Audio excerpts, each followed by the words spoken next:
hitting harder than a bass drum, and we're only getting louder, and we're only getting prouder.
Up, take them to the way beyond. All endeavors never settle when the play is on. Turning measures from a little to a major one. Activated like lacking patience, decision made it. Gymnasticated so innovative can't be debated.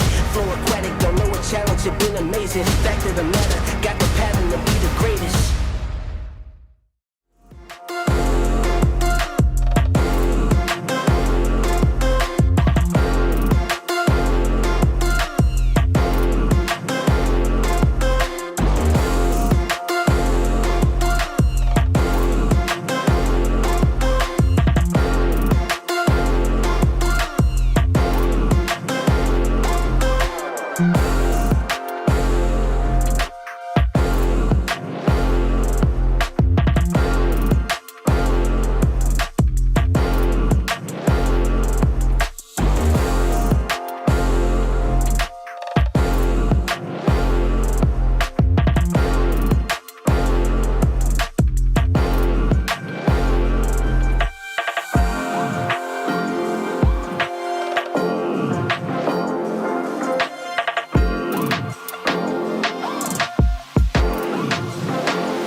We the future that you run from, and we're only getting louder, hitting harder than a bass drum. Now we're only getting louder. She is powerful, she got everything she needs. See her flick her hair, see her be her own queen. Never underestimate the strength you have within. You can take the win, you can take the win.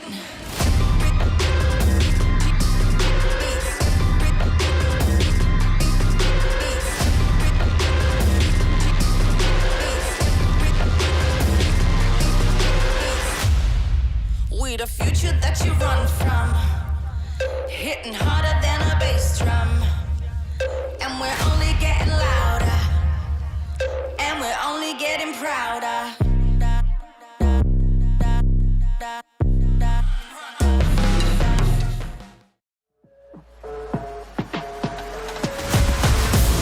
Lights out, lights out. Lights out, lights out. We back in it, ain't no pretending. We hit it, get it, we hit it with it. We back in it, ain't no pretending. We hit it, get it, we hit it with it. We hit it with it. We hit it with it.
Up, take them to the way beyond. All endeavors never settle when the play is on. Turning measures from a little to a major one. Activated like lacking patience, decision made it. Gymnasticated so innovative can't be debated. Flow aquatic, don't know a challenge, it been amazing. Fact of the matter, got the pattern to be the greatest.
take the win.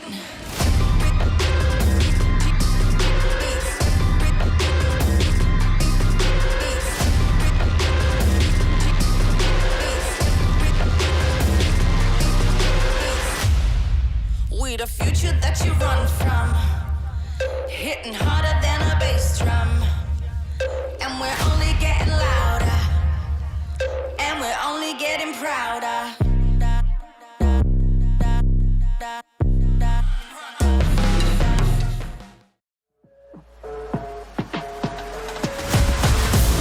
Lights out, lights out. Lights out, lights out. We back in it, ain't no pretending. We hit and get it, we hit and win it. We back in it, ain't no pretending. We hit and get it, we hit and win it. We hit and win it.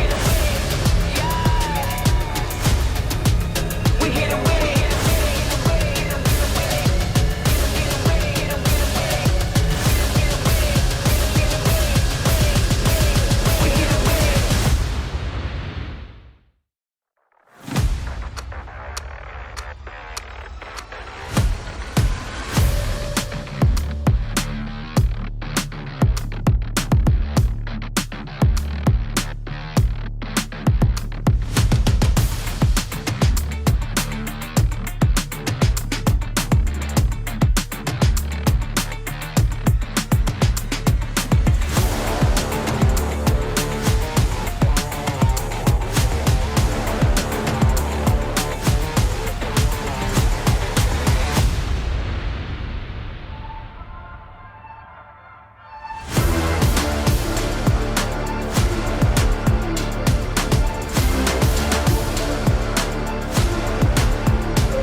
Up, take them to the way beyond. All endeavors never settle when the play is on. Turning measures from a little to a major one. Activated like lacking patience, decision made it. Gymnasticated so innovative can't be debated. Flow aquatic, don't know a challenge, it been amazing. Fact of the matter, got the pattern to be the greatest.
take the win.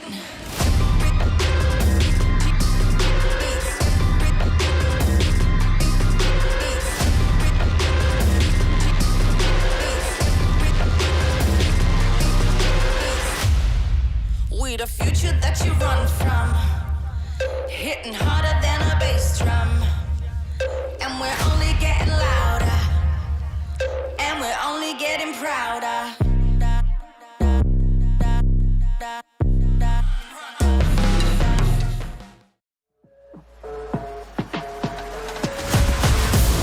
Lights out, lights out.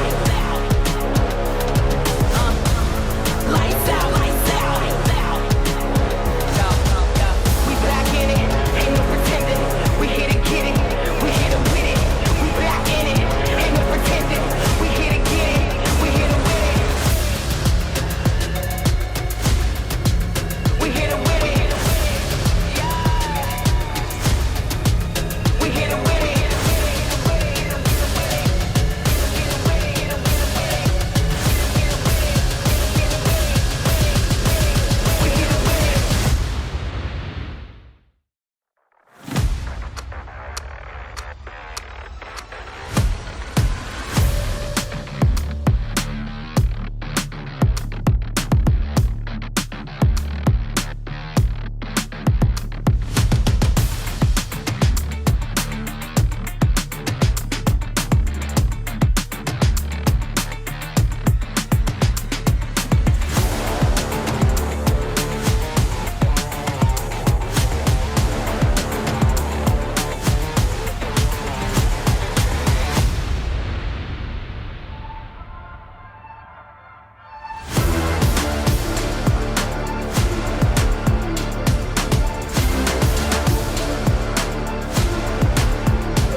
Up, take them to the way beyond.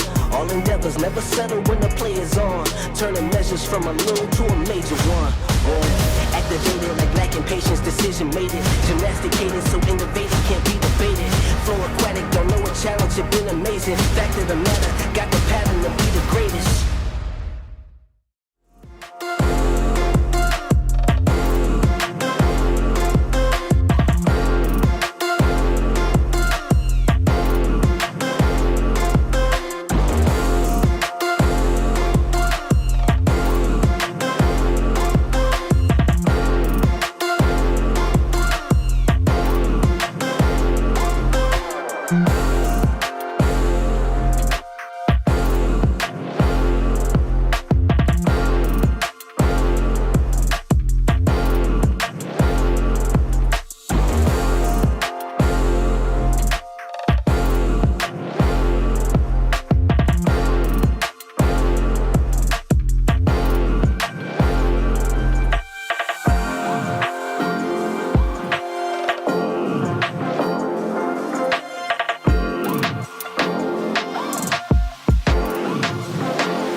take the win.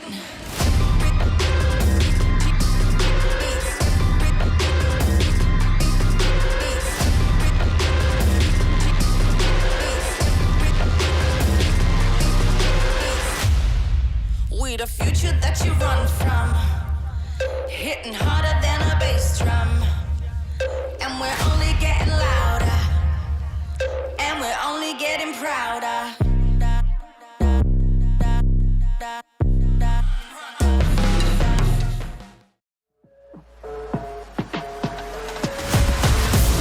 Lights out, lights out. Lights out, lights out. We back in it, ain't no pretending. We hit it, get it, we hit it with it. We back in it, ain't no pretending. We hit it, get it, we hit it with it. We hit it with it. We hit it with it.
Gotta raise the bar. Like bodybuilders, gotta raise the bar. Push the levels up, take them to the way beyond. All endeavors never settle when the play is on. Turning measures from a little to a major one. Whoa. Activated like lacking patience, decision made it. Gymnasticated so innovative can't be debated. Flow aquatic, don't know a challenge, it been amazing. Fact of the matter, got the pattern to be the greatest.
We the future that you run from, and we're only getting louder, hitting harder than a bass drum. Now we're only getting louder. She is powerful, she got everything she needs. See her flick her hair, see her be her own queen. Never underestimate the strength you have within. You can take the win, you can take the win.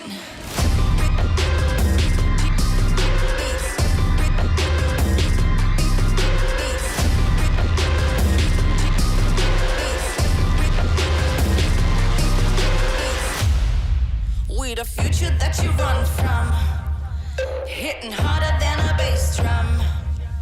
And we're only getting louder, and we're only getting prouder.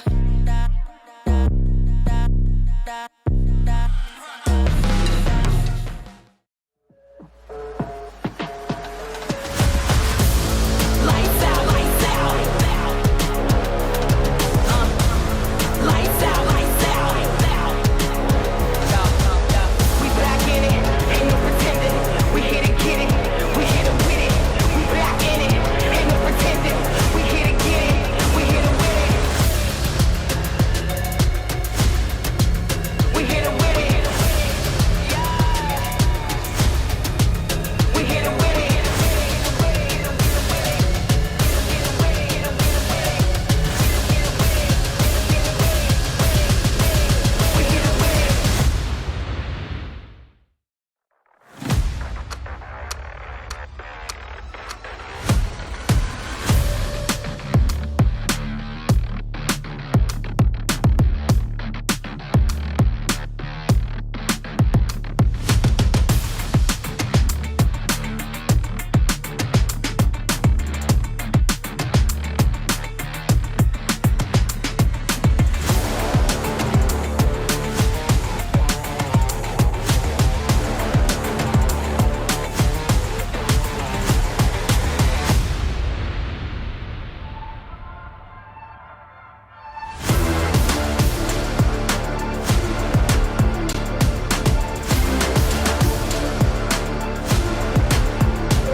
Bodybuilders gotta raise the bar, push the levels up, take them to the way beyond. All endeavors never settle when the play is on. Turning measures from a little to a major one. Whoa. Activated like lacking patience, decision made it. Gymnasticated so innovative can't be debated. Flow aquatic, don't know a challenge, it been amazing. Fact of the matter, got the pattern to be the greatest.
pick the win.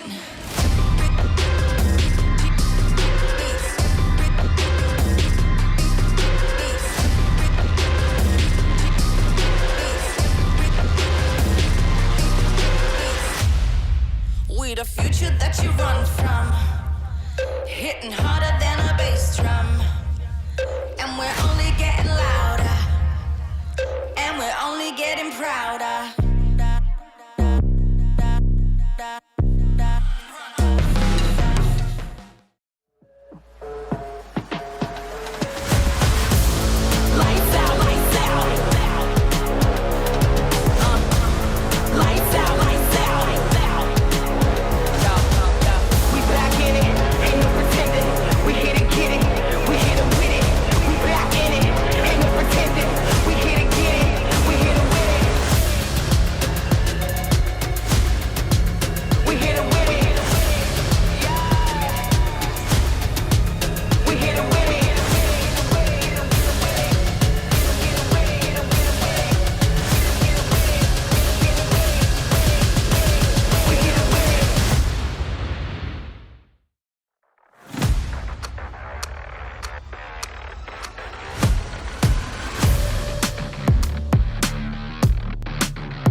Up, take them to the way beyond.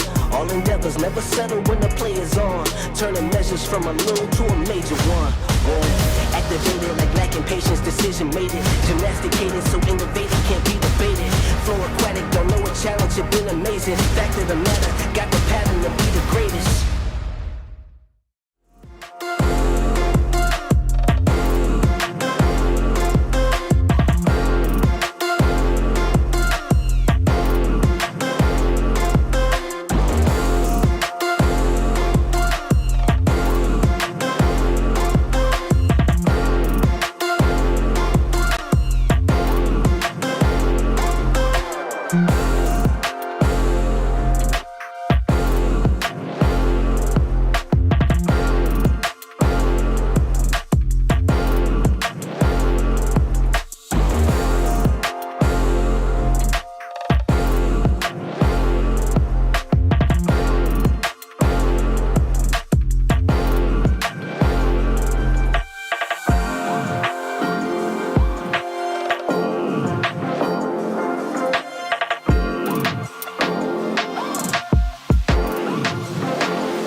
take the win.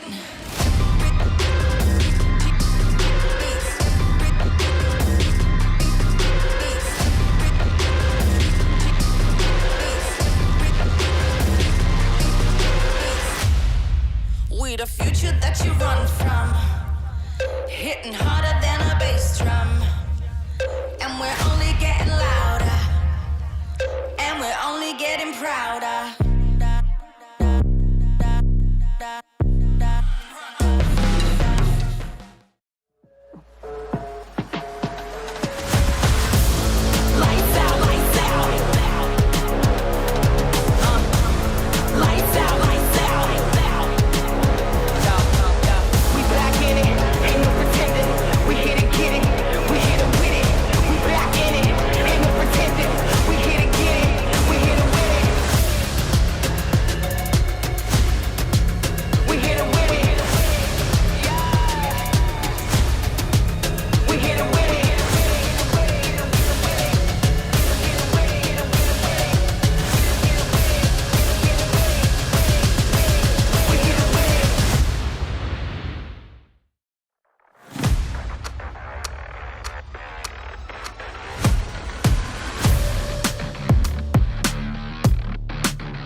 Up, take them to the way beyond. All endeavors never settle when the play is on. Turning measures from a little to a major one. Boom. Activated like lacking patience, decision made it. Gymnasticated so innovative can't be debated. Flow aquatic, don't know a challenge, it been amazing. Fact of the matter, got the pattern to be the greatest.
can take the win.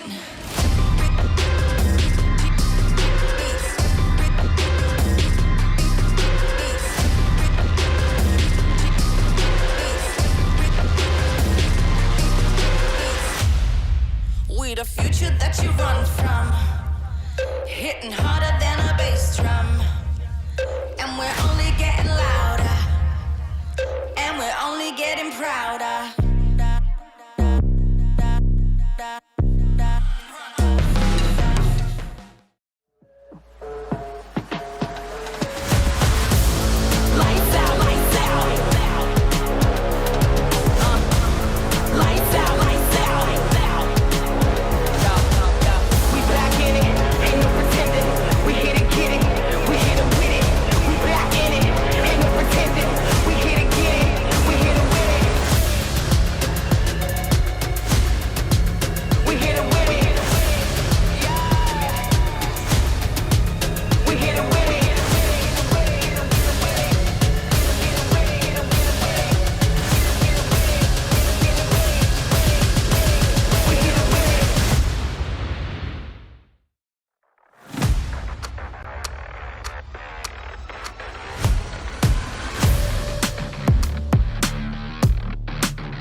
Up, take them to the way beyond. All endeavors never settle when the play is on. Turning measures from a little to a major one. Activated like lacking patience, decision made it. Gymnasticated so innovative can't be debated. Flow aquatic, don't know a challenge, it been amazing. Fact of the matter, got the pattern to be the greatest.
switch the levels up, take them to the way beyond. All endeavors never settle when the play is on. Turning measures from a little to a major one. Whoa. Activated like lacking patience, decision made it. Gymnasticated so innovative can't be debated. Flow aquatic, don't know a challenge, it been amazing. Fact of the matter, got the pattern to be the greatest.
We the future that you run from, and we're only getting louder, hitting harder than a bass drum.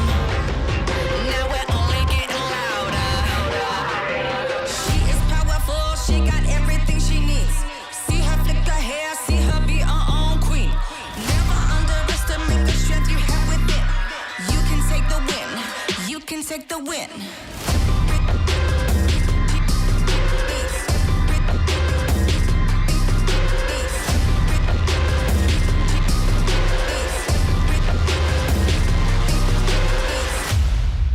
We the future that you run from, hitting harder than a bass drum. And we're only getting louder, and we're only getting prouder.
progress is a race that has no end.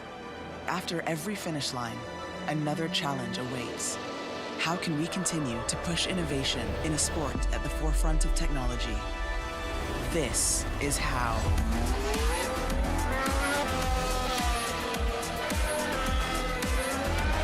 Discover how Aramco and the Aston Martin Formula One team aim to meet Formula One's sustainable fuel targets. Aramco, powered by How.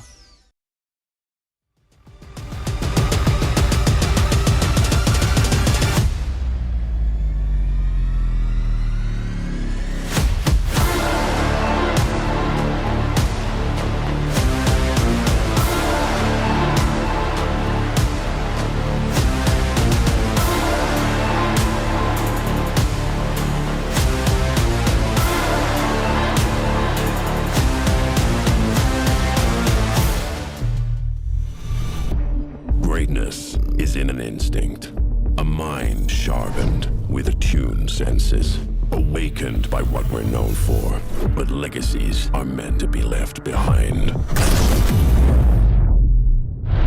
Why play to your limits when you can break them? Hear only victory. Forget what you know. Unleash what's next. Endeavors never settle when the play is on. Turning measures from a little to a major one. Activated like lacking patience, decision made it. Gymnasticated so innovative can't be debated. Flow aquatic, don't know a challenge, it been amazing. Fact of the matter, got the pattern to be the greatest.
تعالى لي ملوك السين دي انا ملخصه في سطور بس مين يقرا فاهم كلام الشارع ده انا هرشه كل المجال حبايبي بروز وانا كاكازوكو مصدع ايه القي نظره لو على الحلاوه عندي كاستر والاسم عفرت يا عفرت هتفضل معفرتها ولا ايه يا برو انت مين يا هو ازاي ده دخل هنا يا جدعان نكسر الدنيا الاول وبعدين نتكلم نعيد من الاول لا لا لا لا لا لا مش مسجل اخواتي عشان فاهمين السين سبوتيفاي عمل لك بلاي ليست الاقوى راب مصري تسمع ملوك السين ببلاش.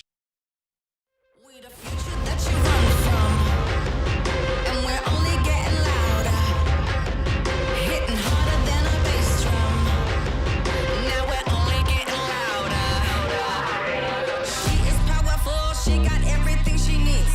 See her flick her hair, see her be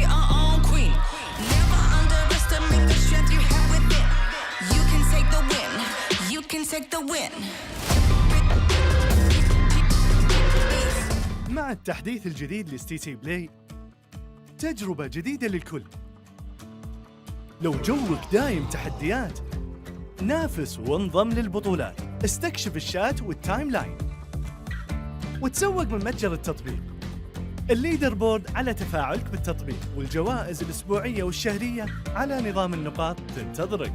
ستي سي بلاي، مهما كان جوك هذا محلك.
Hello and welcome to Gamers8 and welcome to day 2 of the PUBG Mobile World Invitational. My name is Banks and I am your host, and I'm coming to you live from the Gamers8 Arena in Riyadh, the capital of Saudi Arabia.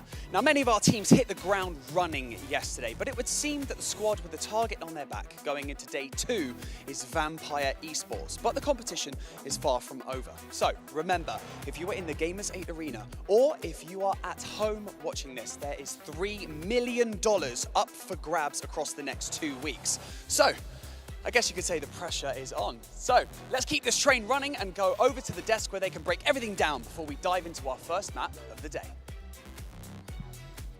We're going to break so many things down. I'm Jason Kaplan, your host here for PMWI 2022, hopefully for the next 2 weeks if I don't get my job taken away from me, but I think I'm doing an okay job. Two gentlemen who are doing a phenomenal job, though, are my analysts. It's Maxman and Kolaris there on the end.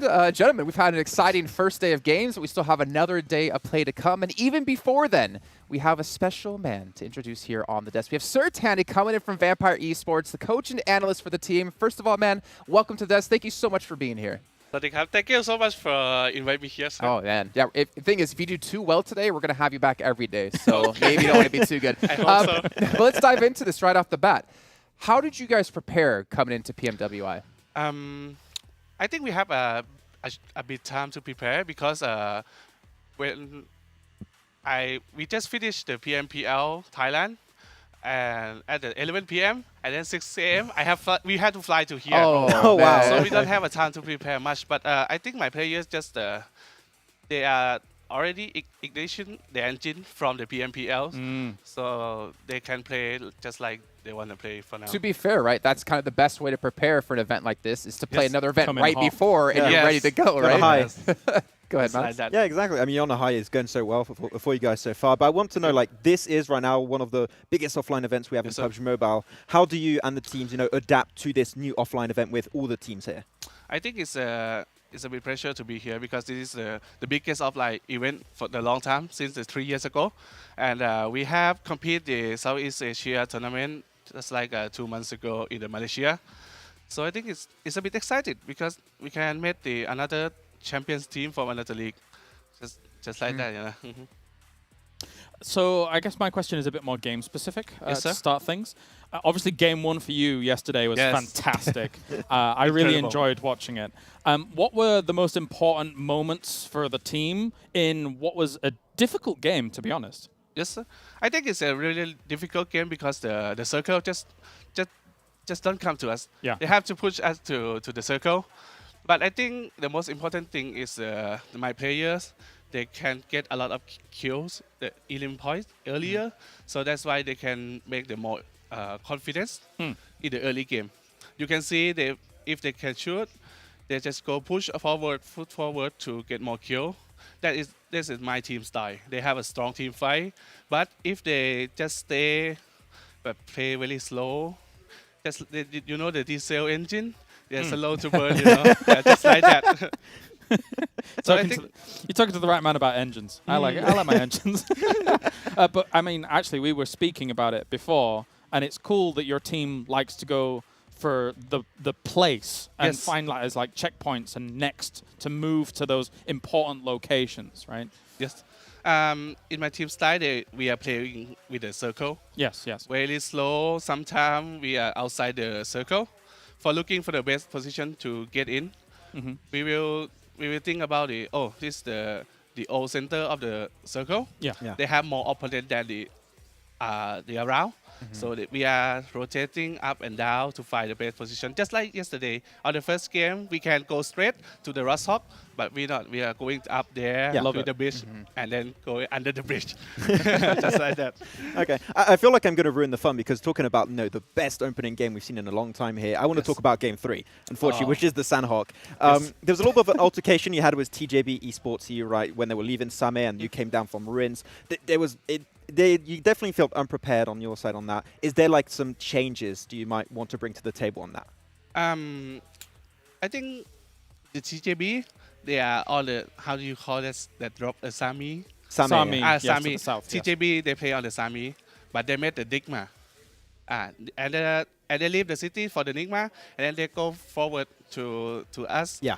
and we don't have any information because no Q feed, no the sound of the gun, something like that. And the Fluke TH, my player, he just looking for looting for the med kit. And I think TJB just come only one guy, and it's a miscommunicating about the information. The TJB just come 4, and then after that we driving fast to rotate around back, and then we don't have information about TJB is around us, and then we die. Yeah, I think you tried to take some production, please. Come on, you're not putting even more. Come on, you're TJB in that match. And that's the proof you don't touch TJB's like healing spots, right? Yeah, they're not going to be cool with that one. I mean, you guys definitely then have a plan in mind, then I guess, to avoid that from happening once again, like the next 2 Sanhoks. In the Sanhok, normally we play just with the med kit. We are collect around the ruin and then give it to my player to. We have a strategy on the Sanhok to, just med. Yes, just only med kit for playing because it's easier to get more point at the top 3. Yes. Better than going to fight and we don't know much. And is that also your focus because you got 18 teams in the lobby, right? Is that still your approach this time? Yeah. It's there's a lot of the team around us, so we don't know where they play, where they have. So it's a safe way to play with the med kit, I think. Fair enough. We don't have too much time left with you, but we kind of want to talk about like the teams you're looking out for, but in 2 different ways, right? Going into the event, who are the teams that you were like, okay, these are the real contenders? And then after day 1, who do you think are the new contenders? Are there any new people that you are like, oh, we need to keep an eye on them? Or are there any teams that you expect to do better that haven't done as well? In my mind now is STE and the TJB. Because their style and my style is really the same. They play with the slow and rotation and a good team fight together. And it's really hard to fight with them in the early game, so we have to focus on the information too much. Any concern about Falcons? They did pretty well yesterday. Falcon, I think they're really great. They are good, open shot, the first shot, they are so good. But we didn't met them much because of the line move or some kind. I think it's a bit concerned about that.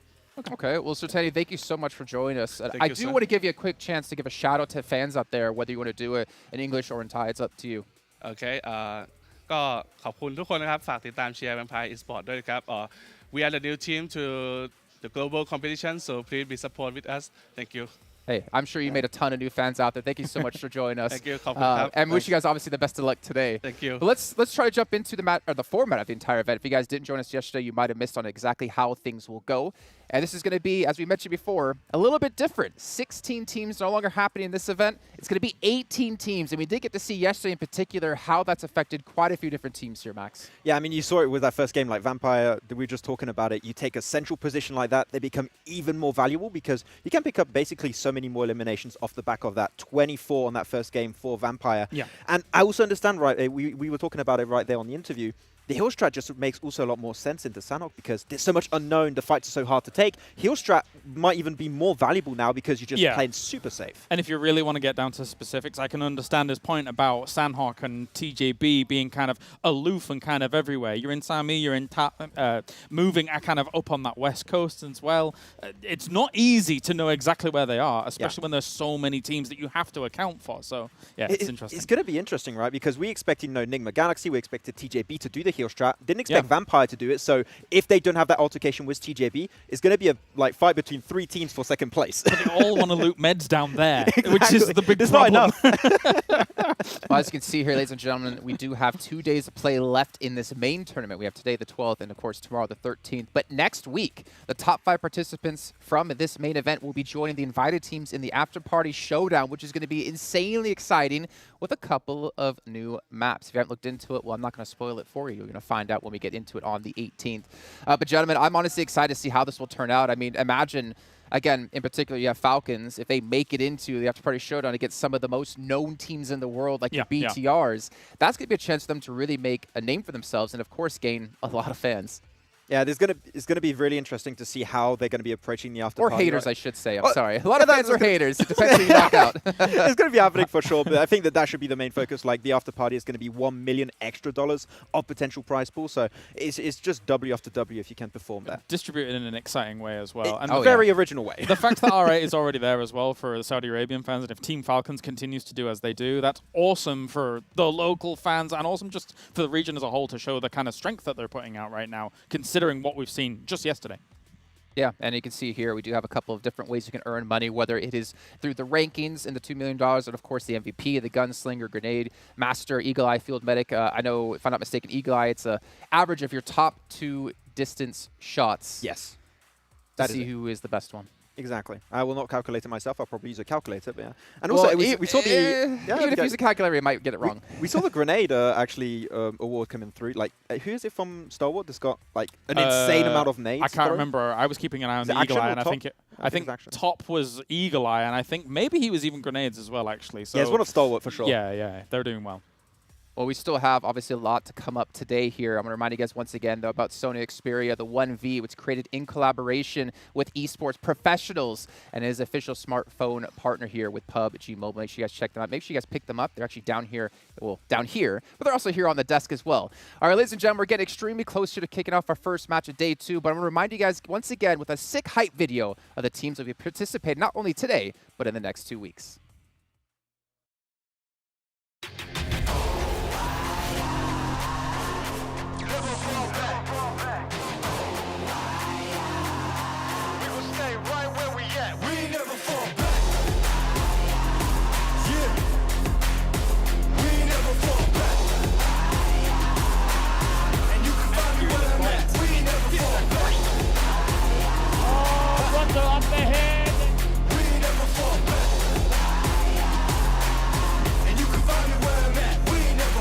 Give it your everything, it ain't no holding back.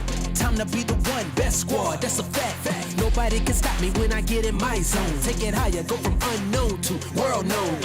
On another level, competition is in trouble. Putting numbers on the board and it's about to double. We can never fold, we can never break. To be the greatest, we will do whatever it takes.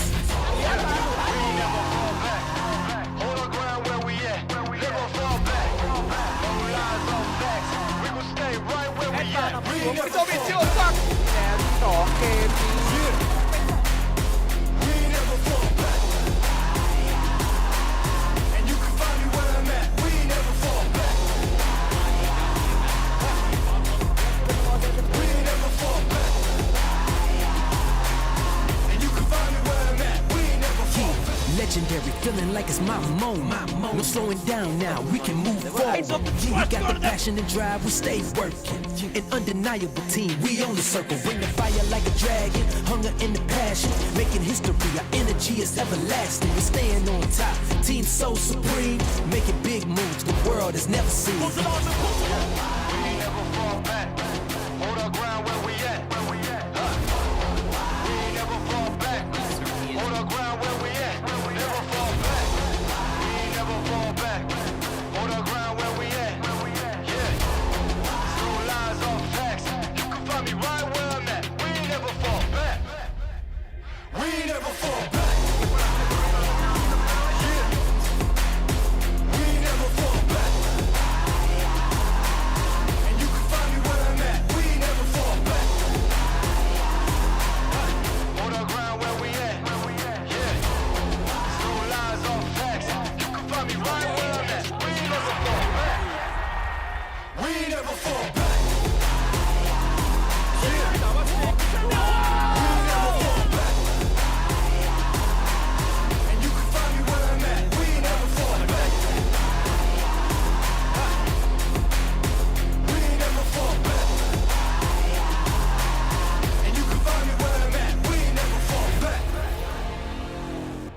If that doesn't get you hyped, I don't know what will. But before we do hop into our match, I want to once again thank Savvy Gaming Group here for making sure this event can be done and making it possible for all of us at home and all of us here in the arena to enjoy.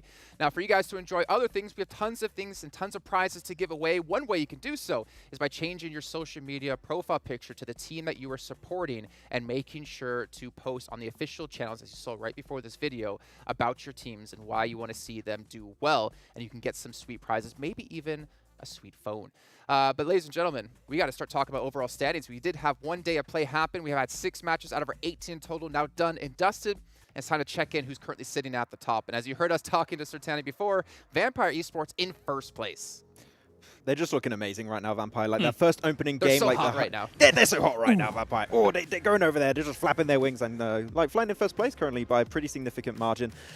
The thing about the top 3 teams right now, we talked about it already extensively, Kalaris, is like this is day one, mainly focused around Vampire, Stalwart, Team Falcons. These are currently the teams to beat.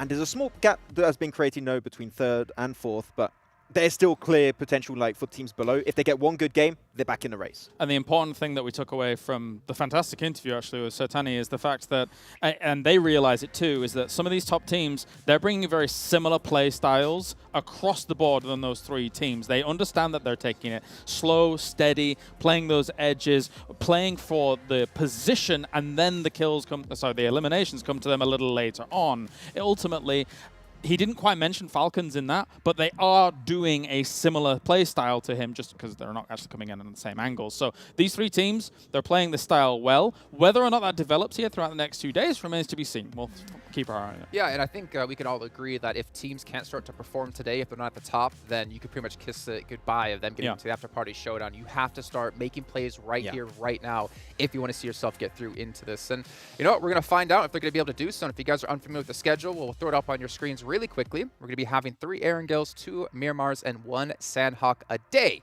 But that obviously will be changing when we get into our 2nd week of play. But I'm excited. I want to get some quick predictions out of you guys of who you think is going to take the first match of the day for the chicken dinners. I want to see Donuts keep popping off, actually. They had that good first game where it did go a little bit bad at the end because Vampire performed well. They still got himself a chicken dinner later on down the line. So I think Donuts, if they have still a good performance today, they can catch up to the big 3 here. I'm not changing my bets. I'm still sticking with Stalwart all the way. I think they're an obvious one. Amazing team. And I do think eventually at the end of this, they will stand head and shoulders above the rest. So I'll go with them. Well, I want to see Damwon and Kia step up today. We got to see them do so well when it came to PMGC, and obviously they do have every opportunity to do so. But as you can see here, the players are getting ready, we're getting ready, and hopefully the commentators are getting ready because it's time to head into our first match of the day. As you saw, it's going to be over on Erangel. We get to see a massive 39-point game out of Falcons. Not Falcons, sorry. Out of Vampire Esports yesterday. I should correct myself on that one with 24 eliminations. The question is, can they do it again? And the gentlemen, they're going to bring you all the action here in this first match. It's going to be Avenger and 7 Worlds Gaming. Thank you so much, Jason and the desk. And what a fantastic interview as well we were able to have with Vampire. That was so great to see. And of course, we're getting ready with the first game, 7. It's great to be here, great to start, and we have the opportunity to do your favorite map. Yes, we will. Don't get me too excited until... just give me some time, okay? Give me some time. The build-up. Yeah, the build-up's going to be great for Sanhok. But what I was going to tell you is with Vampire Esports, something that their analyst and coach was just able to say is how they're going to be looking out for STE. They're playing, STE especially is playing really slow, and they are playing their game, and now they are starting to be consistent again, finishing off the day with the chicken dinner. Can STE continue that kind of performance here today on the first map, or are we going to be seeing an STE that we kind of saw between match 4 and match 5? Match 4, to refresh your memory, 15th place, 0 elims. Match 5, 9th place, 7 elims, which was great because they were able to make up so many points there with the eliminations. But I'm intrigued to see what kind of ST we're going to be looking at. Yeah, exactly. Now we're just taking a look at how the first circle is going to be popping up for us soon after the plane path. We're starting over to Stalwart and going down to Primorsk. This eliminates a lot of potential drops in Milta Power, Prison, Shelter, Farm. Novo is going to be hard to get to. Military is going to be hard to get to here, which is going to be really, really interesting, of course.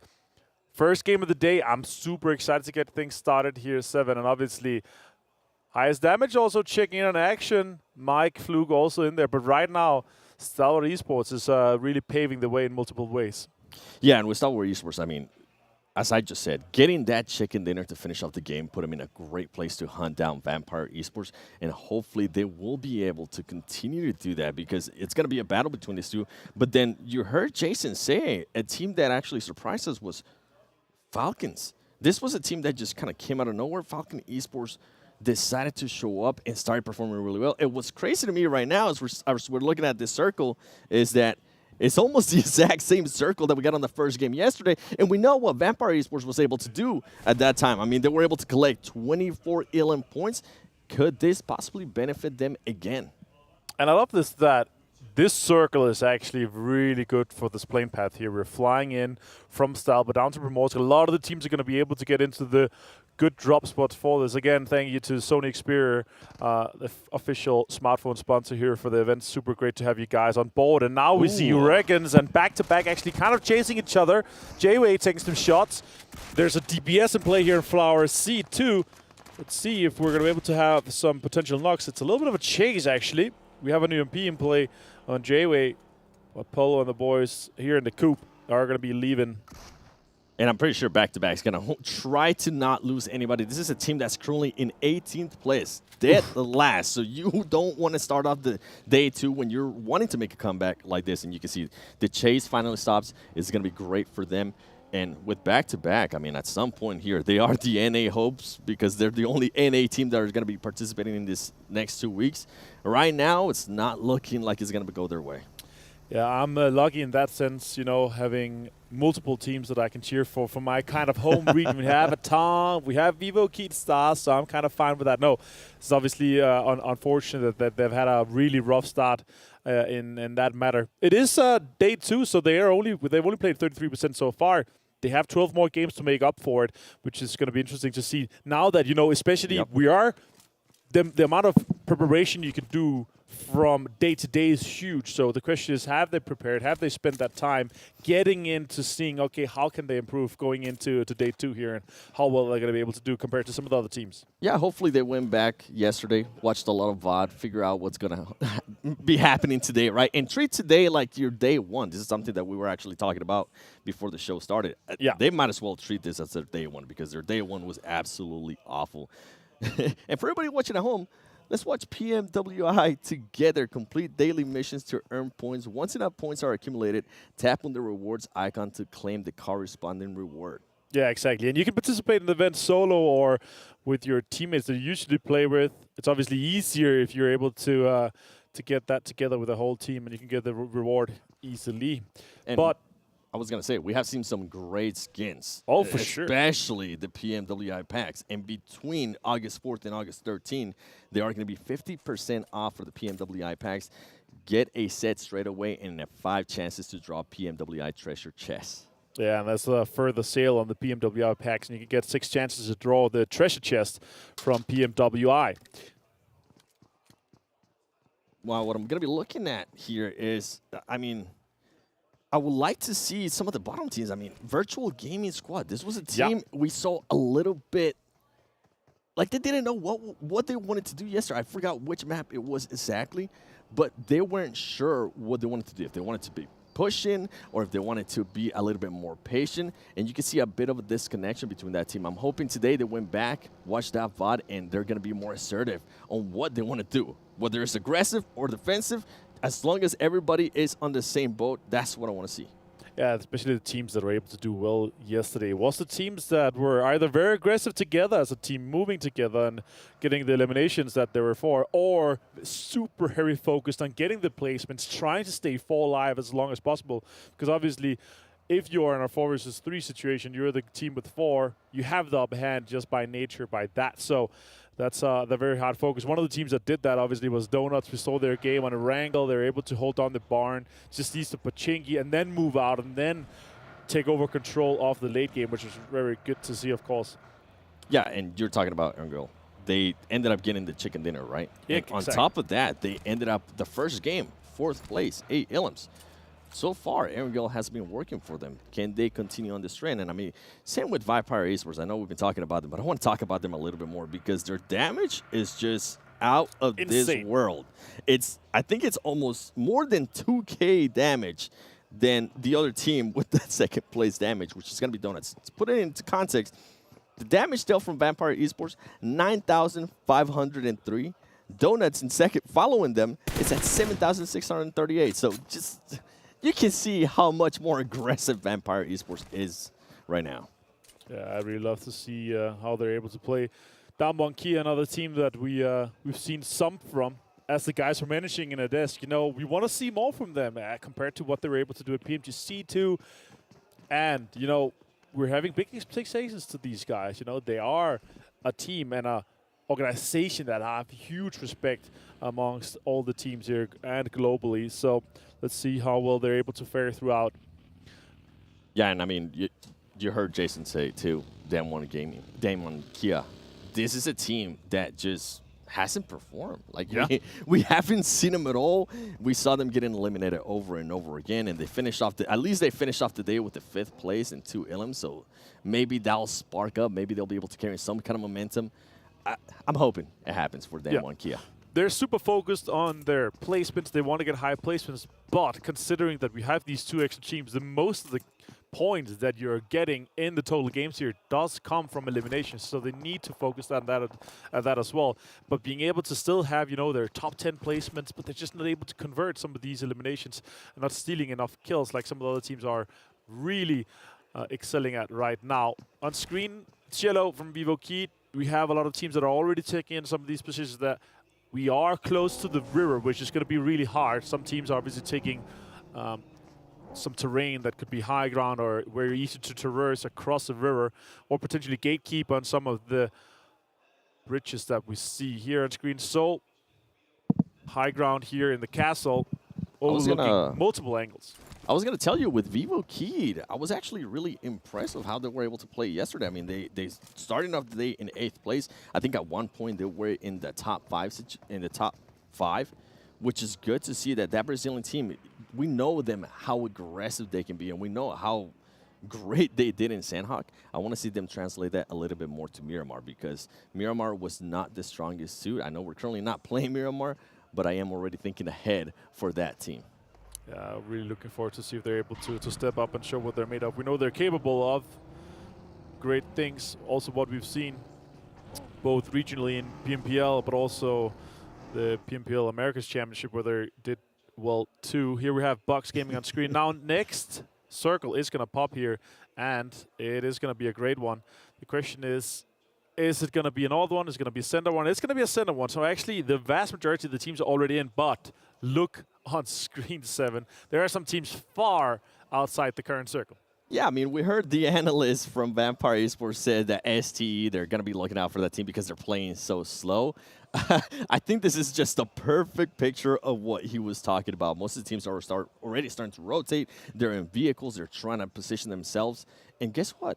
Stalwart Esports are like, we're taking our time. We're not going to rush through this. We know exactly what we're doing, and I'm pretty sure they watched a lot of VOD review from yesterday and try to see how those teams were going to be rotating, especially since, in a way, this circle does kind of mimic a little bit of what happened yesterday with some of the Erangels. I'm gonna continue to expect ST is going to continue to just play it slow, as we do have an engagement here coming up. Damwon Kia going up against USG. Who's going to strike first? Who's going to get that first knock? Yeah, this is one of the high ground positions that we saw really key for yesterday's game, that also ended close here in Russia, obviously, with Vampire having 24 eliminations. Damwon Kia, Song taking a lot of damage from the utility here, and a lot of damage can be put out. I want to see multiple nades. I want to see more, not just one nade at a time. I want to see nades on both sides, deep into this warehouse, that could potentially knock some of these Damwon Kia players first right now with an M16 in hand. Some more heals are popping off, and they're using the Molotovs to deny any peaks that are close. They don't want to commit much more to this fight here. Now Virtual Gaming Squad takes on Falcons, and Gaddafi is able to take down Yusef. And we were talking about Virtual Gaming Squad being decisive on what they were going to do, whether it be aggressive or defensive. Guess what? Ooh. Right now, they're being aggressive. And ooh, powerful from Team Falcons, almost being able to get that nade. Oh, 1 HP? Are you kidding me? Falcon returning the favor on the Virtual Gaming Squad. Super unfortunate for Faluji there, yeah. Never alone able to finish that off. Dama here on the front line. And Virtual Gaming Squad is splitting off here. I think Zeus could also potentially be taking an anchor position on the high ground or disengaging from the rest of his team. They need to figure out what they're going to do here. As you're saying, a little bit indecisive. You want to see them play together and really execute these situations a little bit better for them to pop up on the leaderboard. But it's obviously, it's very hard to defend a compound like that. So when you don't have any other teams around that are putting pressure onto Falcons, because it's far north in the circle, is most likely not going to end there at the moment. Now, Wildcats on screen fighting Vampire. Wildcats obviously coming out of Turkey. And Vampire Esports, are they going to continue with that aggressiveness that we've been seeing out of them? And also, I know we're currently watching this fight, but with Virtual Gaming Squad, I'm glad that they decided to rotate one player out to get the angle. That's completely different than what we saw yesterday. A little bit more decisiveness in their aggressiveness. Love to see that out of them. And Wildcats, what are they going to be doing here? Are they sure? Are you sure you want to take this fight against the team that's currently outputting the most damage? If I'm them, I will probably need a confident booster. I'm going to go for it. All right, next circle is slowly moving in here. Stalwart coming into the circle, joining just as the second circle closes here, 7. Let's hope that it comes close to them. Otherwise, they can just stay in their cars and keep rotating. And yeah, it's going to be interesting. Oh, it's going to pop north. Okay, so we actually eliminate all the rear play now. All the teams, they're going to be focused on getting across. Potentially, we could see some gatekeeping, some bridge camping, but most of the teams, they obviously want to get into some of these situations where they can lock down a compound, because in this circle here on the north side, there are not that many compounds available. You kind of want to fight for them early on.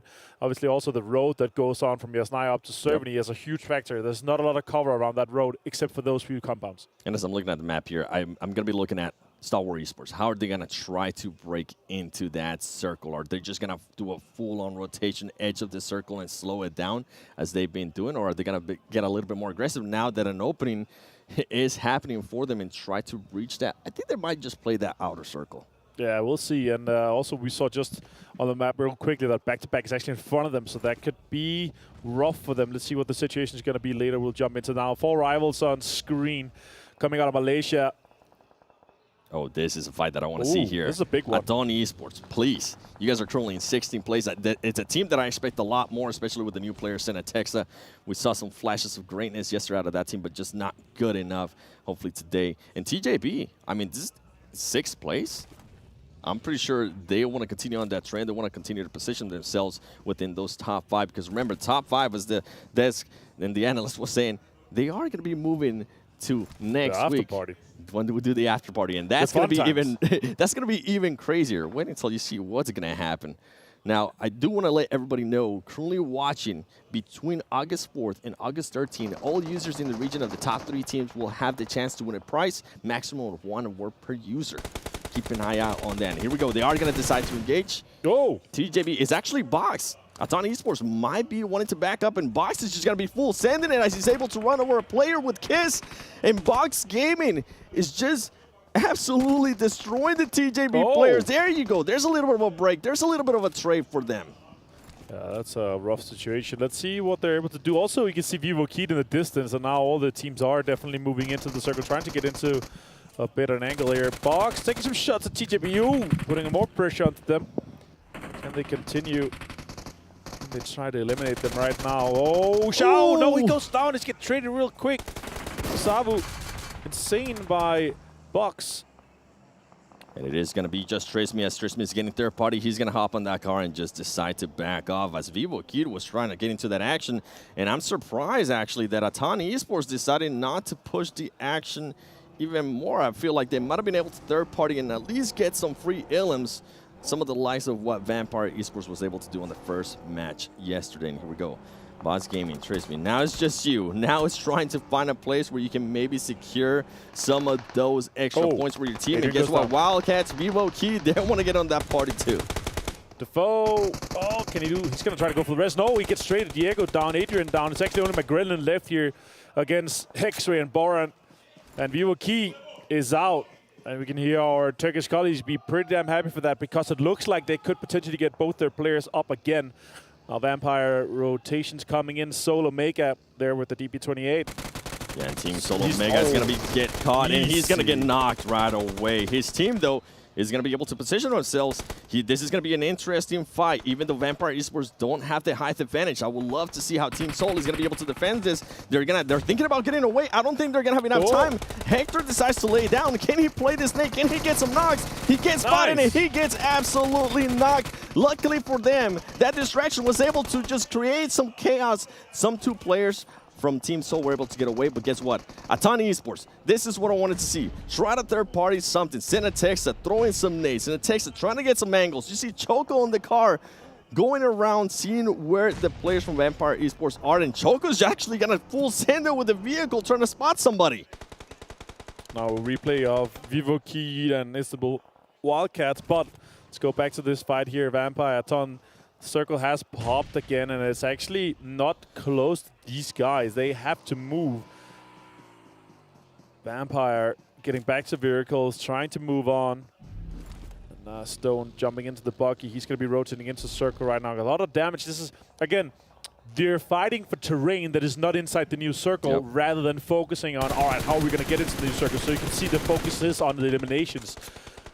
And the good thing there from out of Vampire, as we are seeing Wildcats just taking shots on 4 rivals, is that Vampire Esports being able to just stay patient, stay calm, even though they did have 1 player down, make sure they control the chaos that was happening with Aton Esports. They were able to revive their players too, and they are going to have those 4 players. And not what happened yesterday on some of the matches. You definitely want to have all those 4 players alive. Get any advantage that you can over the other teams. Aton is slightly inside the circle. Wildcats are considering how do we get in. There's mostly open terrain here. I think they're going to try to fight this against Aton. And TJB is in the distance here, you see as well. A lot of teams on the west side here, 7, that are trying to make their way into the circle and get a grip inside the new circle that are currently being pushed by the blue zone. More shots coming in. The Wildcats taking a little bit of damage, but utility is being used very well. Shots coming on onto Aton. Choco has to hit the floor.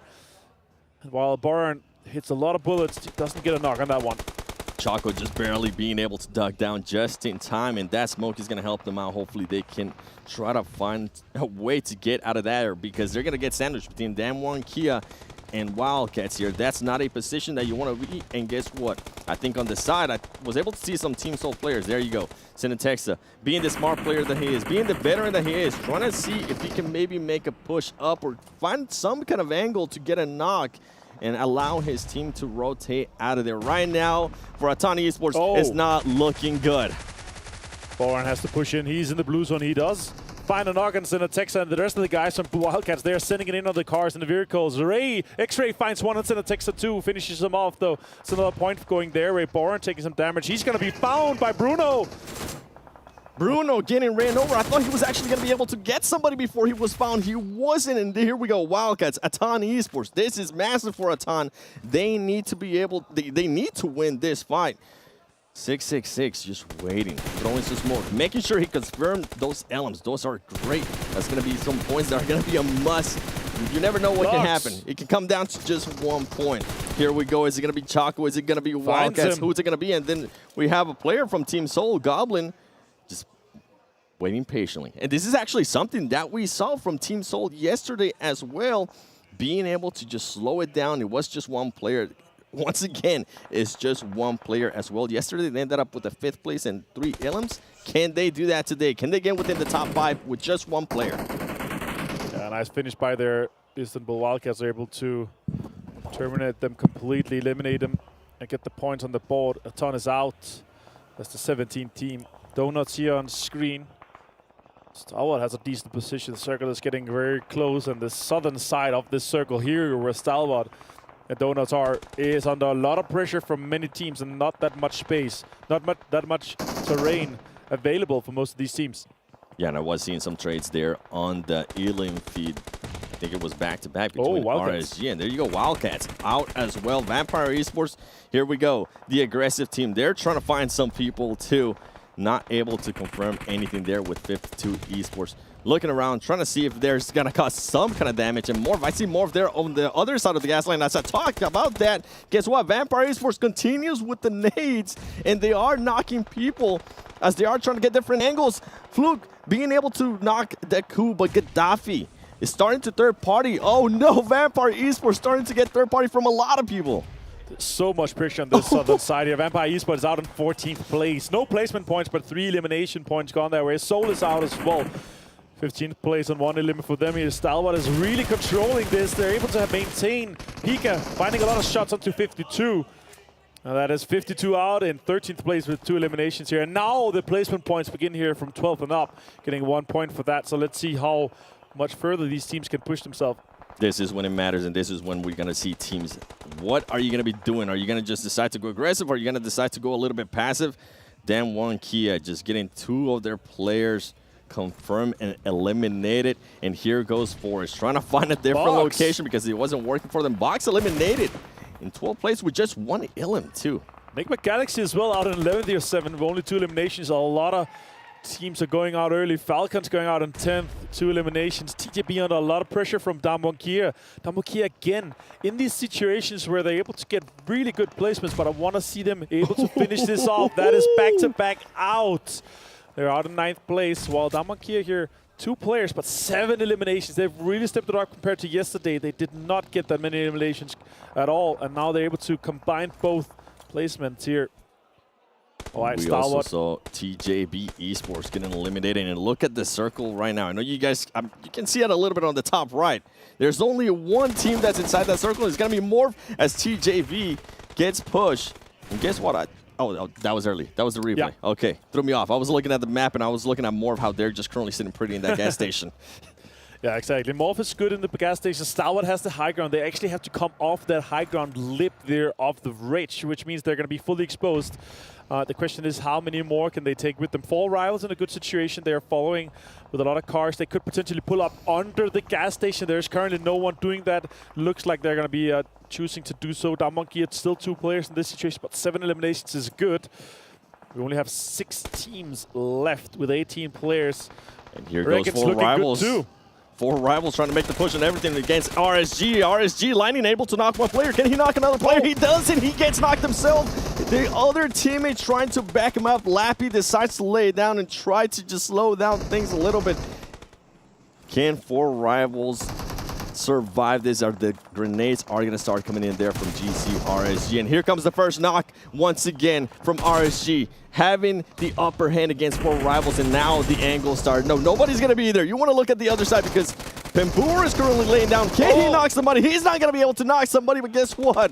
RSG survives. They are able to trace some of the people, and they are going to be able to confirm those elims. Yeah, but 4 rivals, they go out with 10. Let's see what Damwonkia is going to be able to do. Junil Hef just here. Stalwart's under a lot of pressure. Need to use more utilities to get him either out or get up some of the soft cover from the smokes. He just spotted him. Action saw him. And Donuts is out of 5th. Shots coming in from Action again. One of our top fraggers here in PMWI so far. It looks like they're going to be able to get the rest off. REGAN.S also recovering from a really rough fight with 4 rivals, while Morph inside the gas station. There are only 2 players, so they are not going to move out aggressively on this. It's simply not worth it just yet. But we're down to just 3 teams. REGAN.S, Stalwart Esports, and Morph. And REGAN.S and Stalwart is the only teams with just 3 alive. Morph still 2. So let's see who can get the most out of this situation. But I want to say Damwonkia did get 16 points just for that. That was actually a crazy good game for them. It really wasn't. I mean, 4 rivals, too, being able to get at least 10 points. Now, Morph, they've been here for a very long time. Everybody knows where they're at. I did enjoy what Rocky was doing in regards to just trying to find some angles, seeing what Stalwart Esports was going to be doing, and Stalwart Esports still slowing it down. And this is the question, right? They know the circles on the gas station, and they know that they need to either clear Morph out. But if they start this fight with Morph, that means that Stalwart is going to push up and third-party that fight. And that's the really interesting part. Morph just wants to defend. You can see the utilities being thrown. Nice nade coming out and finds double D right there. Fire actually really well played with the utility, while GZ is actually putting pressure onto Stalwart. Finds multiple with the vehicle explosion. GC coming up huge, being able to shoot at that vehicle, exploded, and Top, I don't know if Top is going to get revived here. RSG playing this very, very smart, and Morph is just, as you said, backing them off with utilities, throwing nades, making sure that, hey, don't get close. Please don't get close. And I think, I thought he was going to be able to spot him right there. He was not. Tables have turned for Stalwart Esports. I think this, honestly, I'm going to say, I think it might be an RSG game. Could be, very well, yeah, for sure. They are getting the rest off. It seems like Stalwart is outside. It's going to be a healing situation here for Scree. Let's see how much he can get out of it. Oh! Lightning keeps him pinned with that angle precision for REGAN.S. Super important here. Now the Molotovs are coming off in the corner to try to deny the peek around the corner. They want to maintain them inside this because the circle is going to move away from Morph eventually. And this is going to be great for RSG. They know exactly where they were. They want to take care of Stalwart Esports. They have already done that. Let those utilities run down on them. And as you said, the circle is going to be moving on them. So this is just a patient game for RSG. And I love that some of the players are laying down, trying to get some kind of angle below that fence because you are going to be able to see those feet moving and seeing where they're going to be rotating. What are Rocky from Morph going to do here, as they are pretty much a pin. There's no other way around. I think Rocky, if you're going to try to go for it, I would say try to maybe go around it and just yellow it. Yeah. Let's see if they, or the question is how much utility do they have? Can they do some counter smokes? But I love this offensive smokes that REGAN.S is currently doing, making sure they cannot look out, making sure they cannot actively do something, and then they can put in all the utility that REGAN.S still have, and they're able to loot off of the Fall Rivals fight that we saw earlier. 5 eliminations for Morph so far. And with Morph being so defensive earlier, throwing those utilities, I think at this point, they're not going to have any utilities to kind of help them out here to try to reach out of this pin that they're currently on. Something to keep in mind. Yeah, I don't think they have any nades, and they might not have any smoke grenades as well. They really haven't gotten into that many fights because they've been in this gas station for so long. REGAN.S looks like they have this completely locked down here, 7. The question is, can they get more points? Can they squeeze anything more out of this? Or is REGAN.S just going to clean up? That would be 12 eliminations for them if they're able to get both of them. And the win, too, with another 15 points. It would be a 27-point game for REGAN.S. If they're able to do so. Shots coming in. Lightning takes down Rocky. And it's now a 3 versus 1. And for RSG, I think, I love that they're doing this. They're saying, hey, we don't have to push that. We can just let it happen. And guess what? That's exactly what happened. RSG ends up getting that chicken dinner. 26 points. Whew. That's a huge one That's a for great them. start. And both of these teams are middle pack teams right now. They are chasing. They're trying to get into the top here, 7. That's the really interesting one. But REGAN.S able to close this one out. The Wolf team, as you see here on screen with our amazing stage here in Riyadh. Really good game to start things off with here. Obviously, Erangel, first game, they know it so well, but it ended up completely different to what we've seen so far. Damwon really being able to step it up and get these eliminations that they have so hard been needing yesterday. Yeah, and a battle that I was actually going to be looking forward to seeing between Vampire Esports and also how Stalwart Esports was going to be doing. Stalwart Esports actually being able to come out on top in regards to points and the rotations. I mean, the way Stalwart Esports are playing right now, it's just so slow, patient, let things happen. It's going to be great. The consistency out of this team, I'm just impressed. Yeah, super impressed with what they're able to do, but the Circles just didn't play in the fair until later. But they're able to defend that high ground little house that they got so many eliminations and they squeezed out so many points from. But it went away from them. It went to the gas station, unfortunately. But I will say this first game here, amazing. Is there any other things that you were really liking that you saw here from the first game? Morph, great start. Great start. Yesterday, I mean, they won first 2 games. They ended up with 0 points. For them to be able to finish second place here, even if it's not chicken, that's just going to be such a confidence boost for them. Yeah, exactly. All right. That was game number 1 here. We're going to go over to the desk here with the match ranking sponsored by SCC. Thank you so much, gentlemen. As we do see RSG, there were questions, and to be perfectly honest, I was talking to Max Span, to Kalaris, to John Allen, and Blake watching the game of, I'm really disappointed in what China's actually brought to the table in this event so far. And of course, Karma completely biting me in the backside. 26 points here for RSG, but honestly, GZ was the star player in my eyes for that team, keeping them alive time in and time out. Yeah, the way they were peeking under that wall side, if they saw just a pixel of movement, they were going to instantly shoot down the players of Morph. And really, the way they cleared the eastern side, which you already mentioned also, Kalaris, in the green room, it is not an easy position to clear. There's a lot of open areas, not a lot of really good peeking spots, and yet they cleared out most of the teams on that area, cleared a lot of space, and then just went for the push onto Morph at the end. Definitely. A lot of the fields on the east side of that kind of gas station position, they're very... there's no bumps really that provide you any cover whatsoever. Some of the fields in this game and stuff like that, they have like little bumps divots here and there. Yeah, divots and stuff, but not on that side. So well done by RSG to take these points. I'm not going to do more hand motions, Jason. I know you guys can't see it on air, but he's done so many so far. And I could be a politician talking with my hands, you know, doing what I'm doing. I mean, if you guys actually don't know, off air, you do have, you know, the casters actually just mimicking what James does do here on air that you guys can't see. Anyways, moving on, though, you can see Morph, those 17 points, fantastic for them. Damwon. You know, I wanted to see more out of them, and they show up with 16 points. Juni, if I'm not mistaken, Juni able to really get them higher up on the rankings and really lock in some points. He almost like, I mean, in a case, Stalwart did not get the win, but he really did put a lot of work against Stalwart, right? And he got, like, I think a flush and also a knock in the first place. So it did buy a lot of time for him and his team and get a few extra eliminations here and there. Yes, thank you, Max, for rubbing that in that Stalwart didn't win. You're welcome. As it was my prediction. It was intentional. They were close. But Damwon Kia, you can see the adaptation from day 1 to day 2 already. If you think about, we saw Circle 2 pop, almost identical to Circle 2 from Game 1 from yesterday. They rush the warehouse in Rozhok, and then as that circle moves north, they have a great opportunity to use the vehicles that they've got in the safe in the warehouse to move up into potential priority positions up towards the south positions in Severny. So they're really playing their position game very, very well, and that is converting into some eliminations here, which if we see them continue to do that, Damwon Kia, they could rack up big points throughout the day. I really think if they still had 4 players alive on that final push on Stalwart, I think there's a chance they win the fight, take their spot, and then have an opportunity to, snowball into a win. So I definitely feel like their macro has improved significantly.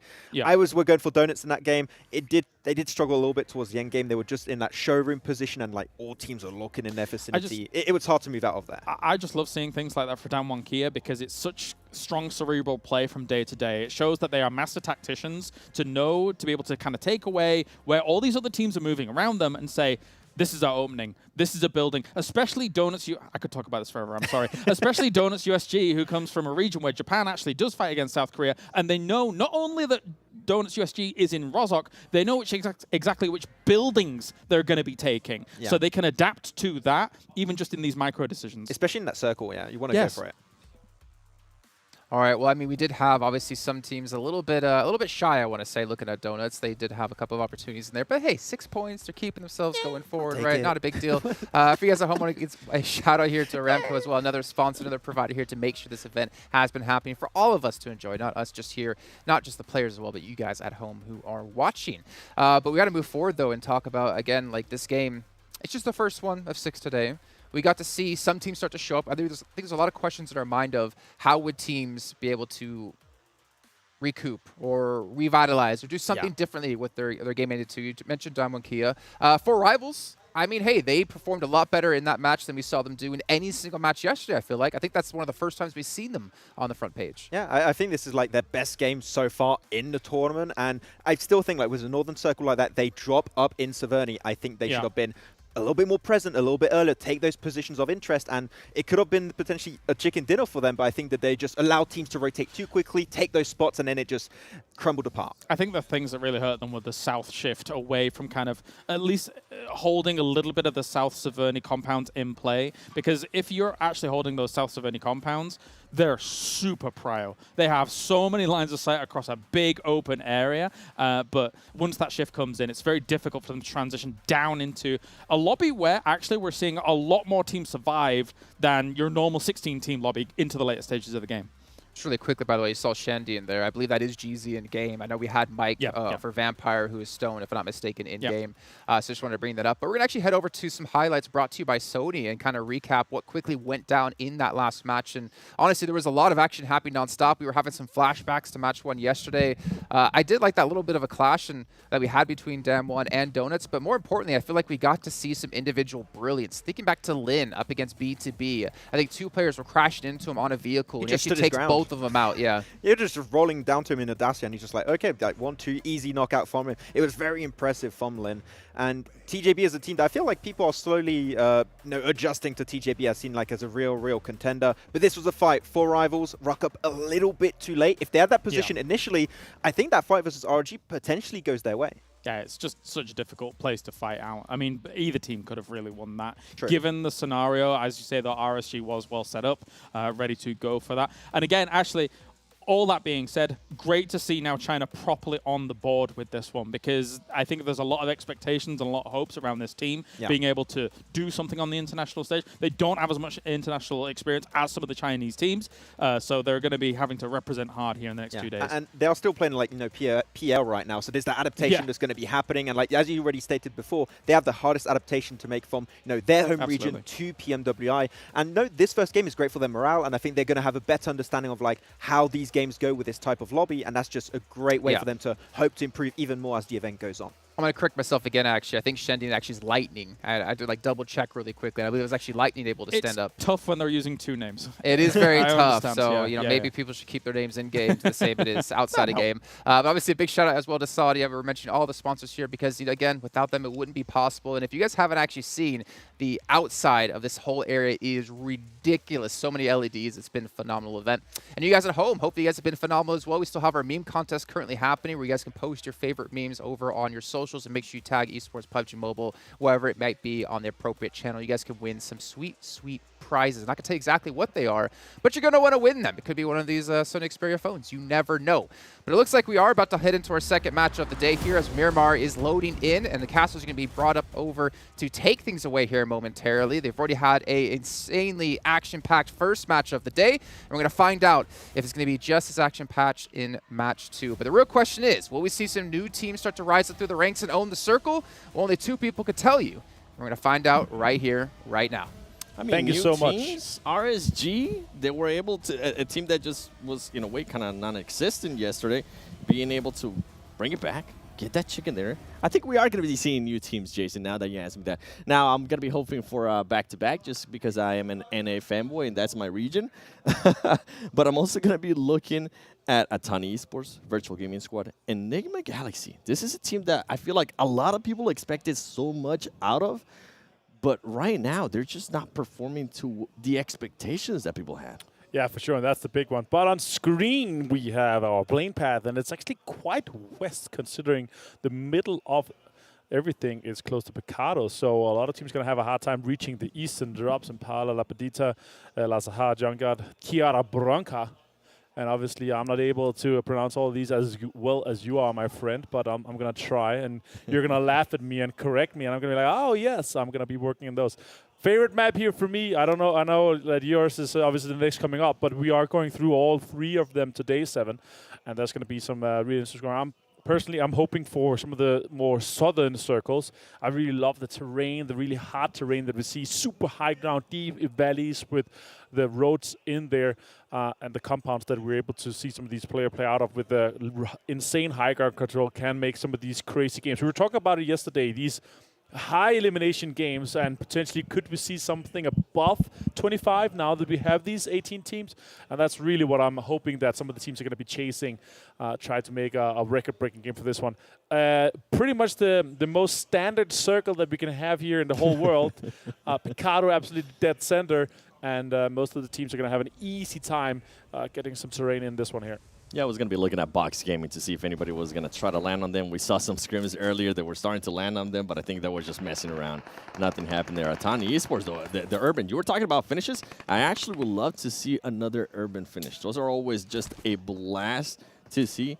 And Aton Esports, we're talking about new teams. That's a team that I want to see more. This is a team that dominates their region, but when it comes to global events, they just become absolutely non-existent. And another team, I mean, they won Kia. They did get a 4th place in that previous game. They also ended up with 8 elims.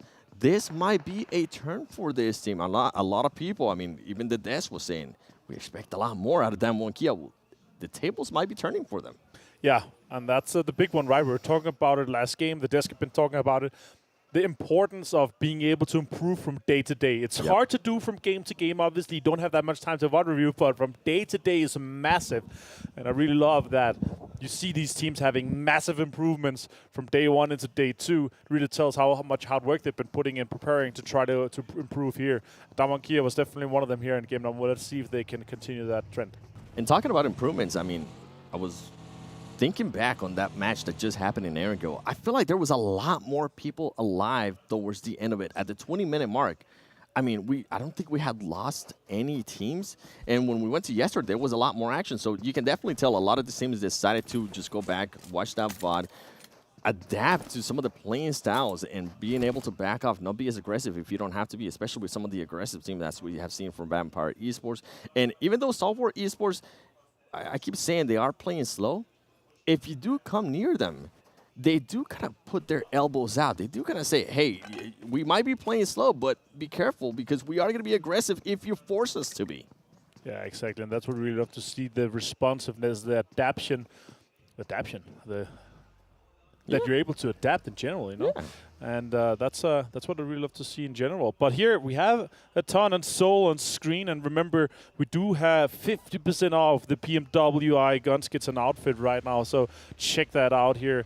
You have obviously 5 chances to draw the treasure chest too, as you just saw on screen. TJB here with Virtual Gaming Squad with a little bit of a fight. Virtual Gaming Squad, I wanted to look at the indecisiveness that we saw yesterday. Are they going to continue on the trend here? Are they going to go aggressive? I think they're going to be pushed to do it. And here you go. And TJB Esports being able to get that knock and continue. In Virtual Gaming, though, being able to trace out some players, getting the knock themselves and trying to get that elimination. But Kiss trying to find somebody through that smoke, and Faluji is able to find Lin. This is going to be a tight fight here from this, too. But right now, TJB does have the men advantage. Can Virtual Squad Gaming pick up their almost. Virtual Gaming Squad, he almost got him, and he goes back for it, but he's not able to connect. Kind of a standoff here in Chimosera. Obviously, it's not that center, but still they're fighting for protecting their drop right now. Don't want to see them contest that. It's really rough having a team dropping on the high ground and then being able to look into the city. You don't really see that. You want to be able to control everything yourself. But that's what we've been talking about as well. That, you know, with 18 teams, there are going to be some teams trying to squeeze in, trying to take the terrain away from you, so you're going to have to defend. And I love what TJB was doing here. They decided to live Skirt on that exact same building, and some of the other 2 players, as you were able to see on the overview cam, they started rotating. You can see Xiao 7, you can see Kiss right there, being able to rotate and try different angles, and you can see Skirt just putting on some damage, at least making some noise, letting them know, hey, I think the whole team might still be there. Virtual Gaming Squad needs to be careful. They need to watch out. They are starting to wrap around them, and guess what? I do see them one key on the horizon, looking to hopefully third-party this fight. Yeah, that's definitely a good opportunity to do so, right? You see a prolonged fight that takes a long time. Xiao finds a pump shotgun, knock on to Gaddafi. It's going to be finished off as well here with Xiao. And TJB in a bit of an advantage here with just 2 players left from Virtual Gaming Squad. You see the distance here, you're talking about here. 7 shots are coming in from Junai itself. Valucci gone down. Forrest finished that off as well. So Virtual Gaming Squad is just down to 1 shot. And this is perfect for them, Kia. I hope some of the other some of the other players need to go up to that little mountain or hill, whatever you want to call it, and try to continue to get some of those extra elements. Try to continue to just output some more damage. You really don't have to worry about anything. I mean, I'm pretty sure they're going to have another player just looking out for them, making sure they themselves don't end up getting third party. But if I'm Damwon Kia, if I do hear TJB and Virtual Gaming Squad start getting into a fight again, I might just want to push that, considering you already know they have lost some players from both teams. Yeah, exactly. Potential easy points for Damwon Kia. Just looking into this, not really prioritizing the circle just yet. The first 2 circles on Miramar doesn't matter as much as on the other maps because you have so much terrain ahead of you. You have a lot of space to play.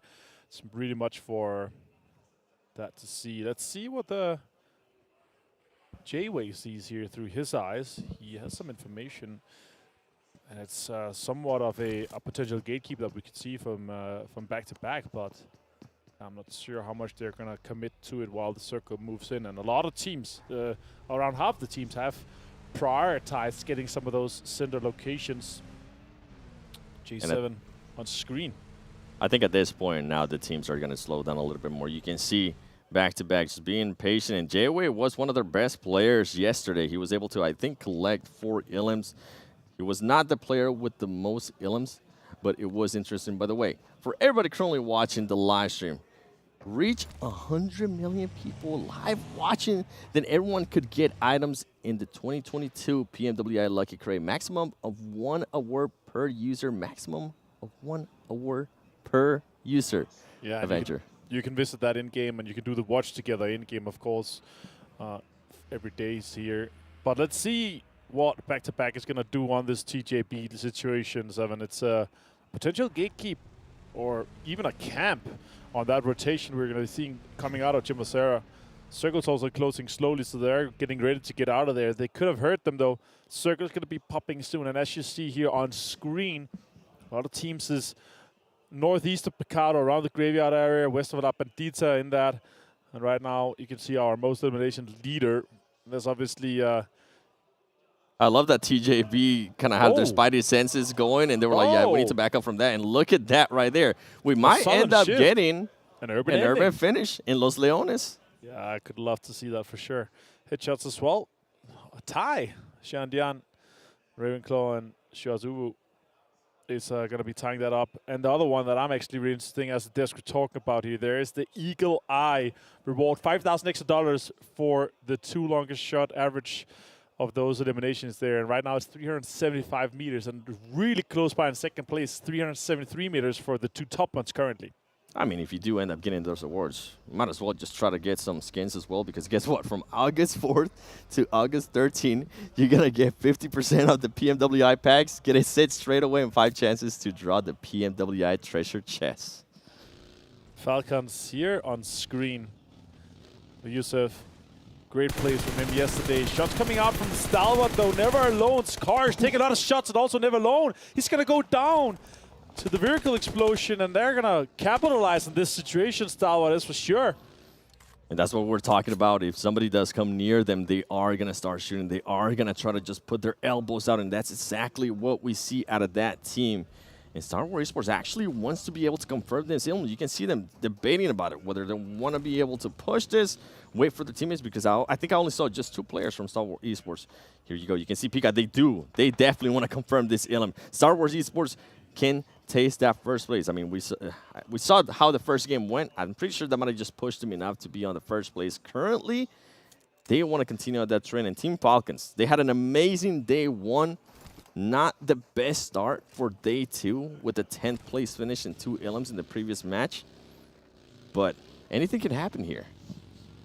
Yeah, definitely. And that's the interesting thing, right, is are we going to be able to see Stalwart continue on that trend? Once we're done with the next game, once we're finished the 3rd game of the day, we're going to be halfway through. We're going to have a really good idea what the top 5 cutoff is going to be, just from looking at our statistics and how many points they have been able to accrue so far. But Stalwart is definitely looking really good. Vampire good as well. They have a good cushion down to Falcons and REGAN.S right now in the 70 and 60 point brackets. But a lot of teams are chasing. A lot of teams are within that striking distance with that one good game that could push them in to the top 5 quite easily right now. And Stalwart Esports wanting to be a little bit more aggressive, making sure Team Falcon just backs off. And Team Falcon is saying, yeah, you know what, we'll definitely back off. We don't want to get into this fight right now. I like that, because this is super far north in the current circle. This is not a priority to fight over. You don't want to try to get this real estate. So just leave that and try to get out of it. But I like what they're doing, obviously. They're taking advantage of their situation. Being in first place, you want to be able to have some of those easy early fights to secure those eliminations. Yeah, I'm just... it happens to the best of us, okay? That car flip, I'm pretty sure definitely not intended, but when you're driving through that terrain in Miramar, it's bound to happen. I know I'm guilty of it, and my teammates just hate me when it happens. Yeah, maybe next week we can take a look at who's going to have the craziest driving and maybe give them an award for that or something like that. Donuts, though, on screen, they're rotating in. They are getting this compound. It's kind of on the eastern side. As you see on screen right now, we are going to be looking at the next circle. This is going to be a big one. A lot of teams have hunkered up in the center. We are hoping for this one to go southeast into Los Leones, but it goes north. Actually eliminates the urban ending in this situation here. But right now, Falcons looking good. Morph is looking good. Vampire is looking good. Box is also in a good situation. And a lot of the priority compounds in the circle here is already locked down, 7. They definitely are, and I'm going to be looking at some of the other teams that are currently outside that circle, especially currently in the blue zone. I mean, Team Seoul, you can see them. They might go up against 52 Esports, as 52 Esports is trying to breach into that circle as well. Vampire Esports, I feel like they might be taking a bit of Stalwart Esports game style as they're starting to slow it down in a big way. And Nigma Galaxy, I mean, them too, them one Kia slowing it down a lot more. But this circle, the way where it's currently going to be located, it's going to be really hard to reach in. You definitely see the teams that are prioritizing having some of those center spots, being on the quick on the rotates, trying to get some of those good compounds to make sure that they can get quite deep into late game. And then there's other teams that are all right, we're not going to get any situation or good spots inside the circle. Let's focus on getting the eliminations done. And that's obviously what you want to do. The quicker you realize that you're not able to reach the late game and get into some of those good compounds, that you realize that you can focus on the eliminations instead. That's going to get you such a much better average in terms of how many points you're able to put on per game. Yeah, I think a lot of teams have been able to do that quite well, being able to realize that. And I wonder if that's going to happen here in this game.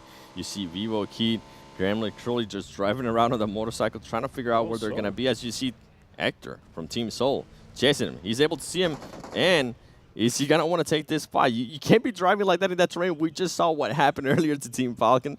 So maybe he rethinks that. And as I say that, now he's starting to get shot at, and I think he's getting shot at by 52 Esports as well, as Omega's able to get the knock there on one of the players. And guess what? VIVO Kid is also able to trade it out. They're just currently, it's 3 teams fighting right now, Martin. Yeah, the third party coming in from 52. Quite insane to see here with Daku taking that down. That's actually falling quite a lot apart for Team Seoul. Looked like they had the upper hand.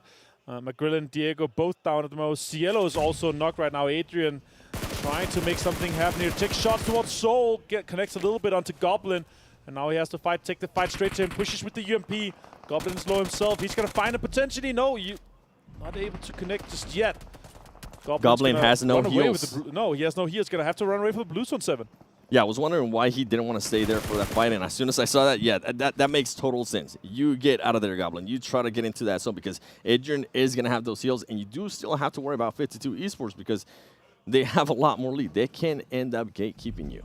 Yeah, exactly, Omega. What can you do here? 12 bandages, 1 first aid, and not much more.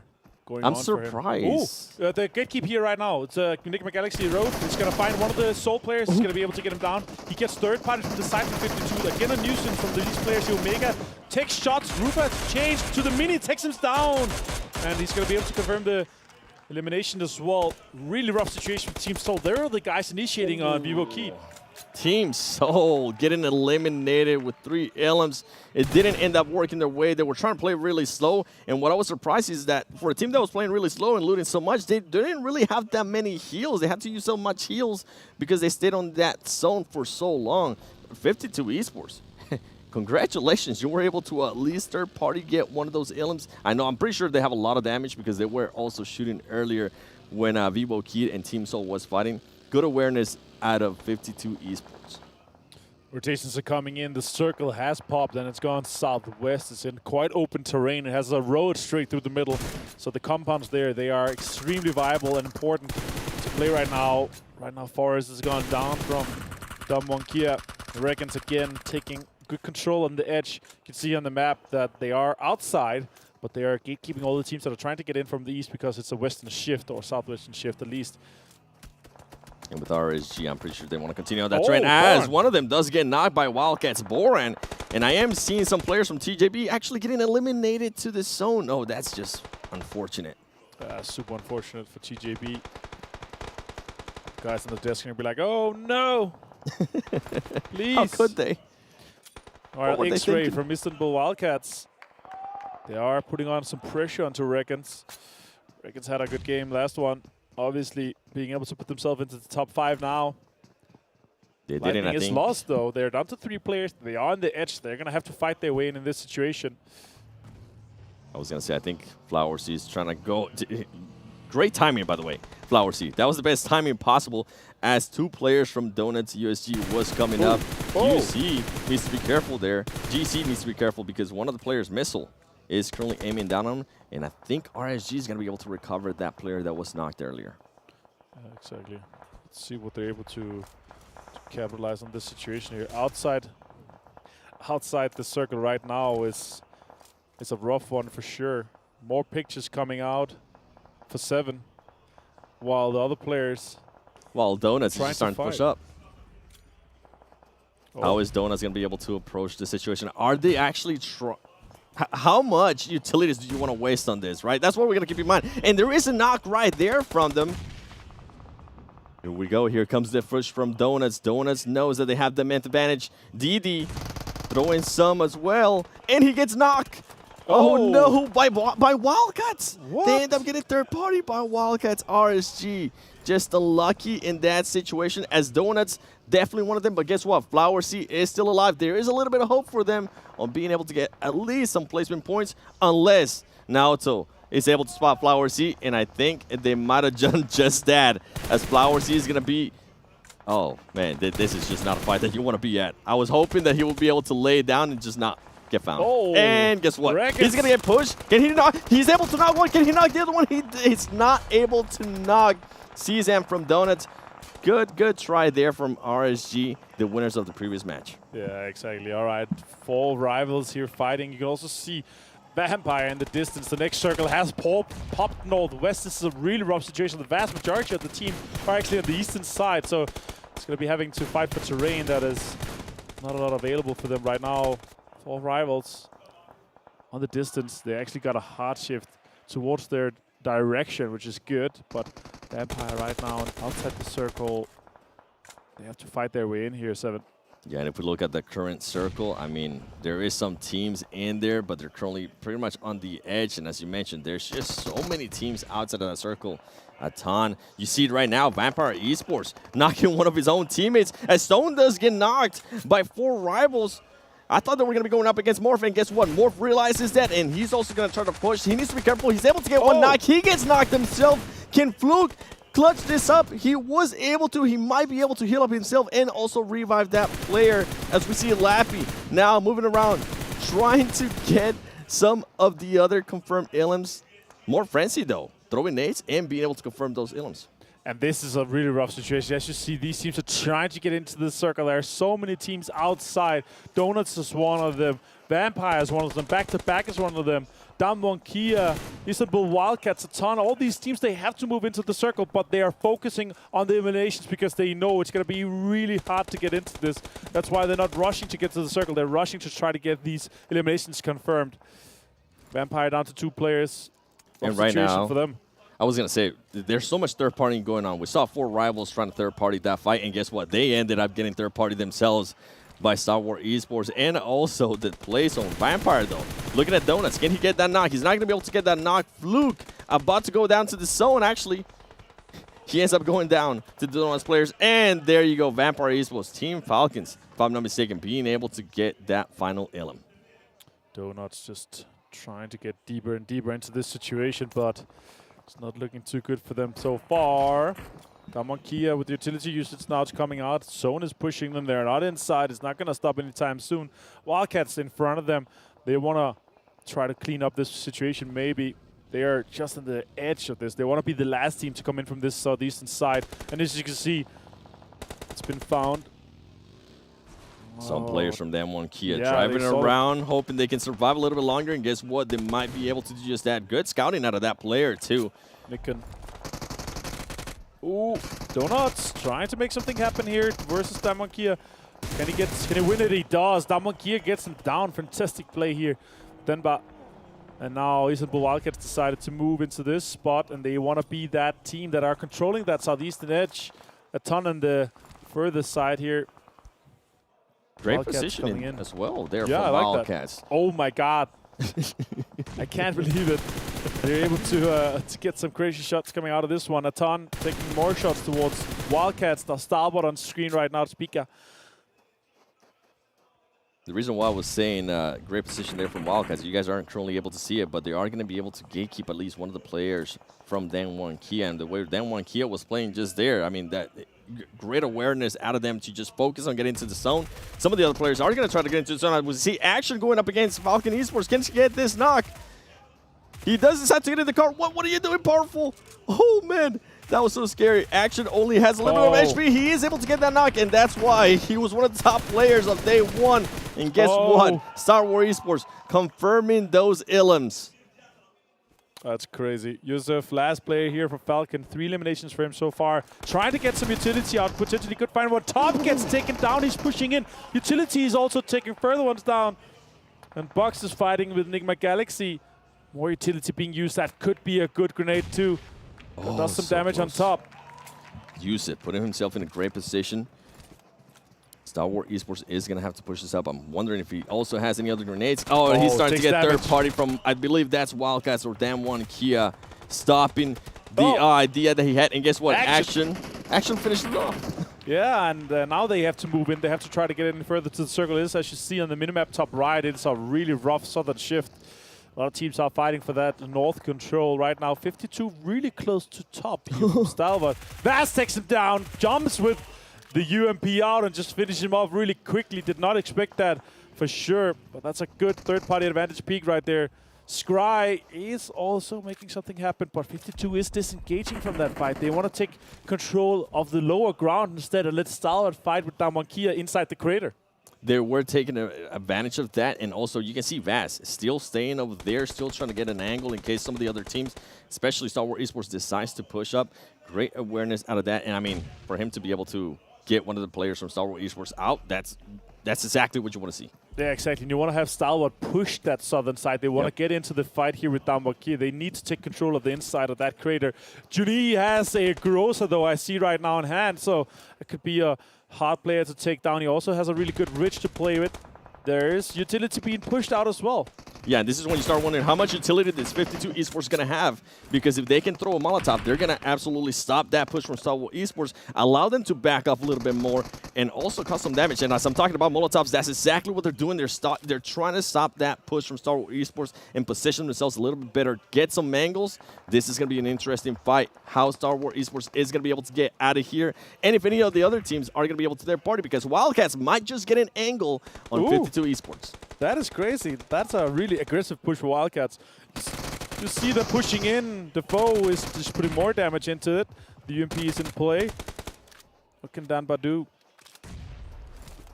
The foe also aggressive in this situation. 5 eliminations for Wildcats. A lot of really top heavy right now in terms of eliminations across the board. 5 on Stalwart, 5 on Wildcats, 8 on Nigma Galaxy. I was going to say, they really are, but one team that's being quiet right now that also has elims, Nigma Galaxy. They're currently sitting at 8. They're playing it patient. You can see some nades coming down into Damwon Kia. Is Wildcats going to make this push? He decides to back off as Nigma Galaxy. There you go. Now they're finally starting to wake up. Now they're starting to see the opportunity that they have here. Raduv, he knows where they're at. Is he going to go for the knock? Is he going to be able to get Pharaoh? The nades are going to be coming in. Here comes the utilities. And you know Stalwart Esports are going to be loving this as Nigma Galaxy able to get one knock, but they're not going to be able to confirm it right now. Stalwart finds multiple players here, or just one actually finishes him. Damonkia. That's 52 under so much pressure from multiple angles in this situation here. Lord is doing a really good job trying to make sure that it happens off. Damonkia is out meanwhile. 5th place, but Istanbul Wildcats joining this fight here. Third party from the high ground, trying to put pressure onto 52. 52 under so much hardship right now. They're going to go down. They're out in 3rd place, and now it's down to Stalwart and Wildcats. And Stalwart Esports just going for the full-on push. They know where Wildcats is at. Can they get those knocks? 666 trying to back off, get some angles. Here comes the fight. The foes. Can he win this 1v1? He's going to lose the 1v1 to Action. It comes down to 666, and Action is wanting some blood, and he's going to be able to get that last elim and secure the chicken dinner for Stalwart Esports. Ladies and gentlemen, I asked the desk yesterday, who do you think is going to end up winning this tournament? They told me, without even blinking, Stalwart Esports. And guess what? Max, Kalaris, Jason, you guys just might be absolutely right, because right now they're looking dominant. Something that I want to back up a little bit. Nigma Galaxy, they were just so quiet. I felt like they had so much time. They knew exactly where the other teams were with 52 Esports. They knew that they were fighting another team in regards to Stalwart Esports. I feel like they just waited way too long, Avenger. Yeah, for sure. I will say this, though. It has been extremely impressive to see Stalwart so far in this tournament. That was our 8th game. We have one more for us today. We're going to go to Sanhok afterwards. That's going to be really impressive. And after that, we can really look how far they're going to be able to take this, because this is crazy. I will say this, super impressive play by Wildcats. They were able to close that edge off completely.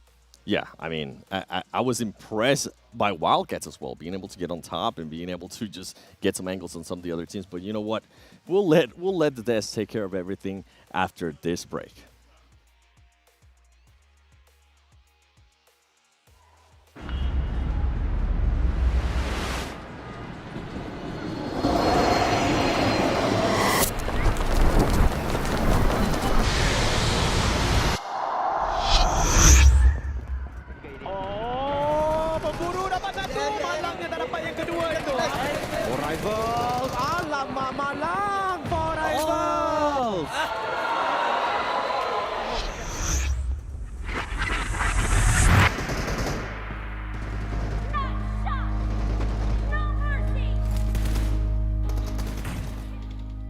Saya tidak akan membiarkan saya berada dalam zon selesa.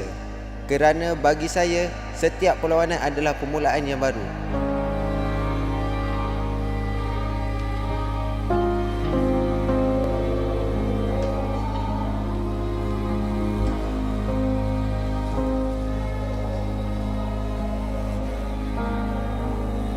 Yang menakutkan kita orang bukanlah kekalahan, tapi kehilangan yang asal dari titik permulaan.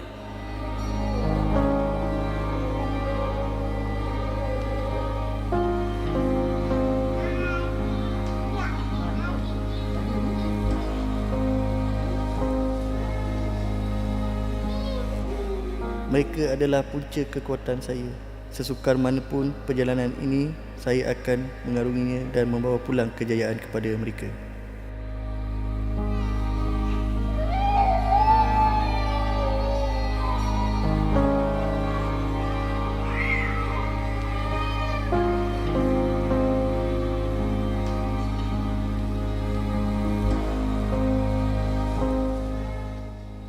Walaupun sudah mencapai 2 juara C Championship dan pingat gangsa Sukan C, kali ini saya ingin mencabar diri di peringkat dunia. Saya percaya pada pasukan dan diri saya untuk mencapai ke tahap yang lebih tinggi.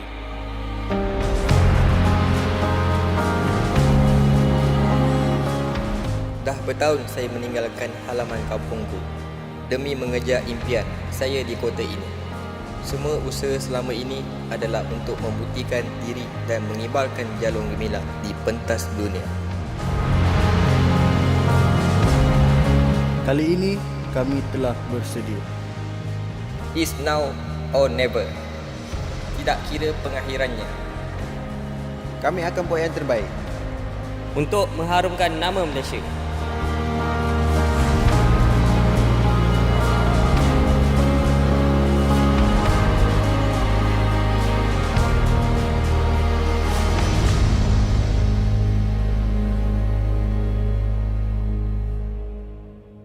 For rival, play with pride.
PMWI 2022. I want to give a shout out here to Sony Xperia 1.4. It's been made in collaboration with professional esports players, so you know the phone you're getting is gonna be good. Not to mention, it is official partner here of PUBG Mobile. And gentlemen, well, Kalaris, we'll throw it to you right away. Stalwart Esports take a victory here on match 2 on Miramar, but you think, you stand by the statement of... Move that way. Go on. No, not that far. Come back. Come back. Nutter.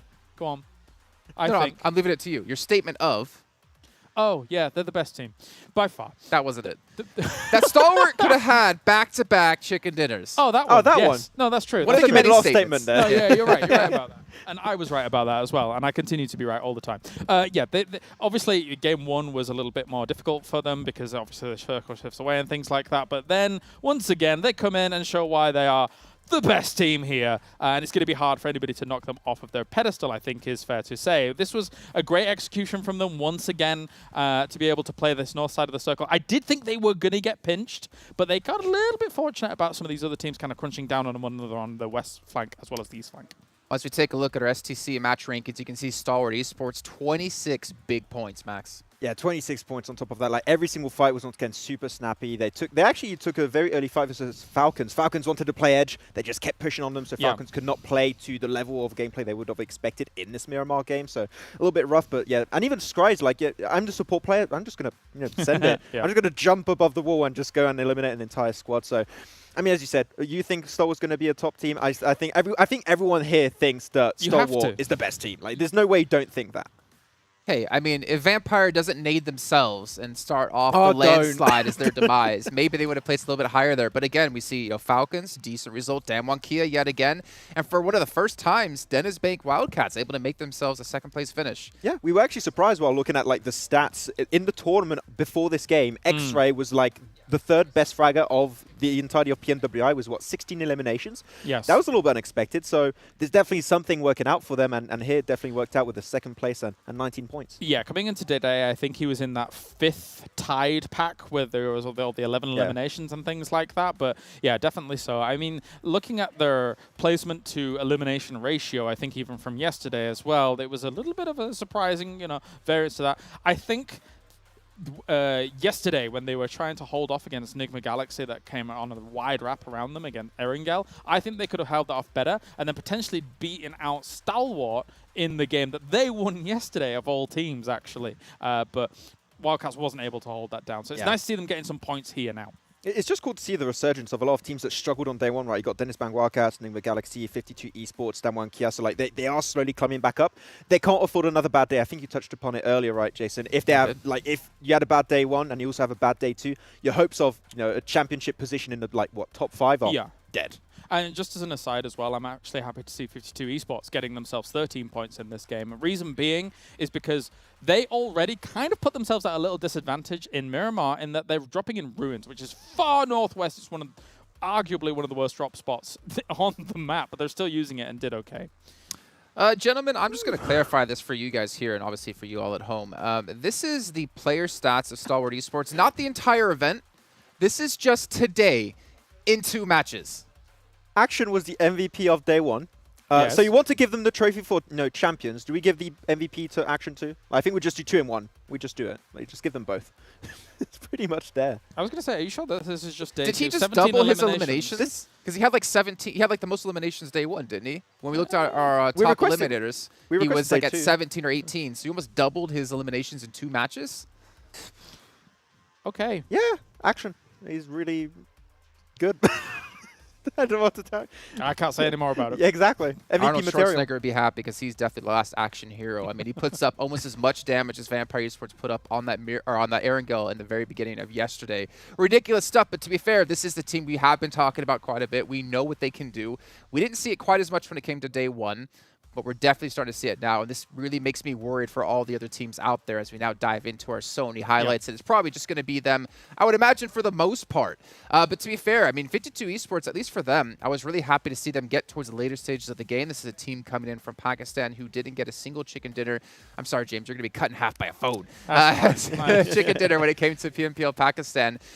They did have an unfortunate position, I guess, when it came to the end with Stalwart up above them. There was really nowhere they could go, but at least holding on for points was fantastic. And they did like drop in Ruins, right, too. So it was a very, very long rotation that 52 had to go for. Like, not your favorite location to go for. I hate it. Okay, there you go, it's said. But then again, like a pretty decent position, but they won like that plateau position. Nigma Galaxy were pinching on their position, then Stalwart. Like, I don't think many teams, even like some of the top teams, would have struggled in that position. So fair attempt, but it did become very difficult towards the end. No, definitely. I mean, you're effectively having to walk through fire when you're dropping there, and any other circle to work with it is very, very difficult indeed. But yeah, as we can see here for Vampire, this was a bit of an unfortunate scenario. Had that happened in other locations on the map, then it would have been okay. But because they're in such an open valley, the shots coming in from the other side of the valley cause them problems as well. It's the worst place to have an accident like that happen. there were literally 3 teams around them when that happened. Like, and they're just like, oh wait, what just happened? So of course we're going to get the 3 extra eliminations on point for free, so no issue there. And then Damwon, you know, looking to really pick up the aggressive nature of their gameplay, right? I feel like they feel a lot more confident. It feels like almost a different team in a way, and I do want to see a Damwon chicken dinner today. I think there's a very high chance we might see that happen. Well, Kalaris, you have to kind of back him up on that if we want to see it come true, right? We have the curse and the blessing. That's true. 1 second. Yes, our South Korean overlords, as I've always kind of looked for Damwon Kia, I think that they will get themselves chicken dinner. Thank you. No problem, no problem. Okay, well, we will actually take a look at our overall set and just get an idea of things maybe shifting when it comes to our leaderboards. We do have Stalwart actually. So not only did they take first place, but they've created the gap that we talked about between 3rd and 4th. They've now made that gap between 1st and 2nd. Fair. I mean, what do you want to say? They're just chilling at the there top was like right now. no words out of Max there. I mean, what do you want to say? There's nothing to say. I mean, they came in as favorites. They showed why they're the favorite team, right? And their gameplay are looking good. I had the chance to talk with Senator a little bit yesterday, and he said, we don't need to change anything. We have prepared everything beforehand. Day 1 was exceptional. We're just going to keep on going. That's the scariest bit about it, because if 1 or 2 things don't go slightly awry in day number 1, they would have been number 1 there as well. And now they're showing why coming in, they don't need to change anything. Their prep seems good. They know how other teams are moving around, how they're going to approach them in this lobby. I mean, even look at the last situation there in that game, right? You have a drop shot on towards a team, taking them out, which doesn't really lend you decent angles on the remaining team, but they're still so confident about taking that battle as well in a 2v2. So even though they've got 3 people alive. So yeah, it's ridiculous at the moment. And the jump up from Wildcats is then pretty severe, right? They were a team that was at the bottom of the rankings in like the middle of day 1. So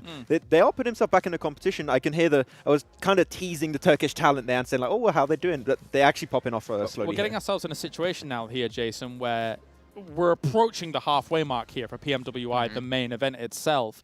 The top 3 teams, it's been a little bit rough for a start for Falcons here, but they're still got themselves a bit of a buffer.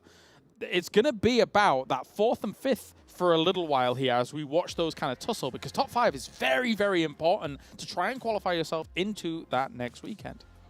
Exactly. The after party is going to be the main focus for all of these teams to fight for a big portion of that $1 extra million prize pool. So we'll see. I mean, RSG also has been climbing up, but RSG, unfortunately, chicken dinner game 1, I believe 0 points in that 2nd game here today. So a little bit topsy-turvy. Not the kind of result you want from a team if they want to hope to make in the top 5 into the after party showdown. No, definitely. I mean, again, we said that they had to have some adaptations. They played the Erangel well. And when you look at Erangel as a whole, we've mentioned it time and time again, it is where the majority of our games are going to be played. Your mastery over the grassy pastures needs to be strong. And I think RSG, as time goes on here in the days, will continue to gain the points in Erangel. We can see here, moving down to the 2nd page, Box Gaming has fallen off the front page. So I believe is Damwon Kia at 48 points. VIVO Kid as well was on that top page. They have fallen down to 13th place. And we're seeing, well, Max, at least a little bit of an uprising out of a certain team that we expected a lot out of coming into this event. Yeah, Nigma Galaxy had a really rough start, which I think was unexpected, kind of, knowing that they struggled at the very first day of the PMWI 2022. So here they're slowly coming back. Good to see from Nigma Galaxy. They were feeling confident in that fight too, but if we can see them remain as a 4-man crew at the end of a game, there's a very high chance they can convert it into a win. Yeah, well, gentlemen, we are actually about to head into our 3rd match of the day. We do have Sanhok coming up next. Things are going to get spicy, and they're going to get moist, Max. Big shout out to STC as well, one of our sponsors to help make this event actually happen. And also, of course, Dr. Suleiman Al-Habib as well has like a free clinics here around the country to help make things, help make healthcare accessible to everyone out there, which is always a fantastic thing. The USA can learn quite a bit about that. Anyways, ladies and gentlemen, we're going to be heading to that 3rd match of the day. Going to bring our commentators back in. Sanhok, well, we heard from Sertan earlier on about how it didn't work out for them at TJB. And we're going to find out here if maybe they can change their stars here as we're going to bring our commentators back in with Avenger and 7 Worlds Gaming. Moist, you said this is my favorite map. I finally get to cast this map. And you know what I'm going to be looking at? I want to see a hot drop. It's been a very, and I mean very, very long time since I've seen a hot drop here in bootcamp. And I think it's about to happen, Martin. Yeah, it's very likely also because we obviously have the 2 extra teams compared to what we are normally seeing. I will say this, though. This is a very, very northern playing path. Doesn't matter as much, obviously, here on Sanhok as it does on other maps because you can basically pretty much reach anywhere with a really long drop in this situation. But we have our eyes peeled on the screen. Where are we going to see fights from the very get-go? Are we going to see some of the top teams already now have a little bit of a early fight with some of the teams, but we will see for sure within the next couple seconds. I will say this though, the highest damage in action, 1,000 more damage ahead, or 1,000 more damage than Fluke, ahead of Fluke there. That is quite insane to see. Northeastern Circle. Yeah, and I think this Northeast Circle is actually going to force the hot drop because guess what? If I'm not mistaken, I'm seeing Stalwart Esports and RSG. They're both currently in boot camp. Are they actually going to try to go for it? Is there any team going to back off? I don't think it's going to happen. They're currently fighting. You can see somebody from back-to-back already getting eliminated to Aton Esports.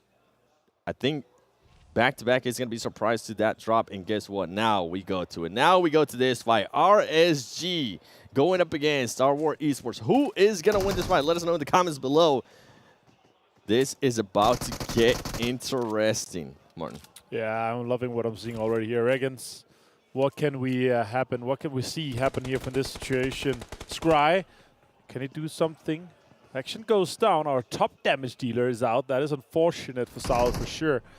But I love that REGAN.S is taking these guys on. Somebody has to stop them at this point. The first team to go into the triple-digit points, and they're looking very, very certain to be going into the top 5 in the AfterParty Showdown. Like the desk have been talking about here. This is a ballsy rest, but it actually worked out quite well. Top is low, though. Action is low. I'm not sure they have too much healing going on for them either. Top is outside. Trying to take advantage here. He's going to do some movements there forward, and they'll not be able to hear him too much. It's going to be interesting who's going to be able to strike first because this team's right now nothing. I mean, we got some knocks, right? RSG. They do have that DBS. They do have the DBS. We know what they've been able to do with it before. And guess what?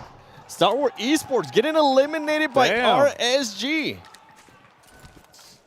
Yeah, that is quite crazy to see super early on here in this situation. There's obviously always boot camp that's being fought for. And REGAN.S being able to close that run out, take out Stalwart.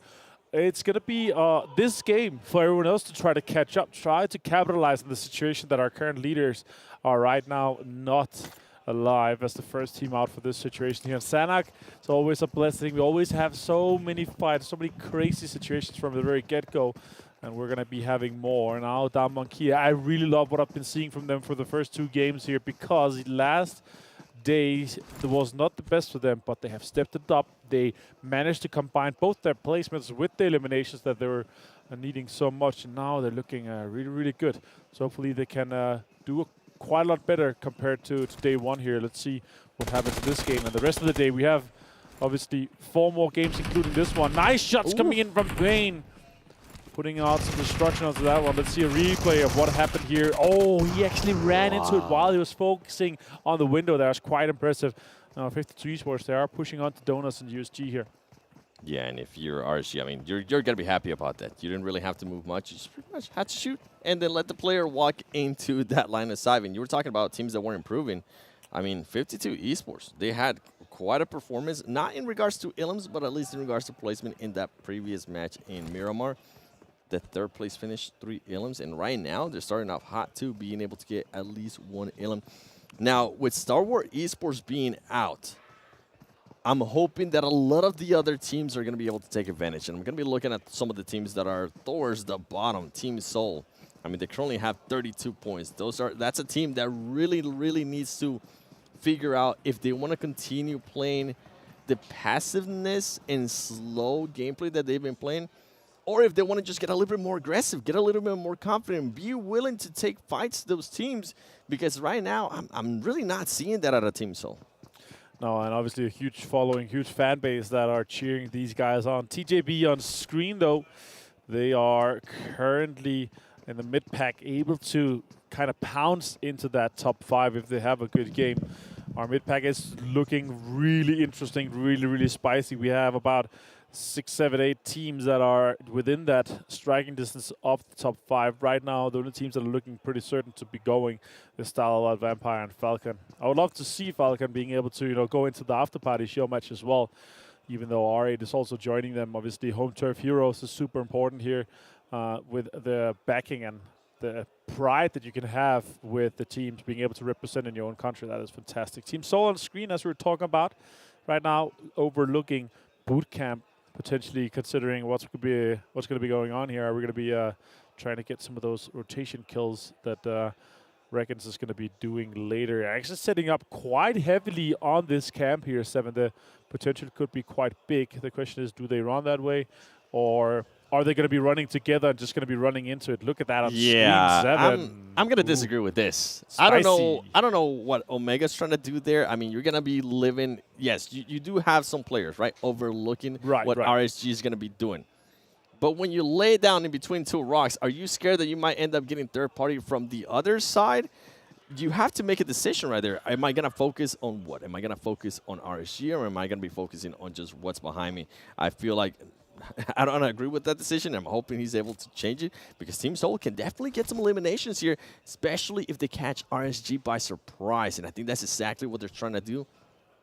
We'll end up seeing what's going to be happening with those 2 teams. But I mean, RSG has already gotten at least into 1 battle. We saw what happened there with that Stalwart Esports. They are ready to get into a fight. Virtual Gaming Squad, a team that so far has been a bit lackluster. They're also looking to get some elims. And here we go. RSG going up against Team Soul.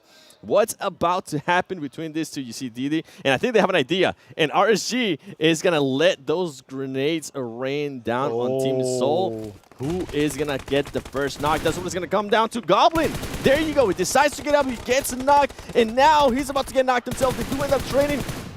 Ashot going for the knock with Lightning. I don't think he's going to be able to get it. He does end up getting knocked. GC being able to get everybody off the elf angle right there. Wow. And Team Soul escaping with just 1 player, but RSG, I mean, actually not even. Team Soul just got eliminated. Team Soul, you had the height advantage. You had everything going your way. You were trying to get the surprise, and instead, I feel like RSG ended up surprising them. Yeah, that was so unfortunate for them. They should have been able to capitalize on that situation, but they just weren't. And RSG, REGAN.S able to jump out, get the points confirmed for them. They're right now on 7 eliminations. 7. Yes. What do you think about that? I think that is a great number. And I think even though they do have 7 elims, I think RSG is going to be a little bit upset because they ended up losing 1 player. Yeah, that is an unfortunate situation. But I will say this. I would trade 7 eliminations for 1 player less on your team any day. I mean, unless it's action. Yeah, from Stalwart Esports, then I'm going to be like, you know what? I'd rather action be alive.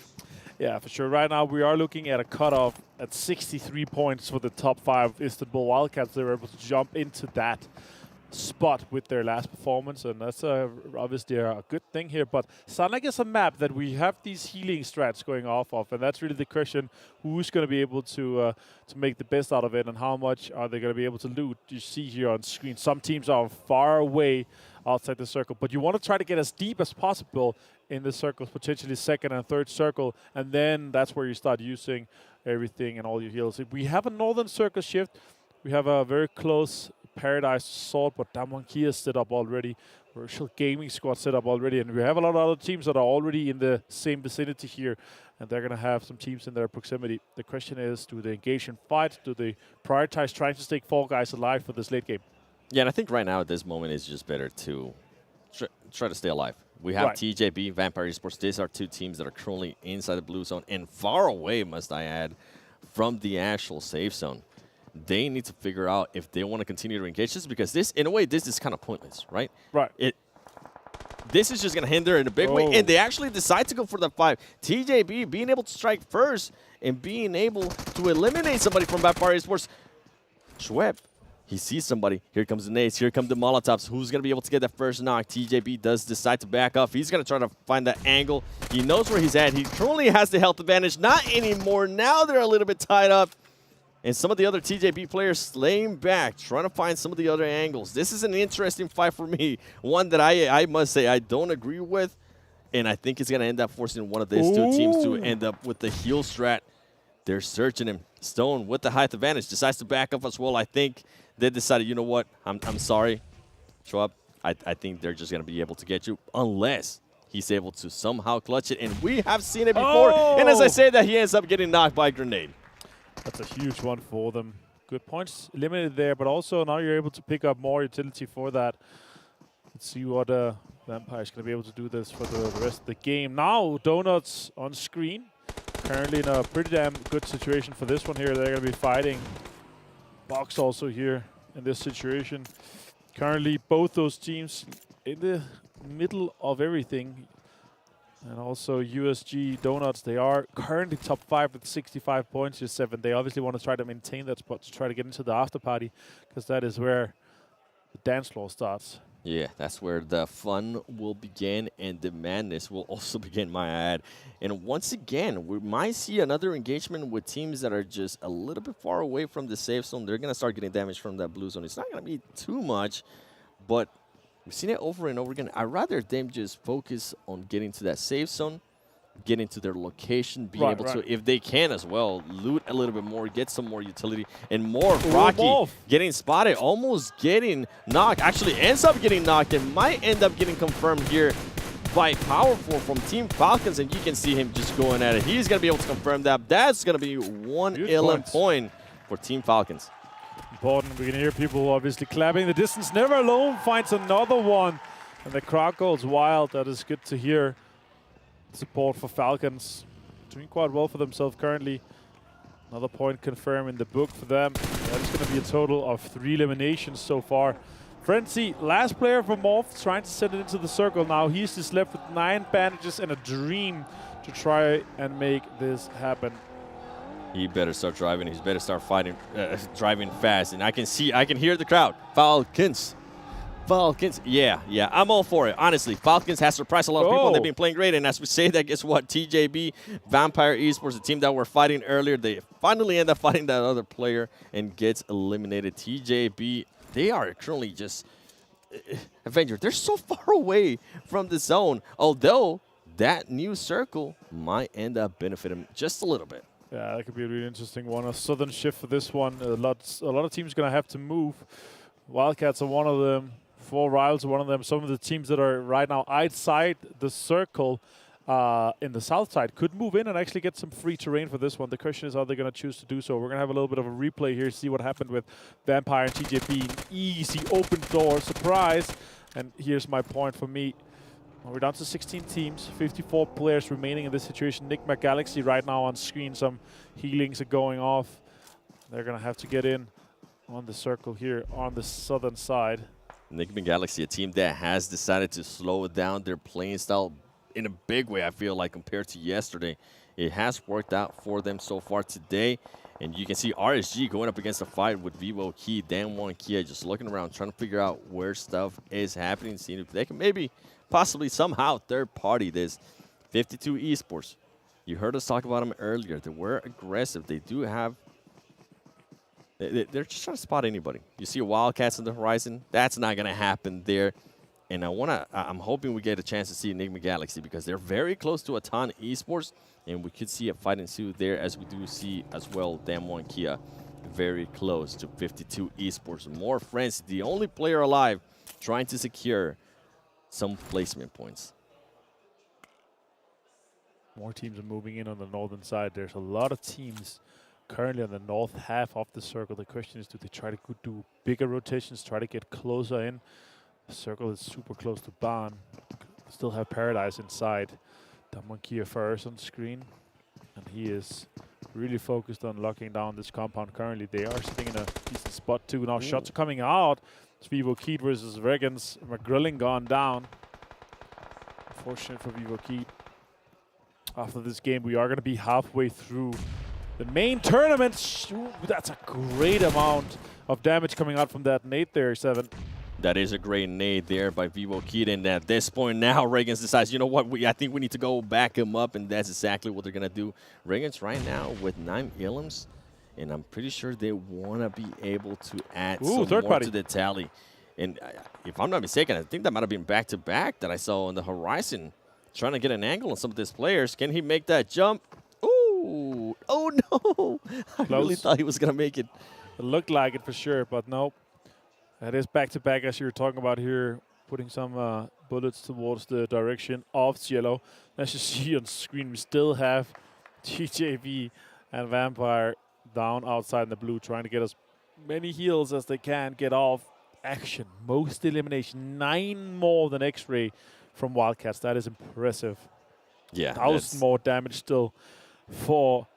That is crazy for action for Stalwart. That is just insane amounts of damage coming out. Still the longest eliminations, as we're talking about the Eagle Eye. $5,000 extra for the player that is able to have the 2 longest knockouts. And then you have action with 24 elims. See, that's what I was saying. I don't know if I would take 7 elims over action, because action, if he stays alive, he might be able to get me some of those elims. And on top of that, some of the placement points. But yeah, if it's not action, I would actually agree with you. I would rather take the 7 elims. Yeah, for sure. But like, because with 3 more players, you're going to get more out of it, right? Yep. On an average, you're going to probably get able to squeeze out quite a significant more amount of points for that one. Now, 52 having a bit of a fight towards this simple Wildcat. Locks out in the distance, actually half HP. The other players are trying to decide whether we're going to do. We do have a next circle pop. It's gone southwest. So Paradise is no longer inside. The teams here on the northeastern side, the 52, they're going to have to move. Damwon Kia is going to have to move too. Donuts looking decent at the moment, but we'll look in for those guys later. Outside the play zone, Ravenclaw goes down, and now the heal-off situation has not gone too well. Also, the Wildcats are moving. Big macro rotation for them. They're trying to go all the way on the west side, try to sweep in and try to make this big rotation counterclockwise to get into that. Oh, what? Did he randomly find Jumper there? 4 rivals? It's Team Falcons that finds that. That could be a big one. Now he jumps off the buggy. And Team Falcons definitely going to try to see if they can maybe pick up that player powerful before Rivals. He's playing that gatekeeper. It's not going to happen. It's not going to happen, but Lappy is being a little bit aggressive and actually is going to backfire. Yusuf's able to get some elims on 4 Rivals, and now the tables have turned. And I think, if I'm not mistaken, from what I saw there, Falcons might end up leaving 1 player to go for a heal-off, as we do end up seeing TJB. I'm looking at the map here. TJB finally deciding to get in a vehicle and just hold to the zone. Falcons, never alone, trying to not get anybody to knock them. And 4 Rivals, they're just deciding to back off to what's interesting. You can see 52 Esports outside the zone as well. And then 4 Rivals might drive into box gaming. They don't end up driving, and somehow Voki is still alive, and as I said that, he ends up getting knocked. The vehicle ends up exploding, and that is it for 4 Rivals. Box Gaming being able to take advantage, and Virtual Gaming Squad also taking advantage of the rotation from 52 Esports as they're currently knocking some of their players. Yeah, this is a rough situation in general here. There's Virtual Gaming Squad with the gatekeep on 52 potentially. Virtual Gaming Squad gets a knock on himself. Now Vaz for 52 trying to push. He gets knocked himself, gets finished off by Alvalucci quickly. And Damwon Kia is out in 14th place without any eliminations at all. This is a rough game for them. Not what they were hoping for, of course, but so far today they've been a huge step up. This could be a huge grenade for Daku. Let's see how much he gets. Oh, perfect timing potentially. It's going to re-knock Zeus. And that is a huge one for Luigi. He's going to take more damage. Oh, nope. It's really good that it was outside that little room there. Now Daku has to heal. He's going to go down to the zone. And that is actually a rough situation in general for 52 because they're going to go out in 13th place with just 2 eliminations. Yeah, that's going to only be 2 points in there. We go. We're seeing the replay of what happened there between Break MVP from Box Gaming. Got those shots, ultimately being able to secure those 2 elements. RSG being able to knock Wildcats. And you can see Never Alone, one of the players from Falcons. I wonder if that was the player that was trying to get the heal off for Falcons because he just died to the play zone. We got Nigma Galaxy. Hamoudi, can he get this knock on MVP from Box Gaming? He's not able to see him. He's going to be able to see him now. Can he secure those knocks? He is going to be able to secure the knock in the Illimus. That was the last player from Box Gaming. And Nigma Sally gets to move up a little bit more and getting closer to that safe zone. 8 eliminations, though, for Box to go out on that. It's really good to turn that around. Obviously, not getting the placement is rough, but That's good for them to at least get the eliminations here. Nigma Galaxy going out in 11th place. Back-to-back fighting with TJB. Kiss gets one down. More fights coming out. Polo goes down as well. Killswitch the last player for back-to-back. Let's see if he can make something happen in this situation here. Kiss is trying to heal off. It's a lot of damage taken from the blue zone. And I think Killswitch is just going to back off. He knows that he can actually get into the zone or at least stay alive a little bit longer and just wait for the moment that TJB is going to have to push. Remember, TJB was a team that was inside zone for a very long time, so I am going to have to question how much shields they have. And as I say that, they only have, this is the last one. After that, he's going to have to push if he wants to do anything. And I think he might have been able to see Killswitch. No, Killswitch does end up getting in a different location. He might be able to get the knock here, and he is. Great awareness there by Killswitch with 4 Ilums. Fantastic movement for them for that, but TJB goes out in 10th. 4 eliminations here. Virtual Gaming Squad taking some shots towards multiple teams. You see in the distance here, VIVO Keed and Istanbul Wildcats. Defoe is the last player. They have 4 eliminations though, but not as a good game as the last one that we saw from them. This next circle has gone further north, so multiple teams have to move in and try to get in. The Gamers Squad decides to take a car. It's a brave decision to do so. Let's see how much further they can take that one. But right now, a lot of teams are broken and battered. We actually have no teams that have more than 3 players alive. There's only one team that has that, and it's Virtual Gaming Squad here on the screen. Gaddafi right now looking what they could do for that one. Coming out of Libya, if they're able to do something more for this one. We see Wildcats also stone from Vampire Esports getting knocked in. Actually, gets eliminated. Wow, Gaddafi being able to get those shots there on friends. And Morph gets eliminated with just 2 Ilums in Virtual Gaming Squad. They slowed it down, and right now it's working out perfect for them. And I was questioning what they were doing there with that truck. I wonder if they were maybe thinking, are we going to need it for cover? But in Sanhok, you have so much cover from all the rocks that are just all over the place. VIVO Keed actually the only team with 0 eliminations out of the ones that are surviving right now. And they're trying to make it in. Now Aton, Bruno, no more heals. You're going to be gone off with that one. That is Aton out in 7th place. 3 eliminations. 3 teams have only a single player left. 2 teams, the REGAN.S and the VIVO Keed, has a 1 player surviving right now. Virtual Gaming Squad with 5 eliminations has 3 players alive, and they're putting on pressure on these teams ahead of them. Let's see if they can close this game out or if they're going to lose any players to REGAN.S. Yeah, Virtual Gaming Squad going to be going up against 2 players from RSG, but keep in mind, RSG, 11 Ilums for that team, and they started off hot, and I'm pretty sure they're going to continue to stay hot. As you see, Lightning getting ready to throw those grenades is going to come down to who's able to get that knock, because I believe RSG, if they can get a knock on those players from Virtual Gaming Squad, they might be able to win that engagement and just wipe them out.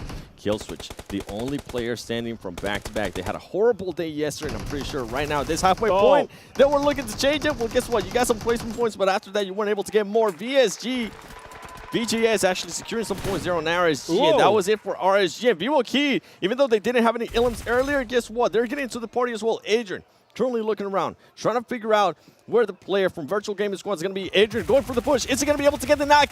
He is able to secure those Ilums, and Virtual Gaming Squad gets eliminated by VIVO Keed. And ladies and gentlemen, now it's a 1v1v1, and actually, it's going to be a heal-off. Team Falcons.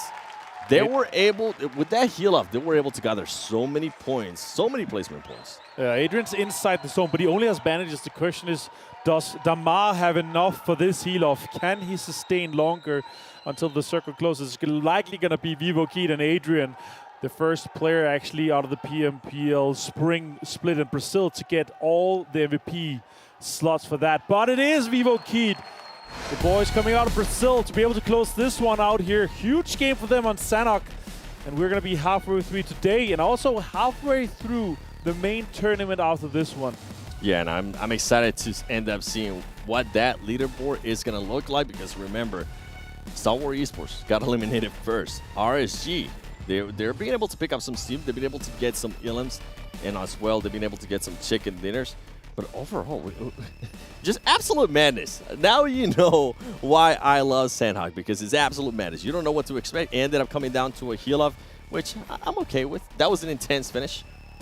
Yeah, super intense finish. Obviously, a situation where you have so many teams that are pushing and also the pressure coming in from the north side. There's so many teams fighting for the same terrain. I will say this, though. I'm happy to see back-to-back being able to step it up here in Sanhok. They had a lot of eliminations as well. I think it was 6 they ended up with in a 6th place. So it's their best game so far in the tournament after 9 games. So they're able to turn it around just a little bit. Yeah, and I mean, the placement points that they're going to be able to get as well. I think in just that game alone, they got more at least half more points than they have gotten the whole tournament up to that point. Yeah, they could potentially be doubling it if they're lucky, but it's just going to be about that. But again, VIVO keep being able to close this one out here. It's going to be close in the very end. Came down to just a lot of single players trying to stay alive, trying to heal it off, and also being able to get some good amount of points here for this. Falcons again, 2nd place. Being able to do this for the home turf heroes is really good to see. I could hear the crowd, all right? I could hear them. They're excited, and I'm hoping that they are going to continue this way. I want to see them in the top 5. If they continue on, we're going to have 2 Saudi teams on the after party, and it's going to be absolute madness. Yeah, exactly. And that's actually going to be it for us today here. We are halfway through. We're going to go to a short break, but stay tuned after the break. You're not going to believe what the desk is going to show you.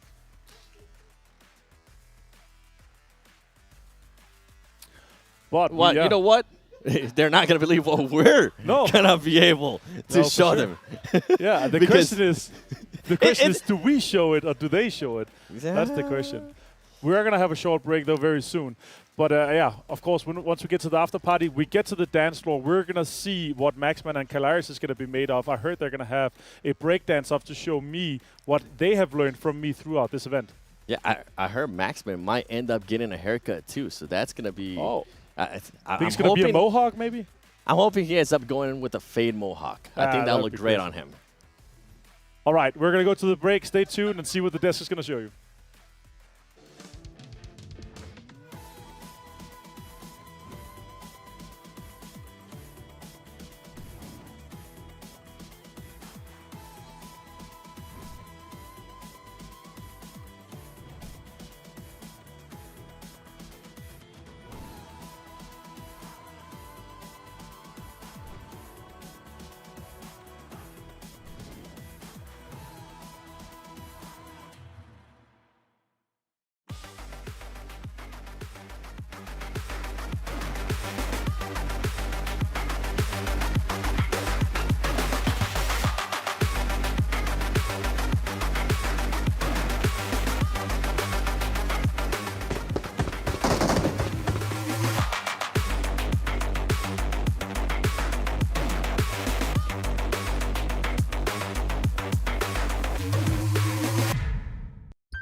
مع التحديث الجديد لستيتي بلاي تجربة جديدة للكل.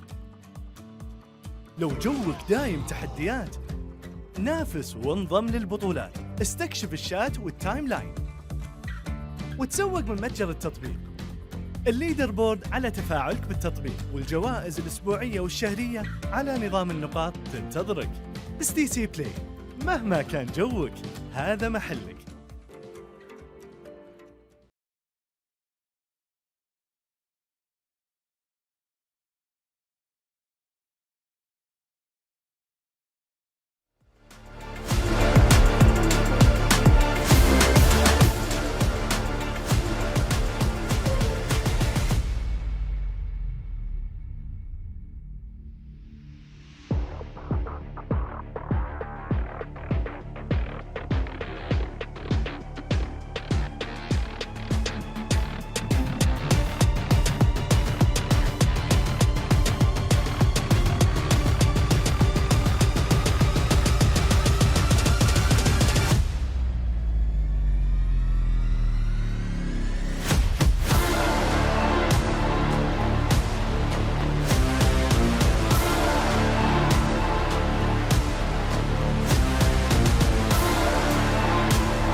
Thank you so much, Avenger, for that clickbait.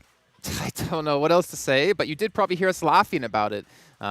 Pretty much we all laugh at his casting anyways. Maybe it's a little bit too mean. Anyways, beyond that, because he's probably going to come up and beat me up, let's talk about Spotify as their sponsor here as well at G8 with the PMWI 2022, making sure this event can be done, bringing it all to you guys to watch at home. Gentlemen, we had Sanhok kick off. Maximem, he wanted to show us really quickly the VIVO key rotation. Can you do that once again for us? Okay, so this is where they drop, okay? Arrived. Oh, yes. Thank you. That was good. I know, thank you. That's better than my dance moves. Yeah. To be honest. Let's take a look at our STC match rankings, get an idea of how many points the teams did get. VIVO Key able to get themselves on the board here with 19 in that last match, but Team Falcons actually coming out ahead with 20 points. Yeah, they cleared a few teams playing the edge gameplay right. They got themselves a few teams in a really bad spot, and as they like to do if they have a very advantageous position, going to clear out that spot at the first place. But man, RSG came out swinging very early on there, Kalaris. Yes, they did. It was a statement piece, I think is fair to say. When you have boot camp as quite the priority position that it normally is, RSG, the fact that they just take the fight straight to Stalwart, who's currently #1 in this lobby, is a big statement. It's not an easy battleground to play, but being able to wrestle boot camp away from them, I mean, top was gone instantly, I feel like, in that fight. Yeah. So RSG, they're gaining steam, gaining momentum. Yeah, we're seeing Wildcats, though. They are cruising pretty nicely today. Like, got himself another good, decent game this time around. 14 points on this match in particular. There's some consistency. There's a method to the madness for the Wildcats, I have the impression. And the Turkish talent next door, they're going to be real pumped about that. Oh, yeah. Oh, I hope so. We can see back-to-back, though, 10 points for themselves. I think they had 13 at the start of the day, so maybe they're starting to build up some steam as well. We talk about, like, this is the day. If you have a bad day here in day 2, you're not going to get top 5. And top 5 is kind of what it's all about. Obviously, it's $500,000 for first place, but getting through into the AfterParty Showdown is a massive factor for all these teams and what they're considering. You guys at home, though, while we're not actually here broadcasting the show for you, guys have the Vibe and Drive event happening currently within PUBG Mobile. Make sure you guys log in, complete the missions with your friends, and you'll be able to get your hands on permanent legendary sets. So make sure you guys check that out if you have not already. Well, gentlemen, we also need to mention not only them, but Razer, a sponsor here at PMWI 2022, as they are making this event happen for us. So thank you, and a big shout out to them for making this possible, because you know what? If it wasn't for them and all the other sponsors, we wouldn't be here. We wouldn't be here in Saudi Arabia having some insane matches to talk about. All right, so gentlemen, we have a few minutes until the next match is about to kick off. We're obviously heading back on over to Erangel, but we're going to quickly check out some Sony highlights from Sanhok. We did have an interesting happen, I believe, between TJB and Falcons, or not Falcons, Vampire in the beginning, that actually allowed them to stay alive for a very long time. And after the interview, I really thought that Vampire would try and avoid the situation as much as possible. But you have 3 teams doing the exact same thing, which is you've got Nigma Galaxy, you got yourself Vampire, and you have TJB all looting down towards that Same and Ruins position. Some clashes are expected to happen, but they committed for so long, they lost a lot of time doing so. That's the main problem, and we alluded to it after the interview. The fact that, I mean, even Sotani was saying that they want a heal strat on Sanhok. Okay, yeah, then we say, okay, so how many meds can you all get from this one location? There's only so many. So I sort of didn't expect them to really avoid the fight if they want to go for the healing strat. So you can find these meds elsewhere. You can try and take some trash compounds maybe in the center of the island and then move down towards Camp Bravo and then eventually transition over towards the mainland. But yeah, that's not how it goes out. It's almost that mutually assured destruction situation, but TJB is very well versed in our region, and we know that very well. Well, I mean, if you're going to want to get meds, you're going to want to look for Lin. Lin is going to get you a ton of meds to be able to put inside of your pocket. But, I mean, gentlemen, we're at the half point now of the day, right? We have been able to see Stalwart rise up, improve themselves from day 1, able to get themselves to the top of the leaderboard here. But I'm really looking towards some teams like maybe Donuts as well. They're kind of on that cusp in 4th place, I believe, at least before this last match happened. There's quite a few teams still in reach of getting top 5, but I'm curious, are you focusing on any teams in particular here? Donuts was actually the team that I talked about at the start of the day, and I still would love to see another win coming out from them. I think they have the chops to go very far in this tournament, right? And it's great to see Japan like improve so much over the course of 2 years now. Just every single time, like you had Blue Bees before, and like now the region, it's just so good, and they keep creating so much more talent in the esports scene. But I would still like to see them go a little bit higher potentially. I want to see them be challenged in a far east or a far west circle. I think it would be interesting to see if they can actually deal with something like that beyond the realms of Rozok's stronghold. Okay, well, ladies and gentlemen, we are a minute away before we do hop into our second Erangel of the day. going to be bringing in some new commentators who won't clickbait at all because you know what? They're handsome. They're great at what they do. They're looking fantastic and fly. It's John, Allen, and Blake.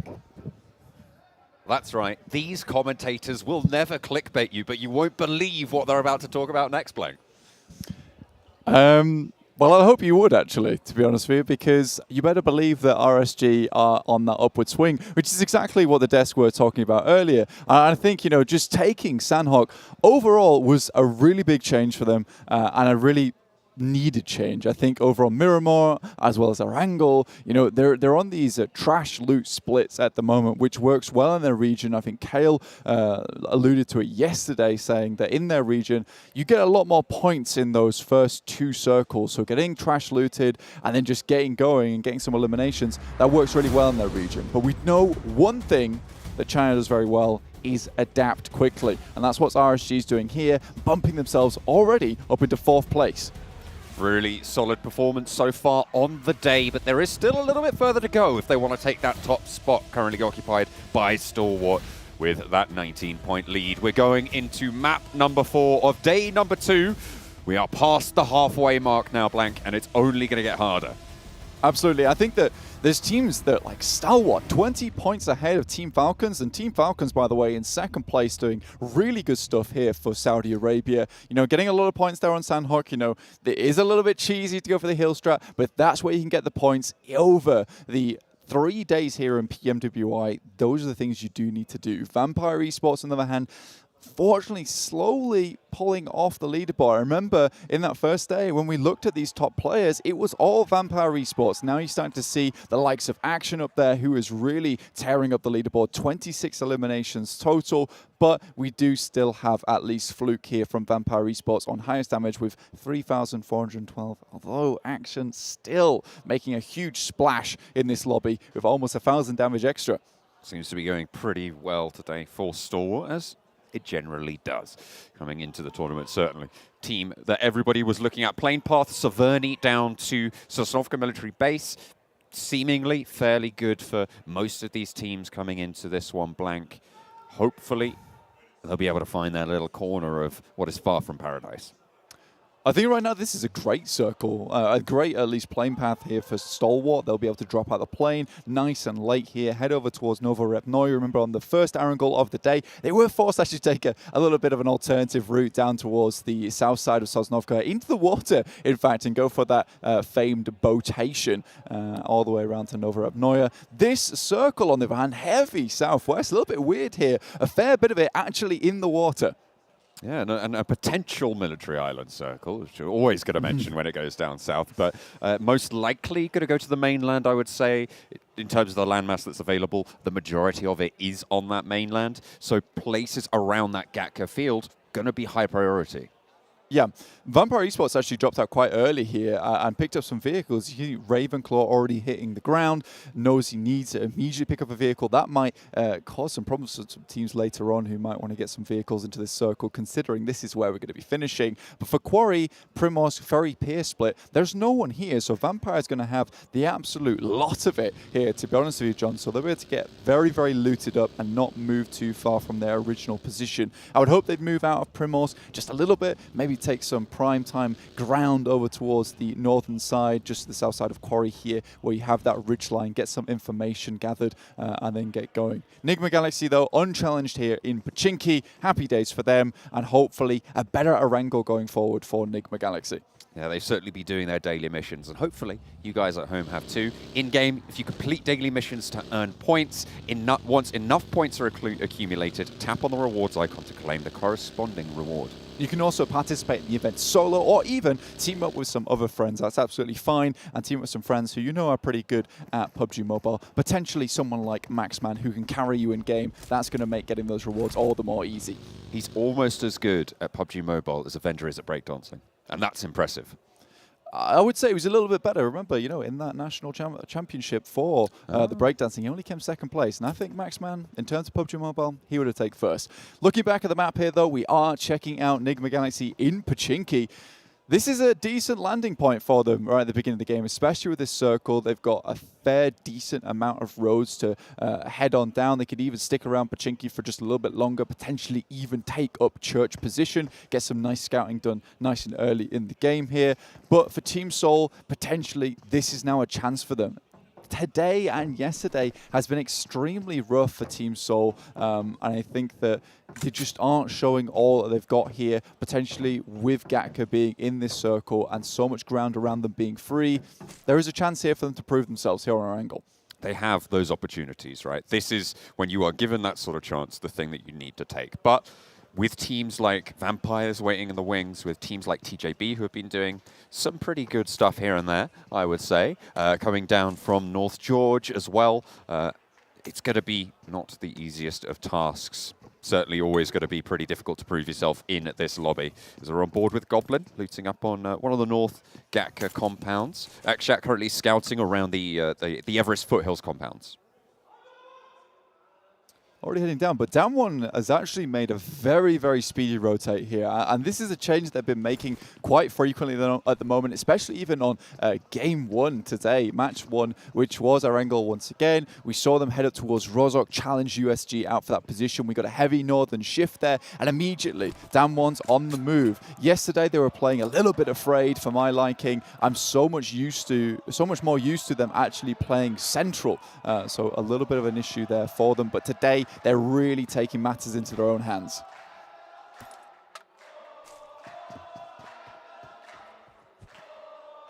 Can't quite hear what they're saying, but there's certainly a vibe. They're going for it. We're on board with Morph. Everybody having a good time here in Riyadh. Certainly I am too. I mean, I've been really enjoying this tournament so far. Certainly a lot of dynamism and a lot of changes as well day to day, which I was a big fan to see of so far in the day. Down one, Kia. Currently, just picking up some vehicles, getting organized for the rollout. Try and channel their inner Autobot. Absolutely. I thought the main stage was packed yesterday, but just looking at that image there, you know, the main stage is even more packed. So really good to see the turnout here from Saudi Arabia. Everyone's coming along to cheer on their favorite teams, who I assume maybe is Team Falcons, but perhaps we have a couple more members in there who have their own individual teams that they're enjoying to watch. Just looking at our top eliminators in the lobby. You know, Lightning from RSG currently topping the boards at the moment today with 12 eliminations total, 600 damage ahead of second place Action with only 9 elims today. I say only, it's quite a bit, but he's on 800 damage total. So very, very well done to Lightning from RSG, doing really the lion's shares of the work, and today he is bringing the thunder. Just saw Ravenclaw pop out his front right tire. Okay. I don't know quite why he would have done that. I was thinking, oh, maybe he's got the back right tire that's down, but not entirely sure what's going on there. But you know what? Ravenclaw's a smarter man than me, certainly, in a lot of these games. Yeah, well, what he knows is that he's on the ferry pier right now, right? If he wants to go left, he's going to go right into the water. Shoots out the front right tire, means the car is now steering off to the right-hand side. There's no way he can go into the water now. It's a next level play. That's incredible. He's seeing the future in a way that I just can't, right? He's seeing 100 steps ahead. That's right. I'm only at 36 about right now. So. He sees the thin sheets of time slowly coalescing into an edge. He sees the time knife. That's so deep. So true. So true, so deep. Oh, dear me. That's going to, yeah. Yeah, let's see. That's going to be on your gravestone, I think. You reckon? My quote about, about our boy Ravenclaw. But yeah, so this is actually a decent position for them regardless here in Primorsk. A decent place to start from. We talked about this nice and early on. A lot of these other teams potentially out of the way. Tongjiabao heading back towards that prolific North George spot. That's where they started to see a lot more success over on EU. So hopefully this is something that we can continue to see on Erangel. They have been a real pain for a lot of these other teams when it comes to rotating, specifically Vampire Esports. But this game, the tables are flips. It is TJB who have to come to Vampire Esports. The shoe is on the other turntable, as I hear. That's right. I don't know who put it there, but it's there now. We're spinning around. The next circle is going to decide a lot of the pace of this next game plan as it comes up. It will decide if we get that military base shift or back up to that mainland. We'll see where this one pops. It's about to come through, as you can see that on your screens. Going to be deciding the pace of these next couple of minutes of gameplay. You jumped the gun here. It's not quite there yet, but we'll wait for it to shift through. We have had a lot of hard shifts, so southeast hard shift could be very, very interesting. It's something I imagine that Stalwart would be loving to see here. Aton Esports currently holding out that bridge on the eastern side. You can see that on your screens, though they are flanked by back-to-back. We do get pretty, I would say this is technically central circle here, considering we're pulling away from that water back onto the mainland. So Stalwart do need to now start thinking about how they want to approach this. Now, they could easily rotate down towards the Wildcats, but they've refused to do that in earlier games. So this eastern rotate for them past farm is going to be a little bit more simple for them, though they will run into this wall of teams. Aton trying to take shots over towards back-to-back and ostensibly succeeding in their endeavor. J7 already going down, getting flushed out. Looks like the representatives from NA just going to have to take the L on that one, unfortunately. Not ideal. Team Seoul, in the meantime, they started Gatket. They moved down to the ridgeline that's got a lot of trees, a lot of hills, a lot of cover. So they're on the south side of this this central cluster of teams right now. And to be honest, I think that's the right decision for them. I really like that area. I've talked about it a lot whenever I've seen these sorts of circles. I think it's got a lot of opportunity to move away from, and I think it's got a lot of nice cover and nice positional advantage. That's crazy. STE is so far behind the guys from Aton, but already taking a couple of knocks their way. So they're already, clearing the space in front of them, even if the space in front of them is around about 500 meters. But we do know that after Stalwart had Bootcamp brutally taken away from them on the last Sanhok, they're looking to lay claim to a little bit more of the landmass at the moment. Still show the rest of the lobby that they are the dominant force here in the PMWI. Roll up the sleeves, get stuck in. They will do so on the eastern side. He says as he literally rolls up his sleeves. Inspiration follows real life, It's inspiration follows yourself.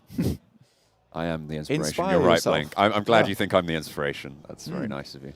You're welcome. I'm going to have to hold on to that forever. I wouldn't. He's never gonna say something so nice to me again. USG, I think you mentioned this actually. We were watching Erangel, the first match of the day, and you were talking about, they were stuck in Rozhok and they refused to move. And that wasn't a case of they couldn't move. Maybe they were stuck behind Damwon, but Damwon just sent it all the way to the northern side, got a central compound. But this game, USG has attacked onto that and they decided to make a quick move nice and early, waiting for Nigma Galaxy to maybe vacate just a little bit out of Pachinki. They're taking Church Hills here, so this is a decent place to be starting. RSG, REGAN.S, they're still just trying to find a little place to call home. I believe they're in the mix of it, just above Box Gaming, right on the south coast. You can see them there, just holding on to the roadside. They've got a 2-2 split at the moment, so really striking out here. I think that confidence from a couple of the games previously has bled into their gameplay massively. You would hope. You would certainly hope. REGAN.S right now, as you say, in the mix. They've got Box to the south. They've got Stalwart to the eastern side. On the north end of them, I think they've got Aton and a couple of those other teams as well to be worried about. Nigma Galaxy as well, as the map is going to close yet again in just a matter of moments. So far, not a big pop-off circle, but I imagine the next one is likely to be a little bit more dramatic. Absolutely. And just looking at, Damwon, they've already lost one player here. So they send in, I respect that they're playing a lot less afraid here. They have lost one player, but it's not the end of the world. Specifically when you see this circle here, this is really, really important. You get the southwest shift and just look at the amount of teams on that northeastern edge. Goodness me, yes, Damwon's lost one player, but the amount of players that are going to be lost just in this hailstorm on the northeastern side is going to be horrific, to say the least. It's good for teams like Vampires, like Team Seoul, who are further down on that southwest side already in that ridgeline that I talked about earlier. They can hold on to that and try and use that as some sanctuary. Unfortunately, the eastern side is going to get pushed on. REGAN.S, they've had to immediately leave that 2-2 split, come together now and try and figure out what they can do. They're looking towards the roads. They have some vehicles. This tree line is played very, very often, has really good sight lines over towards the road. Wildcats, not sure how long they're going to spend in this position, but I think they're just running straight past down towards Vampire Esports. Team Soul, they've lost 2 already, so not really able to translate that early rotation from Gatka in the beginning. But down 1, oh, they had 1 down, but they were able to bring him back up again. So down 1 currently at a 4-man. This is a surprise to me, but fantastic stuff either way. Soul have let it slip down to 2 as well, so they have a pretty decent spot for down 1 here. Falcons losing a player on the crossing out in the open. Jumper able to see off Damar. And now the Falcons have to figure out what they're going to do based on that information. They know where another team is, and they're playing in these fields. They've just made it to a shack, and they're just going to try and hold up for the time being. With Vampire on your oversight, though, it's not going to be the most comfier positions. Absolutely, you do need to be very, very careful. Now Vampire, in one of these places, like the little ditches, it's quite easy to get caught out here. Luckily, there's not too many teams around them specifically because, you know, there is a lot of open ground in this area. With so many teams watching, I think Vampire Esports can feel quite safe in their positioning for the time being. Team Falcons, though, they're being harried. A couple of teams taking shots their way, but so many teams able to make their way in. Stalwart making a long wrap over towards the northern side at the moment, but there is such a big line of field here on the eastern side that so many just want to head down towards the west. Now, the next circle could be extremely cruel, and currently teams are just trying to find a place in the circle that they can hunker down in. They're trying to find that golden position, get a little glimmer of treasure. And if you want to get a glimmer of treasure as well, you're in luck, because from the 4th to the 13th of this month, there is a 50% off PMWI pack sale. Get a set straight away, and 5 chances to draw PMWI treasure chests as well. And from the 14th of August through to the 15th of September, just in case you missed that previous sale, were extremely nice. There's still 16% off PMWI packs, and you get 6 chances to draw PMWI treasure chests. Next circle comes on in down towards the bridge, which leaves Vampires in the circle again on this ridge line that we've talked about a couple of times now. The western edge, though, looking to be pushed in potentially by TJB, by Falcons, and I think that's... who else is that on the western end? That was VIVO keyed as well. Yeah. Yeah, so VIVO key currently in this area. TJB just barreling their way into the circle at the moment. Yet to take too many casualties, but swinging straight past Vampire Esports directly towards the Wildcats here. But Ravenclaw in the tower takes some shots down. Tink Skirt, he's out of the vehicle. The car's going skirt in its way as well. GK first takes a tumble outside the Wildcats compound. It looks like Fluketh is looking for the flush. Pick up the point, take it away. Xiao trying to get away in the buggy. Lin as well running for Ferry Pier, for that area to try and get a little bit of cover, to try and stay alive. Nades from outside the window. And the crowd cheers. Falcons hold out for the moment in the shack. Falcons really have captured the hearts of the people here in Riyadh at the moment. It's so great to see. I mean, they are just in a shack at the moment, guys.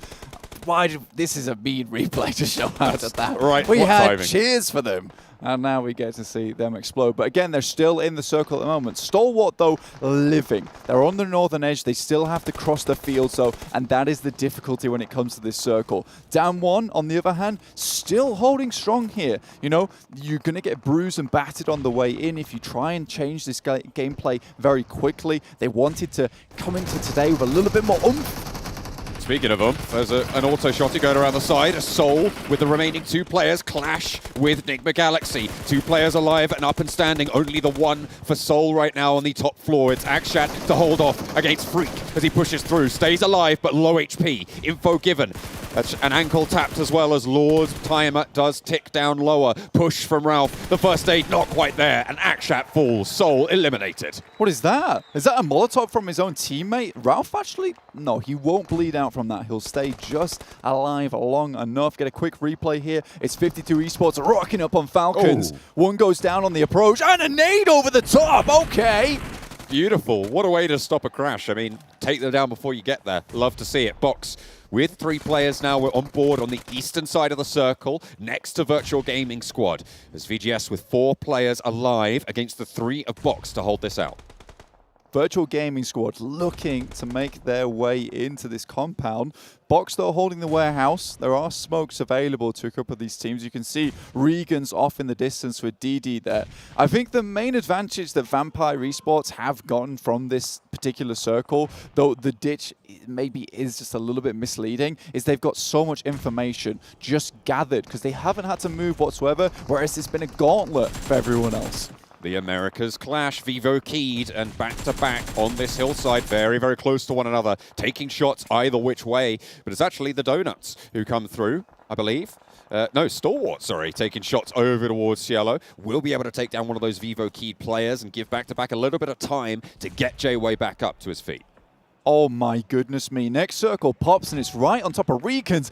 And look at that, a gift from the skies. A loot box directly on their position. Regan's really do want to translate this. And with the current scoring they've done today, they might even be able to shoot up into a third, second, or even a first if they have a very, very good game here on Erangel.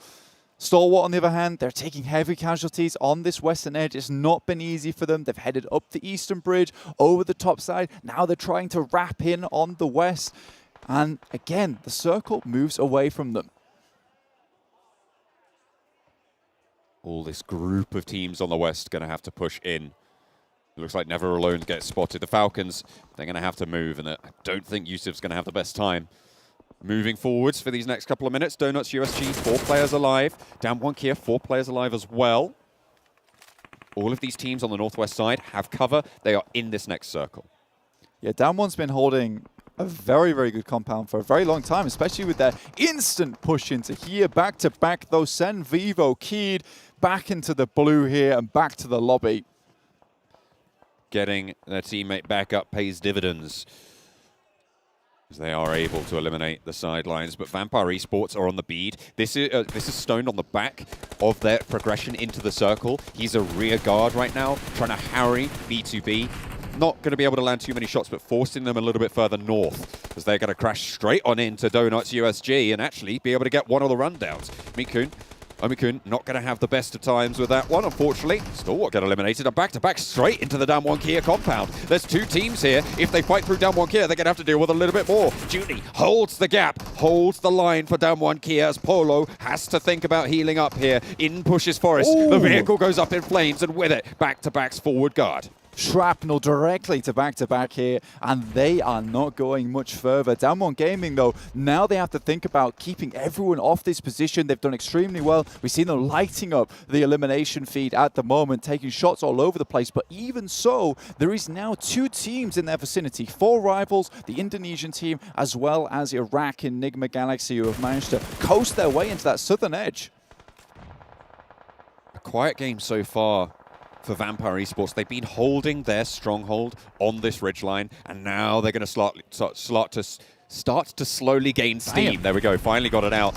As Damwon Kia finally have it out for the Donuts USG squad. Missile behind the vehicle. That place has not been safe historically, but it's not going to be safe anymore. 4 rivals enter the fray as well, as Forest drops a smoke out to try and get a little bit of respite, but Jumper gets knocked. And everybody else from 4 rivals gonna be a little bit slower now, but there's nades starting to pop into the warehouse. Looks to put the damage in and move closer to this next circle. Voki tries to drop a grenade over the top. Previously, the team's ambassador turned player, and he's been doing really, really well for the team, but he does go down in the middle of it. Regan's, though, taking the fight to Vampire right on that southwest coast. So, you know, even southwest edge, even though they are in the center of the circle right now, they are being very proactive. These shots are unbelievable with the AOG over towards Stoned. Trying to slow them down, and if you could slow the Vampires, that is absolutely phenomenal on that western edge. Draw the attention that way as well as they try and make their push. They're down to 2 with Ravenclaw on the floor. Schweppes tries to make it to the tree, but Ravenclaw is going to get picked up here. Regan's still going strong for them. And through from the 4th of August through to the 13th, all users in a specific region of the top 3 teams will have the chance to win a prize. You get maximum of 1 award per user, though, so make sure you make it count, just like Wildcats are here, trying to make their way into the circle. Ooh. Defoe goes down to Rocky, and it's a rocky start for Wildcats, and they are clambering. 1-2 punch from Rocky to slow everything down, stay in the round, but for now, Lightning! Box Gaming eliminated in the meantime. Lightning just striking seemingly more than once. As teams just start falling like flies. There was absolute chaos here on the south side. You cannot say that this guy has not done so much for the team, but I will say even though REGAN.S only have 7 eliminations so far, it really does not matter. Honestly, they have put in so much work, so many little bits of damage around the map that he has crushed people coming into this circle. They have been cut up on the way in, and REGAN.S, they're the barbed wire. It's going to be really difficult to get anything done against this squad now as the Wildcats try and make their last-ditch attempt. Just Lux out in the shack, potentially going to try and heal out and get a little bit further into this game. Wait for a couple more teams to be eliminated as Damwon at risk of being one of those teams. It is just Sung now. After their position on that northwestern side, they have really suffered in these fights. They've been the team to fend off everyone on that western edge, and they are paying the price. The consequences are coming home to roost. Nigma Galaxy putting the pressure on Sung. There is still an opportunity here for him. He jumps through the window, gets one. Ralph's very low HP. The shots from the side, but it's 4 rivals to take him down. Goodness me, Sung could have had a real run with that one. Still 8 eliminations and a 6th place. This is beautiful stuff for Damwon, but it's REGAN still with 4 players remaining. And I'll say it again, this team has just not waited quietly in the center of this circle. They've been all over the place. Flower tries to take some shots down, will get knocked in the process, and there's a vehicle coming up towards him. It's an even trade there, and they will try and keep him alive as well. Having 4 players in this final circle is going to be incredibly useful. 4 rivals down to 3, Nigma Galaxy down to 2.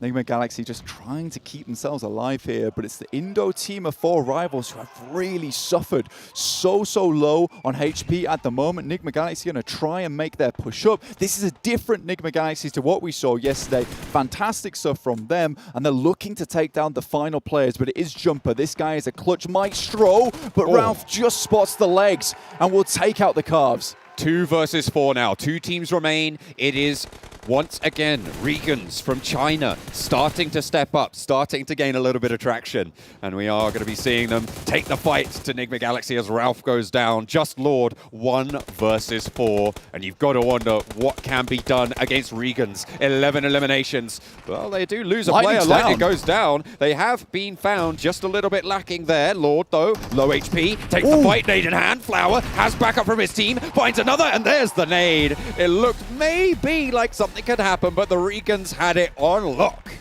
I did not expect that from Lord there. The fact that he was able to make that happen at the last moment, he was so aggressive as well. Very different type of Nigma Galaxy than what we've seen before. Very well done. Excellently closed out, excellently defended on their position. That compound was so brutal for all of the teams who wanted to step in there. Goodness me, REGAN.S though, they pull it through. Once again, another chicken dinner on the cards for them.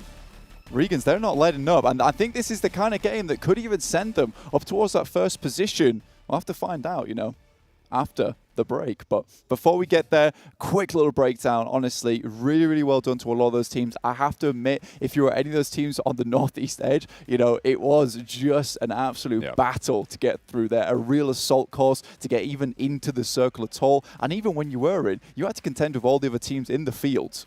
Yeah, no, it was really very difficult. It's what we call a bad time. Yes, it's a very bad time.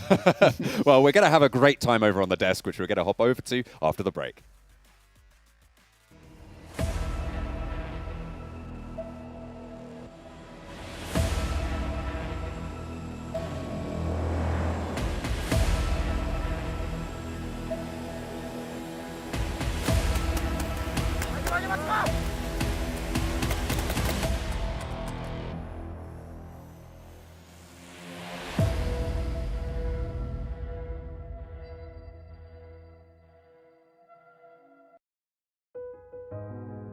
Halo, gue fans Bigetron Red Alliance. Bisa dibilang, gue rindu banget melihat mereka juara. Gue udah ngefans sama Bigetron dari awal banget mereka muncul. Melihat determinasi mereka di kompetisi, jadi salah satu faktor kenapa gue bisa suka banget sama gameplay mereka. Selain prestasi yang mereka raih di kancah dunia, mereka juga selalu bisa bikin harum nama Indonesia.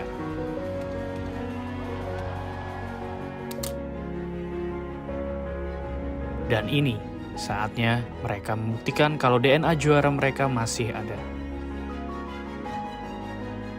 Dengan amunisi baru, gue berharap ini adalah awal kebangkitan Bigetron Red Alliance.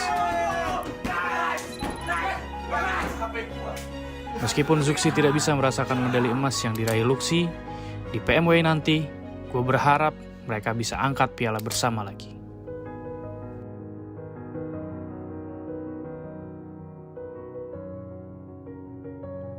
Gue yakin kali ini kita pasti bisa.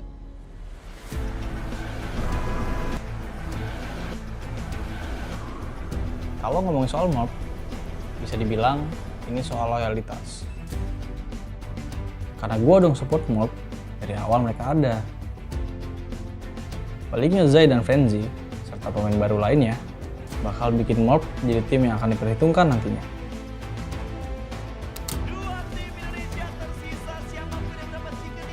Meskipun soal prestasi, mereka tidak sementereng tim lain.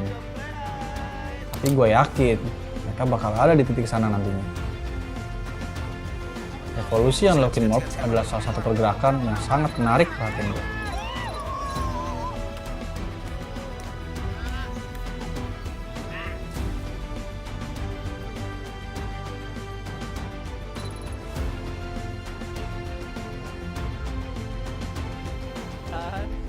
Sabar, pelan-pelan aja, pelan-pelan, jangan ngegas. Di PMWI nanti, bakal jadi panggung pertama dan pembuktian Morph yang baru.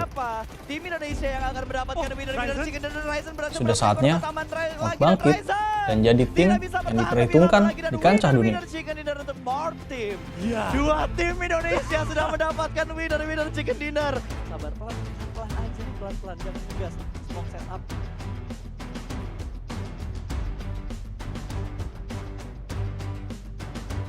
Kali ini, di depan ribuan penonton, gue buktiin gue bisa juara dan mengharumkan nama bangsa Indonesia.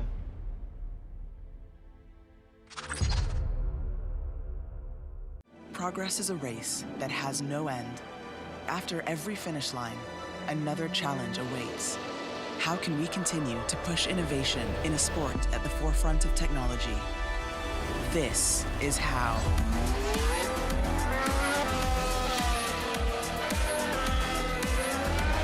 Discover how Aramco and the Aston Martin Formula One team aim to meet Formula One's sustainable fuel targets. Aramco, powered by how.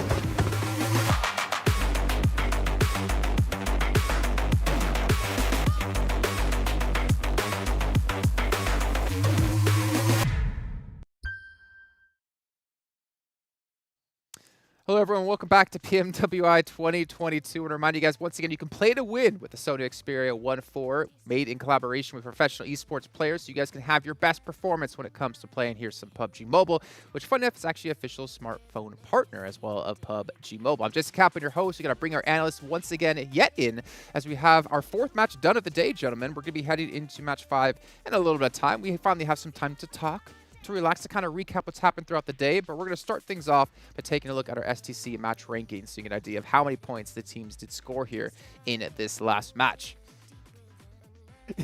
Yes, already. What's wrong, Max? What's wrong, Max? Why are you laughing? Okay, no, it's fine. You can see on camera, it's whatever. Yeah, RSG able to actually get himself the second chicken dinner hit. The first team to actually get himself 2 chicken dinners today. It's huge. It's huge for them actually because, like, as you already mentioned a few times, right there, are having to make some really big changes from the PL into this tournament, and really taking that Longwood control with that, what was it, a 1-2-1 split. They had so much information coming their way, really gatekeeping all the teams from the south. Like, this is RSG in their key environment and really were able to perform. I mean, RSG are becoming unhinged, almost even unbuttoned here. I mean, 27 points, that's phenomenal. Yeah, they're going to burst out of control here, I think, when it comes to today. We have the 2 chicken dinners coming their way. I mean, they already burst from yesterday into today, effectively. If you think about how we saw them playing things yesterday, they really did look a little bit lackluster, a little bit out, almost to a certain degree out of their depth. But it really feels like they walked away from yesterday with things that they wanted to kind of adjust, slightly improve, tweak the knobs just a little bit. And then from that point onwards, you know, the VOD review must have come in here for them. 27 points, another big heavy hitter on the board. RSG's coming for some of those top spots. I feel like I called them out at the start of the day as well, if I'm not mistaken, saying they're just really not living up to expectations when it comes to Chinese teams. They're like, you know what, Jason Kaplan, Jay Kaplan over on Instagram, I'm going to prove you wrong. Right.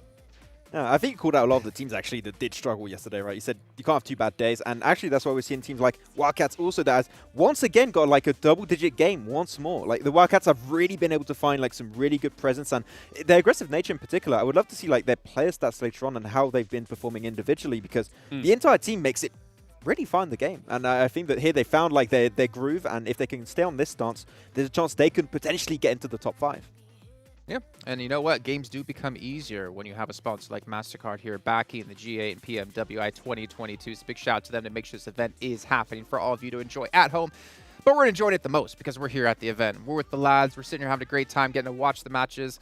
And the players, well, at least some of them are having a great time here. If you're doing well, you're probably having a fantastic time.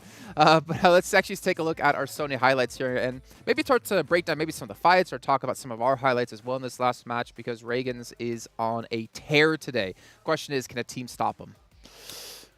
True. Rough circle to work with. Barriers that you have to deal with. Longwoods, you've already mentioned it. REGAN.S actually had themselves that 1-2-1 split across it. Likewise, aside from that, once that circle shifts, you saw a lot of teams migrate down to the southeast beyond Ferry Pier to try and gain themselves some kind of hold on a position to play from, because gas station's not too bad to play from. It's a nice path in towards those long woods, but then even beyond that, you've got the road down there, then you've got the beach. You can't really be playing those areas. So even though you get that circle shift come along, it's actually sealing off a lot of area people can play. Yeah, and you can even see the fight that RSG took versus Virtual Gaming Squad, right? They were just making sure we clear all the teams from the southern edge away from Longwood. Once you've done that, your only focus is that compound ahead of you, and you can just go for the push. I think Flower C got a little bit scared at the end. They just pushed on one of the players with a molly in hand. That was a weird interaction, but they still came on top at the end. I feel like I heard the little Metal Gear Solid bling as he comes around the corner with no weapon in hand. What am I going to do? He's right there. So he did a little shimmy backwards. Tough. I don't know what you two are doing today. I don't know. Like, did you guys have a lot of coffee? Because you got both of you dancing on here. I love it. I'm excited. He's excited. Come on, Jason. You know, I'm excited about the next sponsor. I am excited about the next sponsor. Thank you so much for queuing me on this one. No problem. A big shout out to DenizBank as well. Another. Oh, you know what? We could make that happen. Maxman, we're going to have you do all the sponsor callouts from now on. Thank you so much for volunteering for that one. Thank you again, obviously, to DenizBank for making this one happen. You guys at home, we still have another event happening for you guys where you can change your profile picture, whether it's on Instagram, Facebook, whatever, to your favorite team. And make sure you guys go post on the official channels here for PUBGMOBILE Esports, and you have a chance to win some sweet prizes, maybe even a phone. I'm not going to say how many are being given out, but hopefully I can get one. Maybe one of these. Actually, there are 4 of them. There's 3 of us. Rock, paper, scissors, we get the 4th. Not now. Not now. Because what we want to talk about, this segment is all about us. We want to talk about quite a few different things. The first one we're going to be talking about is REGAN.S gaming yesterday versus today and their change up in performance. Let's get that on your guys' screen so you get an idea of how much better they've been able to improve. So this is obviously the left-hand side from day 1 from 6 matches. They played only 4, and they're at 5,000 matches, and they're almost up there on eliminations. I think the important thing to take away from this is less so in terms of the damage. Obviously, you know, as those 2 games will develop from here point and out, they could quite easily, as I say, surpass that based on the fact 6 versus 4. But the fact that the healing is quite considerably lower overall at this point in time, it feels like they're taking fights, they're taking them fast, efficiently, and effectively. You saw that in Sanhok when they were able to absolutely decimate Stalwart early. By the way, still #1. And overall, every time we're seeing RSG rolling into these fights, they're executing them very quick. Yeah, I have the impression that when you look at day one for RSG, you could see it as almost like a scrim technically, because now they had some VOD content to look back onto. They also had time to try it versus the teams and have a good idea of how the lobby was going to play out. So that first day was great for them to get the information. Now they're using that information and applying it to get those 2 wins today, and I think they're going to keep speeding up the process. Yeah. We still have a couple of other teams we wanted to touch on. Damwon Kia. Again, we saw them in 3rd place at saw them win PMGC East League. We were expecting a lot out of them, and we were unfortunately left with a lot to be desired after day 1. But look at this. They've already surpassed themselves in eliminations and damage in these 4 matches. Did they heal on Sanhok yesterday and not heal this time? That's what those numbers look like. But I have the impression for Damwon in particular, even though they are trying to speed up their rotations, they just can't get access to their positions. Like they're trying to get there, but they just lose players mid-rotation. That's what 18 team lobby does, right? You just can't get to a position you really have to rotate for to have your 4-man crew. They've been moving faster today, though, right, as a whole. Like, Definitely, we've watched them move faster today. That has kind of translated into a little bit of extra damage, even across the 4 games compared to the 6. That's translated into a few more eliminations as well. But I'm sure you agree with this, we believe Damwon Kia to be a slow and steady team across a long-form tournament, not necessarily one of these sprints where you really have to be on the point very quickly. Yeah, exactly. I think that we really saw during the league east of PMGC last year, right, that they struggled initially, but then every week they would just do better and better. The average points would keep increasing. Then you had, of course, the final week. They would win it and go right into the finals. So I think that this is maybe not where they excel, but we could be surprised. There's still some room for improvements for them, and we still have pretty much a little bit less than half of the tournament going on here. All right, well, we do have our 5th match almost ready to go. You can see Miramar being loaded up on the players' phones. We have 50 seconds until we get underway with this one, so it's going to be exciting to see if some teams will continue to perform well here, like REGAN.S, who've been able to get themselves 2 wins on the day. Just imagine a world that exists. If they get themselves a 3rd, I think James and Max might have to rethink about Stalwart being the top dog here in the lobby. But speaking of top dogs, we got to bring in our commentators with John Allen and Blink. You hear that? We're top dogs. Thank you very much, Jason. I'm just being complimented every single game. I'm enjoying this. I'm having a good time. Blank, are you having a good time? I'm having a good time. I'm here. I'm having a good time. RSG, 106 points. They're having a beautiful time currently today. 106 points, just behind Team Falcons of 108, but Stalwart still looking strong at the top, 125 points. Only 23 points, only 3 points more than their previous game. 23 points. That would have been a good game on Erangel. Unfortunately, they just were not able to weather the storm. They did come from a very difficult location though, but here on Miramar, there's a lot more space to be working with, and the playing path, you can't see it yet, but I'll tell you right now, it's relatively kind. It's slap bang down the middle, right? All the way from south middle. There's no real landmarks, or no settlements certainly over there. I guess the east end of Los Chicos Islands, all the way up to La Cobreria, just a little bit further east of it. Slap bang down the middle of the Miramar map, as we will split it in 2. The plane into the sky once more. It's Miramar, Game 5. You know, today, Lightning has achieved 17 eliminations, and also from last game going from 1,800 to 2,800 damage total. Almost 2,900, so that was almost a 1,100 damage game, last one for Lightning himself. So REGAN.S, you know, I don't want to say they're relying on him, because I do think the rest of the team was doing some really, really good stuff. But you can see Lightning's now only 3 elims behind Action with 27. So Stalwart, I think this is a game where, you know, they would love to really get moving, because this is a game where REGAN.S could technically make the catch-up. Double pump the clutch, shift that gear, get on up in their racing form. That's what you want to see. Yeah. No more slow and steady. As James said, it's the sprint. Yeah, absolutely. Like, this is the point where, you know, you're past halfway. Really, you can start to see that finish line off in the distance. You know, it's coming into view. You're looking behind you. You're trying to see if anyone's tailgating you, or if anyone's on the side. And you've got to make that fast sprint. But at this point in time, it's the question of which teams still have that breath to keep going. Who still has that absolute gumption to make it to the end? That's right. I mean, if anyone knows about getting into gear, it's going to be Kylaris, isn't it? You know? Oh, yeah. I heard, you know, he was the 200cc Bradford go-kart champion. He was, actually. You know, that was I come from the same area as him, and that is a famed notion. You know, they actually have it up in the local go-karting arena. He's right at the top. There's a little sticker with his name on it, and no one has yet to beat his record. And whenever he goes back home to Bradford, back to his hometown, he can't move for being stopped. Everyone's like, 1998. Yeah. Champion. People are absolutely going wild about them. As the same with Falcons, Stalwart, as well as REGAN.S today. All these teams absolutely going hog wild. They are making it happen, and I think that this is what needs to happen for them. I would say for Stalwart Esports, it is a case where their consistency has been really their highlight points, and, you know, for other teams like REGAN.S who have really come in today looking extremely strong, you know, the big question for them is, can they continue that into tomorrow, or even for the last 2 matches of today? Because if we know anything about Stalwart, is that they are just steady pumping those points into the mainstream. So we'll see what they can get done. On our screen, though, we do have the PMWI Watch Together. You need to complete some daily missions to earn those points in the first place. But once you have enough of those points accumulated, tap on the rewards icon to claim the corresponding reward. You can participate in the event solo or team up with other players. Both are totally fine, but a team up could get the reward a little bit easier. That's absolutely right. And for the live stream going on, you know, we do have an offline event here, so we've got everyone here at the event. But if you're at home watching us, if we reach 100 million live watching, then everyone can get items in the 2022 PMWI Lucky Crate, and that is a maximum of 1 award per user, and I'm sure we can make that happen. Yeah, so make sure you visit the in-game 2022 PMWI Watch Together area. And the event every day will be on from the 11th. Of course, it's now 2 days into the event. We're on our 2nd day.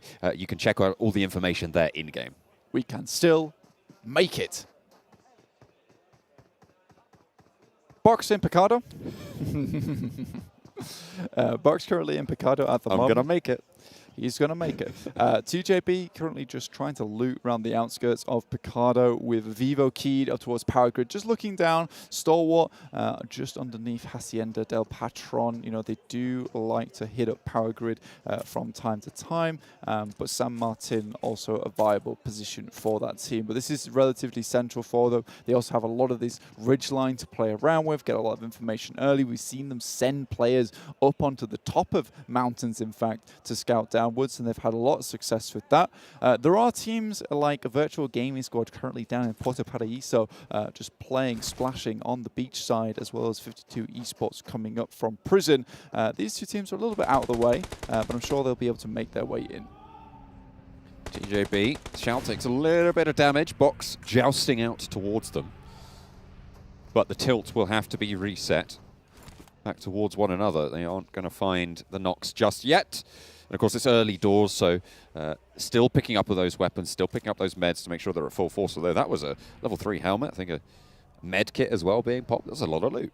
Yeah, I think the med kit's being popped here just because, you know, they don't, I think with players like TJB being so close quarters with them right now, there's no reason not to pop the med kit. They're getting prepared for the ensuing fight. TJB are right on their borders and they don't have to move. So I think Box do absolutely need to prepare for other teams coming this way down towards Picado. Already, VIVO keyed are to the north of them, coming into those like foothills just above Picado.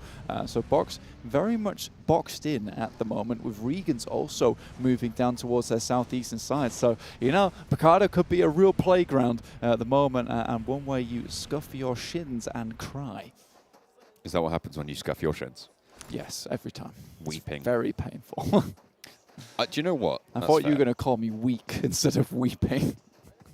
That's what you said. You cried. Yeah, I thought your weeping was not going to be weeping. Oh, I see. Yeah, yeah, it was going to be weak. Yeah, you have weak shins. Yeah. The direction we were going was quite scary for me. I was it's like, okay. This is. I don't want to be called weak live on air. That would be very sad. You're not weak. You're strong for being in touch with your emotions about your shins. Thank you. I appreciate that. You know, I'm not ashamed to admit it. Sometimes you fall, but the important thing, Bruce, is that you get back up. What is that? I don't know what that's from. Really? Why'd you say Bruce? Who's Bruce? Oh my God, it's okay. Anyway, Bruce everyone Forsyth. No, everyone at home that did Has he understand fallen that over? reference, I respect you all, and I hope that you have a good time wearing those capes. But we do have some superheroes of our own in these lobbies. With REGAN.S Gaming, Lightning absolutely taking things out of control at the moment, doing fantastic stuff. Xiao still just on that western side, but now Tongjibao will have to start dealing with the likes of VIVO Keyed as well as back-to-back. Box have been able to, just keep quiet, keep it calm inside that compound, and now REGAN starting to move away towards more Los Leones. Back-to-back. They're staying alive for the moment. They haven't had the best of tournaments so far, and we are beyond halfway, as we've touched on now. In 18th place, not where you want to be finishing. The point difference, though, towards the bottom of the tables, surmountable. 3 points up towards Aton Esports. Another extra 1 point above that is Team Seoul. So there are places that they can ladder up. It's, as well, a race for top 12 to try and get invited to that after party, because there's a lot of money on the line there. Top 6, yeah. Top 6 going through. We already have 6. Oh, sorry. Yeah. Of course. Yeah. Yes. Yeah. We have 6 teams already directly qualified into that after party, but 6 teams will be chosen here. So currently our 6 teams, if we ended the tournament right now, Lin, get away. This is ambitious shots from Kadrian. But if we ended the tournament right now, it would be Nigma Galaxy, Wildcats, VIVO Esports, REGAN.S, Team Falcons, as well as Stalwart Esports making it their way through to the after party. On top of that, there really is a lot of money on the line in the PMWI, other than just getting through to the after party to maybe potentially earn some of that $1 million prize pool on that side. It's 2 million here in the PMWI, so a lot to play for here, John. Absolutely. I mean, to be fair, though, the glory of being PMWI champion, I think, has to be on everyone's minds. Next circle just about to pop. We've had the first one centering around Power Grid and Picardo.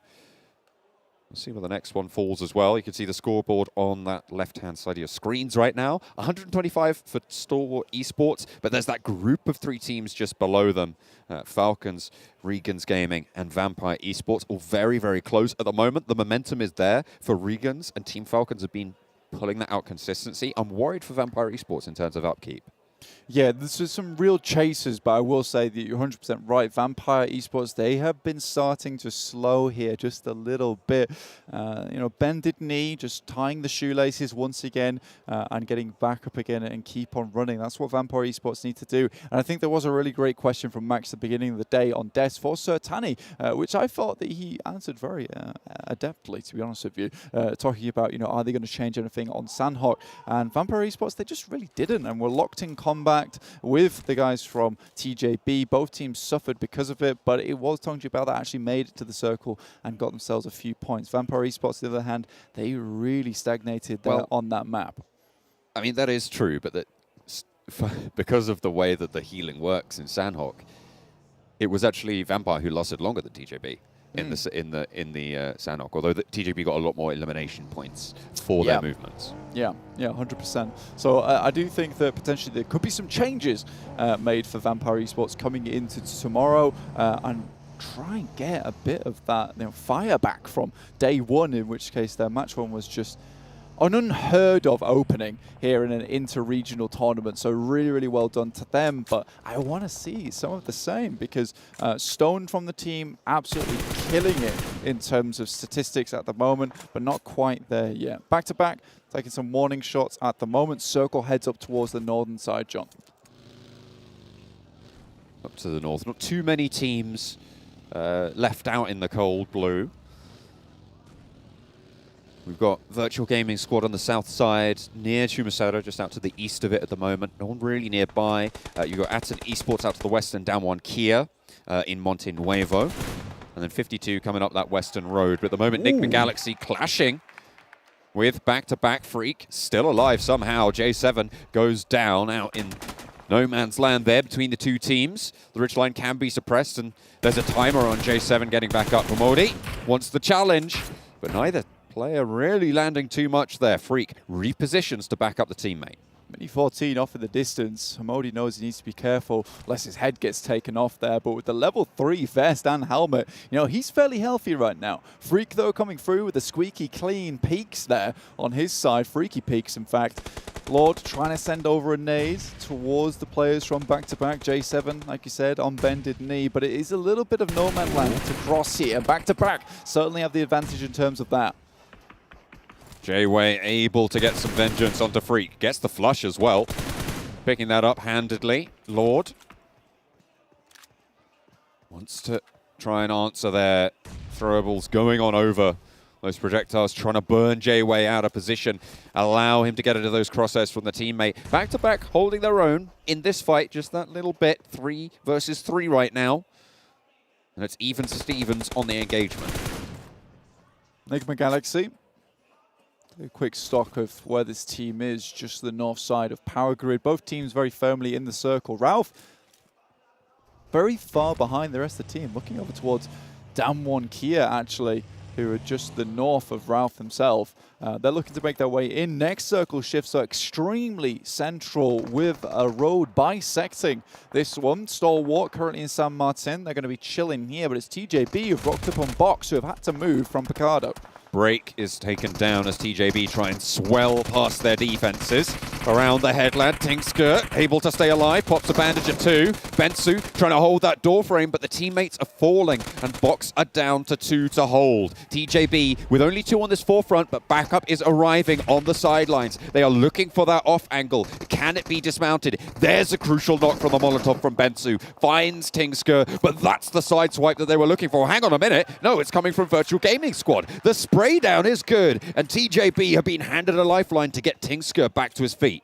Virtual Gaming Squad have just been hovering around on this ridge side of Picardo. They didn't quite go down all the way into Picardo, just stuck around on these foothills, and it worked out very well. GK first, though. Beautiful grenade over the top, takes down Trisme and Box Gaming. They are done. TJB, though, now setting their sights over towards Virtual Gaming Squad, who are rocking up to finish the job that Box started. Xiao Hai is behind the hay bale there. On the broadside of that warehouse. It's such a dangerous position to be in against a team that has that ridgeline. You can see what a shooting gallery it is. It's so hard to move. You need those smokes. And undercover of the SLR, a player from Virtual Gaming Squad has managed to move up. That's one shot on the breach now.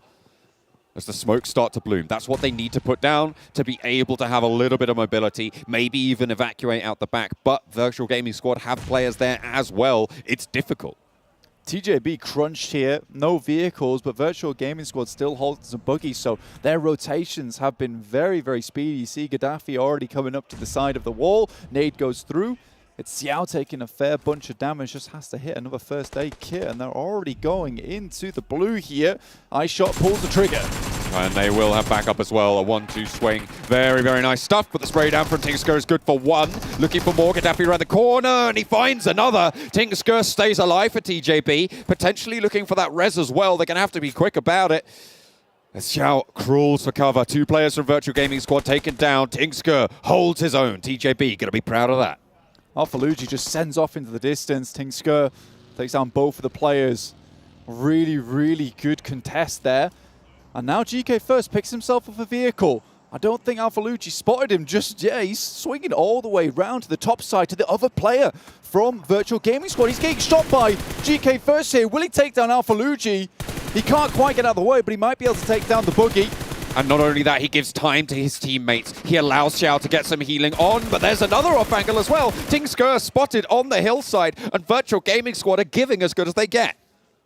That's Tinksker going down to the blue as well. Bled out just too many times. GK First trying to do some solo shenanigans. In the meantime, it's REGAN.S Gaming. Absolutely doing some very, very good work over towards Vampire Esports. Some of the players have made it ahead though, and one player from REGAN.S is down on the ground. It is Flower, who will be picking up right now. Trying to stay alive.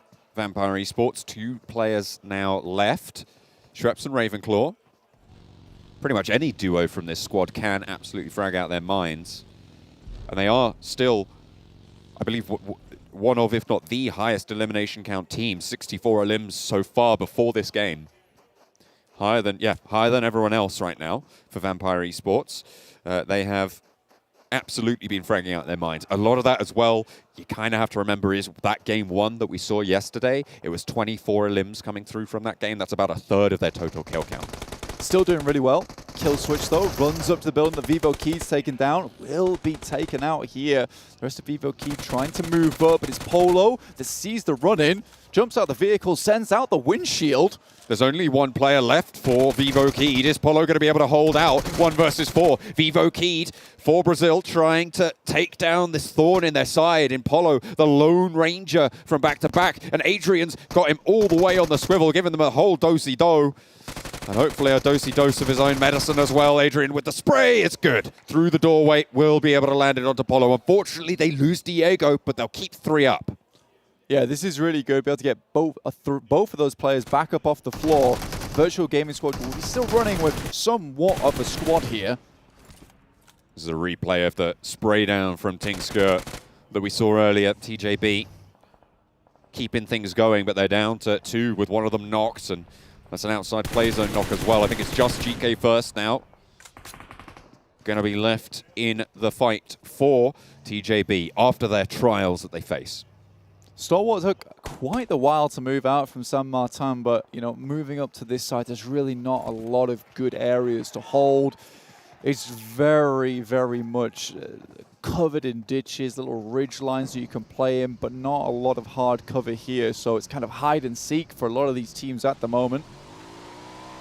Vampire Esports, both of these players, both of these remaining players for Vampire Esports on the same bike here.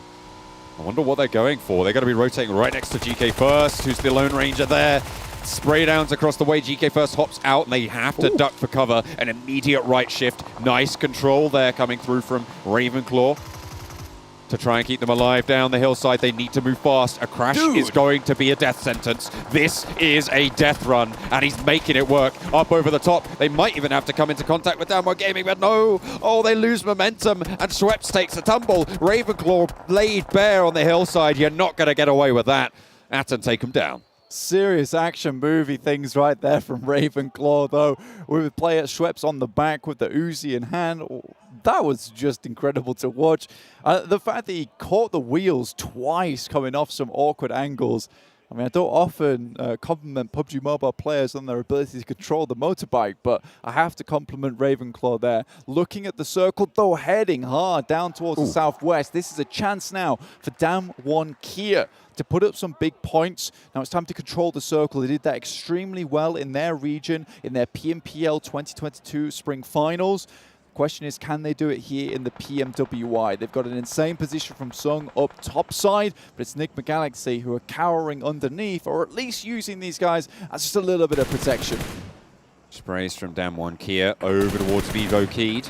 We were looking a little bit at those that group of 3 teams at the start of this game, Blank. Team Falcons, REGAN.S Gaming, and Vampire Esports. Vampire Esports and REGAN.S Gaming have now gone down in this game, so they're not really going to be moving too far. The benchmark is going to be Team Falcons' performance to try and break away from that peloton behind Stalwart Esports and try and make that catch. Team Soul, shots over towards 4 rivals, working out. Good stuff. Goblin actually gets the explode on the vehicle there. Will take down one of the players. Morph coming head-to-head with Stalwart at the moment. We do get a replay, though, from Team Falcon taking down the final member of REGAN.S. Just want to check out what's happening here. Stalwart versus Morph. Nice nade. 2 players down, though, John. Just top in action. The 2 big fraggers from the team. And Team Soul here for the third party. They spot the back of Stalwart, and they will not waste any time there. Morph pick Rocky back up, and he'll be in for round 2. Scry out in the circle. Not going to be resable here. Frenzy looking for some oversight into the buggy. Both of these players make the mad dash. Top takes a tickle. Not the tumble just yet, though. Oh my goodness. Races across the open land. We've seen this happen before, and we've seen how it goes. Top really in danger now. Does go down, but Action sails away and might live to fight another day. Action so far, currently with the highest survival time coming through from Stalwart. But this is, I think, the difference between Stalwart and REGAN.S. REGAN.S, yeah, they've been given some good circles so far, and they've been able to hold in those circles, had some really good fragging power, but it's Team Soul moving up towards USG, who had to get laywayed on the road. DBS in hand, they're trying to hold off, but it will be dismounted on a 1-for-1 trade. USG Donuts looking to hold off with the M249 around the side, but that's dispatched as well. It's another 1-for-1 trade, but there's an off angle. They find a little bit more. Goblin and Omega now, the 2 players for Team Soul, and they are going to have to try and stay alive. Morph. And Morph is in. Rocky strikes from the top rope, looking to try and spoil their day, and more damage pours in towards the Donuts USG squad, and they cannot weather the storm. Donuts USG eliminated. But now Morph want to get a couple more elimination points here, potentially take on the team for Soul down the way. Morph looking for just a little bit more here. They know they need more elimination points. They've only got pretty much one more day to go after the next match, the final match of the day. Rocky, though, just tries to keep his teammates up in action. 52 Esports, though, it is Wildcats harassing them. Pushing through, Daku. Holding an angle at the back, low HP, maybe looking to pop a heal or two, no. Instead, UMP in hand, tries to stay alive, pushes in, wants to go a little bit aggressive, give him the swivel, and looks pretty good there. Actually, hang on a minute, that was... Who was that? Was that Damwon here coming in for the third party as well? Daku somehow stays alive. A little bit of meds, and Defoe goes down. Damwon Kia come through and take down the Wildcats as they try and push onto Daku. Damwon just has such good sightlines here. Forest, as well as Sung, off in the distance. These two guys, 2 peas in a pod, honestly. They work very well together in their region. And now they're trying to control the sightlines. They'll remain on top of this mountain for as long as possible. Will Sung and Omba. Junie and Forresto looking to clear out their angles. Oh my. Oh dear. When it works, it works. Don't question the method if the results work out. Adrian trying to hold on around the foothills of this mountain. Team Soul, with that mad crash, pick up a whole host of elimination points. They're up to 8 now, Blank. 8 eliminations in this game with 3 players still in it. Stalwart really being the only player in their sightlines as they move along the underside of this ridge. You can see Goblin tries to take shots over towards him. He's in the smoke. It's only a matter of time here. Action under fire in the smoke. Somehow does stay alive, but the nade is not going to be so kind. Dropping that damage in. That's a bombardment and a half, but Action still has that sliver. He's running away, looking for the challenge, but that's not going to go well. Akshat does find the mark. Morph puts a nade down and sees to try and slow Soul out, but they are going to push on up. 3 players alive, 3 players for Morph. It's found onto Zay, but not going to get that knock just yet. Putting him in that shack, though, and maybe he's going to have to stay there. Damwon Kia start to spike out, but it's VIVO, Keed, Adrian taking down Junie here. So now they're down to just 3 players. A little bit unresable for Junie at the moment. If I remember correctly, he was one of the players up towards the off angles. Oh. Now Omba down, just Forest. Goodness me, Damwon Kia. It looked on set for a winner-winner chicken dinner here, but their chances have been dashed. Can they get these players back up in action? Sung, massive oversight still. Yeah, needs to hold that position. Sung is now their only lifeline, unless they can get big reses. Soul mount the offensive. They know Damwon Kia has been shredded, and they will go 1-for-1. The trade in the back line as well. Here come Damwon Kia. This is Sung. He's spoiling everything for basically everyone. Akshat needs to get this res. They're right on the edge of the blue. Morph put a nade in the right place, and it's game over. It's curtains for Soul, and Zay might just be able to do it. That is Team Soul down. Morph still in this one. It was pricey, but Sung has bought time for the rest of the team. It's going to be difficult for him to get down from this position, but now it all lays on the back of these players that are currently not in the greatest positions. Morph still has a shack to play around with, but it's VIVO Key, surprisingly. They get into the circle. Damwon Kia, they need to stretch back over towards Sung at the moment. But he really does need to stay alive now. He's done his best, but his job is just to live on top of this mountain. There is no way for VIVO Key to retreat from this fight with Morph. It's coming, and they cannot stop it. Damwon Kia are going to allow it, well, should allow it to happen. Let's see what they can pick up in terms of the pieces. Sung, once that team Morph is taken down, can just start bobbling nades into VIVO Key's lap. Damwon rock up in the party bus here. It's defensive, and they're sending right in the charger. They don't want to wait, it seems. They are absolutely game for it. But over the top, here comes Morph. Those sightlines being suppressed. Adrian looks for the challenge and wins it out against Junie. Gets the knock, wants the flush, but won't quite be able to find it. There's a ridgeline there for the time being, but the blue zone is encroaching. Where are Morph in this fight? Adrian has been allowed so much free reign to just shoot and take down Damwon here around the side as well. The MK14 rages damage in, but it's not going to be enough. There's the nade over the back, and the challenge from the DBS is good. This is the Korean specialty, the shotgun at close range. That's right, it is the DBS Korean. And they're coming in clutch with that one. You're loving to see the meta from that region sneak into the inter-regional dynamic. Now it's Morph, Frenzy. Without Sung as well, he got taken down in the meantime. It's 2 versus 2. It's an even fight here. Damwon Gaming have just come off the back of an engagement, so they might be a little bit lacking, but the health bars aren't super great for Morph either. The off angles are great though. Still, DBS in hand, going in with it. Drops around the corner. It's perfect. There's the knock. Can they find one more? Oh, they're looking for it, and it's Damwon here to take it down. Excellent play there with the DBS. An elation from Forest. Beautiful stuff from the Korean squad. Shotgun shells in their pockets and a chicken dinner in the other. What a good performance there from Damwon Kia. And really, really clinical in those last moments. Sung, though, even though he wasn't there in those final moments, definitely the key player from that team. Damwon Kia, goodness me, they have just been making it happen today. Yes, yesterday was not great, but, you know, they had a lot of fear yesterday. But today, they were like, we're going to face that. We're going straight towards the central of these circles. We're going to take those high priority zones, and we're going to run with it. Yeah, on the desk, they were talking about how they didn't really see Damwon Kia as one of these big sprint team. They saw them more as these consistent, reliable squads. But that was an excellent game from them to prove that they deserve to be here in the PMWI. We'll see more from them after the break. Greatness is in an instinct, a mind sharpened with attuned senses. Awakened by what we're known for, but legacies are meant to be left behind. Why play to your limits when you can break them? Hear only victory. Forget what you know. Unleash what's next. عايز تترجم راب؟ تعالالي. ملوك الصين دي أنا ملخصها في سطور. بس مين يقرا؟ فاهم؟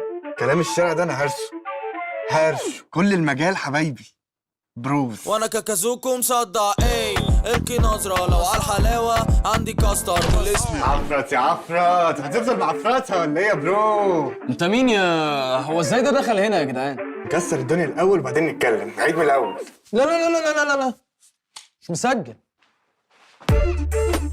اخواتي عشان فاهمين السين سبوتيفاي عمل لك بلاي ليست الاقوى راب مصري اسمع ملوك السين ببلاش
I am back for the PMWI 2022.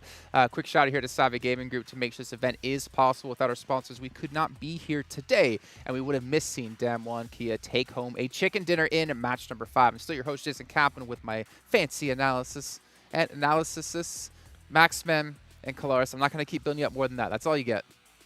We are the analysis. We are. Yeah. But it doesn't matter because we don't need to analyze anything from that game other than the fact there was a DBS at the finals and it was doing work, and I'm so happy. I think Damwon Kia turned that winner chicken dinner into a winner chicken nuggets. Let's take a look at our STC match rankings and see how many points they did get for themselves. 25 coming in. Again, I called out Damwon earlier on today, and they have been shining just like REGAN.S, though not necessarily in this match. Yeah, Sung was also in such a good position, right? He was just up top, that little mountain, you could call it, really, and getting all the information for the team, raining names down from down below also for a lot of the time, making sure he's clearing space for his team. And then now the 3-man split down below, moving. He was like basically like the god of the team, directing them. And putting like Sauron. Yeah, exactly. I mean, it fortifies what we were saying about Damwon Kia for quite a while now in terms of they're a positional team, but they're also playing with the information heavily here. Having Sung there as the eye to not only be able to fire down or drop a utility on where it needs to be, just the info alone is such an important tool to have when you know, okay, this team is this far away. This team is actually underneath me at the moment. You guys need to be able to displace them, etc. It's such important play. Such important play, and we'll probably see some of those in the highlights. But before them, we're actually be talking about Aramco, another partner here at G8, the PMWI 2022, making sure this event is possible. But let's dive into our Sony highlights. Maybe we're actually going to get a nice little shot of Sun up on top of the mountain. Oh. Yeah, we'll see. I want to hear sound effect for every DBS shot that goes out, Kalaris. I mean, there's only one you need, but yeah, when we get there, I'll give you some. Actually, looking about this one, Seoul did have actually their best game so far in the tournament, right? They did get themselves... I don't remember exactly how many points they got, but they did make it relatively far, but the circle was not really to their advantage, so they did stumble a little bit towards the end. But there we go. There it is! Oh, ka-chong, ka-chong, ka-chong, ka-chong. Okay, that was just the one. But the way he keeps switching between AKM, switch over when he closed the gap to the DBS, it was like perfectly executed. Yeah, actually, memes aside, or memes aside, from all of this, you know, actually, you don't need all 4 members to have a full loadout in this game. Actually, holding on to a DBS, it's a very powerful gun in the late game, but oftentimes a lot of people are concerned about getting to the late game to begin with, so they don't actually run it. You see, especially in South Korea, a lot of teams actually running with DBSs, some shotguns, some pumpies, etc., and things like that. And pumpies. Yeah, the good old pumpy gun. Oh, I love it. And also a Saiga. But anyway, the point is that DBS, it's the best one. Take one with you. I mean, we've seen a lot in PMPL Western Europe. We're seeing it quite a bit here today, of course, and the close quarter combat, like you've been mentioning, is ridiculous. You guys at home, we still have more contests for you guys to win some different things. We have the meme contest currently still going on, where you can check out the official channels for PUBG Mobile Esports over on Instagram and Facebook. But you can also post your own memes over on your own channels, and make sure to tag Esports PUBG Mobile in whatever social media platform it's going to be. But what is going to be happening right now is we have our 6th and final match of the day just about to get underway. You can see 50 seconds on the clock. It's going to be Erangel. We've had some newcomers rise to the ranks here today. I'm really curious to see, when we do get to the overall rankings at the end of the day, if some things have shifted up here. But with about 30 seconds left, Max, prediction, who's going to win? I want to see Vampire get back on track. Like, they've been a little bit invisible today, so Vampire's the team I want to see. All right. Kalaris? Stalwart. All right. Well, ladies and gentlemen, we're about to head into the final match. It's all we needed. Short and sweet out of Kalaris, like he is indeed, as he steps down from his box. We're going to bring our commentators in, though, for the final match of our second day, which means we have 6 matches left to go tomorrow to decide who our winners will be, taking on that $500,000 first place prize, not to mention the top 5 spots go into the after-party showdown. We're going to throw it over to our commentators now to kick this one off. As the timer goes down to 0, John on a blank, take it away. Oh. On the money, Jason, with the timing. That is the mark of an excellent host. This guy, honestly, he just makes my life so easy. Yeah, he's like a professional stopwatch. It is amazing. I love it. You stop being mean to him right now. You were just so nice to him. Coming across from the middle of basically North and South George, all the way through to Prison / Lepovka is the plane path. I do like to spoil the plane path for you guys at home because you know, I like to prepare you guys. I like to prepare you guys nice and early for what's to come here in the future for the PMWI, and you can see it right now, but you can also see the points and the scoring. Team Falcons actually making a little play in here, heading up to 111 points, RSG 110, just 1 point behind. Goodness me, they're itching to grab that second place spot. But in the meantime, with that win, Damwon Kiev shot themselves up into 6th place with 87 points. Yeah, that's pretty good stuff. I mean, Team Falcons were 2 points ahead of REGAN.S Gaming in second place before that last game, so that gap has closed by 1 point. It's so close in second and third. It's an itch they can't scratch right now. It just seems like, yeah, they're holding on though. They are still there for Team Falcons. Good stuff. But it is, as they're talking about, as we were talking about, Vampire Esports slowing down a little bit. Yeah, I think the desk, I think Maxman particularly wants to see Vampire Esports start to make some waves again, and I'd love to see that too, because that absolute tsunami they brought on the first day in match 1 was unbelievably good, but right now we're just not seeing the same thing. Wave, though, still in the top Netherlands with 4, Action just behind him with 4 as well. That guy is basically in every single of one of these, other than this, with top taking 375 meters. But Hector from Team Sol, good as me. 396 meters on that one. Good stuff. Very nice.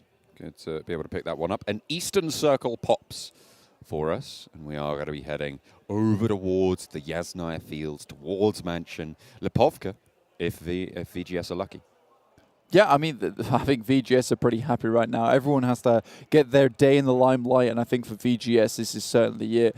Usually, their secondary drop is over towards Severny, but they've been kind of jumping around various spots on the map. But Lipovka is their primary, so being able to get here with that plane path, beautiful stuff for them. 52 Esports head up towards Stalbur. Down 1. Still in app/school in USG, still holding it down in Rozhok. Now, this is one of those games where RSG could technically start to branch out just a little bit. Erangel seems to be where they have some very, very good matches of theirs. They're currently on a very heavy split. I would call this a kind of a Chinese split, to be honest with you, over towards Shelter, all the way across to where USG is currently rotating from, making a very early rotate over in Rozhok. So, you know, they're taking a lot of landmass at the moment, just going for those scouts early on. If they lose a player, though, that's when it starts to become a little bit of an issue. A nice extra vehicle spawn there for Scry to be able to hop over to the buggy as Stalwart cross the bridge down to Novo. They will have to recross back northwards after this in just a moment. I imagine that back-to-back should have scouted that Stalwart are doing this. They should have seen those parachutes drop down to their south, and they might know to hold the bridge if they want to go that far. Because holding the bridge is a double-edged sword. It can be good to be able to block those teams from the south, but you lose ground to the teams from the north. Yeah, pretty much so far, back-to-back has never held out Stalwart on their Nova Apnoia drop, which seems to be their preferred drop pretty much all the way through, and it has been in their spring finals, and I assume in their most recent matches. They can absolutely do this over on this map as well. Nova Apnoia, they just outclass it every single time, like Kale keeps saying over on the desk. They're able to make this position work because they are so good as a team. And honestly, if you want to keep watching all these teams together with us, you can with the PMWI Watch together, and you can complete some daily missions to earn some points, and once enough of those points are accumulated, you can tap on the rewards icon to claim the corresponding rewarding game. You can participate in the event solo or team up with other players, both totally fine, and if you team up, it could be a little bit easier to get the reward. And if you were very, very observant, you might have seen in the bottom left corner a little gun skin coming through, as well as an outfit here. That sale period's on through from the 4th of August through to the 13th of August. That's 50% off PMWI packs. And you get the set straight away, get a set straight away, and 5 chances to draw PMWI treasure chests. Of course, that sale period will end on the 13th, but on the 14th until the 14th of August until the 15th of September, 16% off PMWI packs, and you get 6 chances of those to draw PMWI treasure chests. I'm somewhat confused at what's going on here between these two teams. It's the Virtual Gaming Squad who have moved very, very quickly out of Lipovka over towards prison. DD's currently in prison, literally locked in by Virtual Gaming Squad. The rest of REGAN.S are surrounding, but Yafoz, big off angle here, but he's just allowed Flower C to take out one of his teammates and then maybe even get away. Ooh, he has not been set down. wait Look up. at this. It's the push down. RSG want more to do with this. Unfortunately, it's not going to go well at the start. Maybe looking for the trade on the swivel around the side. No, can't quite get it done. And that will be the M249. Just too many rounds to deal with. Lightning stays alive and lights them up beautifully. But the rest of his team potentially not so lucky. DD able to fade away behind some cover. Yeah, Flower with no contest on the back now. It's just going to be easy pickings. One shot, wants to push up, wants to challenge DD. He knows he's around this side. DD heads up rotation back to the wall gap. Will be able to play around it as well. One shot up to the position, goes out wide, doesn't win that trade, gets over the wall with a sweet little hop, skip and a jump, but unfortunately for him, DD too fast. Goodness me, DD pulling the Rorschach and the prison here. Really, really well done to them with the Watchmen on the top side, just looking down out for him. REGAN.S make short work of the virtual gaming squad, and now they have full control over prison over on this eastern side. They do see, I don't think they will see just yet. They may have heard Aton Esports moving up from that eastern side up towards Pubg. Oh, a spin out there, but it's good for Cielo. Able to get one knock. Unfortunately, Goblin was absolutely on the turret there, and they should be able to get this res. Team Soul going 1-for-1 on knocks, but able to get that flush as well. Will slow them down, however. I will say Goblin's been pretty effective for Team Soul at the moment. I've been very happy with him. Honestly, you know, you have a lot of long-standing names over in India, right? But I mean, Goblin has been doing some good stuff, and you know, relatively new, at least to me, as a player here on Seoul. Falcons over towards Yasnaya at the moment. Morph GGG right next to them. But with this kind of circle, there is real potential for Team Falcons in second place. Remember, still not yet been taken over. Not the most amazing of days, but still points to be had, as well as that 20-pointer over on Sanhok. So they are really reluctant to give up one of those top positions. VIVO keyed 3 players, losing 1 to Team Soul. Moving in, they're trying to head out to the east. Currently just in the circle with Nigma Galaxy to their south. And they're going to be heading to the south side of school, south side of apartments. Just north of Potato Hill as well, using that nice smooth ground to be able to pass through into this eastern block. Stalwart at the moment, down towards Nova Noya still. What a surprise. This team really does rotate in late, and that's absolutely fine for them. Recently, it's been a bit of a bother considering some of the hardships that they've had to deal with. Again, though, still getting towards those top positions is fantastic stuff for Stalwart. They're continuing to keep that point-scoring machine going, and that's what it's all about. Vampire Esports rotating alongside Wildcats, who came up early from Sosnovka military base, so these dudes really do have to be careful here. Nigma Galaxy also coming down from Pachinki, but I doubt they'll be swaying into the path. But Wildcats just a little bit too fast for the guys from Vampire Esports. They're already ahead, waiting with a stake in hand. 4 players are alive for Vampire Esports, though. And the question is, what paths are they going to take once they get into this next circle? It's still going to be the first, and in a moment, the second circle ticking away at them. So their meds should be enough to sustain them for the time being. Keep them in the shade and try and truck on in. Flower still up towards the top side. Now, he moved up to get a little bit of information just the west side of Pubg, but on the other hand, you do have the rest of the team taking out at least one player in Polo, coming through from back to back. Action's still doing some ridiculous damage here. Yeah, absolutely. I mean, that's, what is that, 700 ahead of Lightning. Very, very cool stuff coming through from Action. Love to see it. The circle went up towards Yasnaya Polyana, so those fields will be absolutely crucial to be able to get some control over. Falcons, though, from Yasnaya, this is a really good position for them, and you all are also in a great position. Through from the 4th of August through to the 13th, all users in the region of the top 3 teams, current Team Falcons in that one, they'll have a chance to win a prize, and it's a maximum of 1 award per user. REGAN.S, though, takes down another. Looking to all this res as well to keep DD alive. Falcons in the middle of Yasnaya Polyana right now. Obviously getting quite a bit of home crowd support. They're going to have to fight off against Morph. just to be able to survive in this location. But on the east side, they've got some decent control over a lot of these teams, trying to prevent them from gaining any ground there. Absolutely. I think the energy here must be so fantastic for Team Falcons, right? You know, and no matter what, I don't think any game can get you down with a crowd like that. Stalwart, though, finally coming into the circle. They made a speedy entrance here, currently taking some shots over towards Wildcats.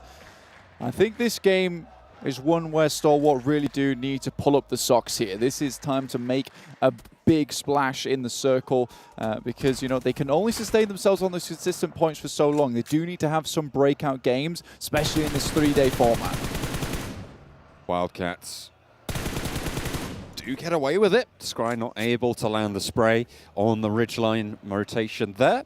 2 players for the Wildcats get away in the Dacia.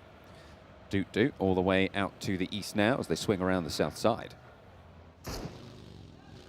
The Stalwart at least do send Wildcats back. Remember, these guys actually made their way on the western bridge very, very quickly past Vampire Esports, and somehow Stalwarts, they've leapfrogged them. Again, it's not too much of a wander up towards that eastern bridge for Stalwart from Nova Rybnoia, so for them, it's still pretty decent though to get into the circle. I think they understand that, you know, they can only play edge for so long, right? And they need to get a little bit into the circle first, then they can start to really make some big things happen by clearing those edges. But clearing those edges for a straight 15 minutes hasn't really been working out for them.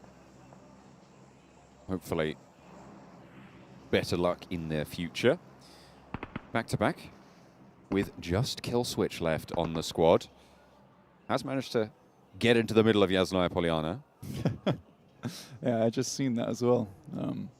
He is really just holding it down there, right? He's back to back with both Morph and Falcons right now. Absolutely, a literal rock and a hard place. Not a good place to be at the moment for him. But still, Yasnaya is one of those places where there is a huge amount of buildings around it.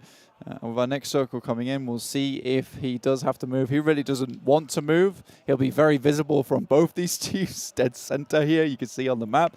Damwon, though, currently holding down towards the southwest of Yasna, and they do get the circle, so this could be another great game off the back of their Miramar, which was fantastic.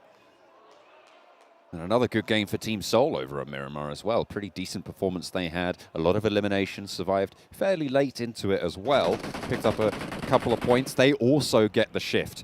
So we'll see what they can do with their wedge of the circle in the moments to come. At the moment, Box Gaming look like they want to encroach onto that territory. Team Seoul are grouped up just a little bit. So if Box establish this ridgeline, create off angles, Team Seoul could really struggle.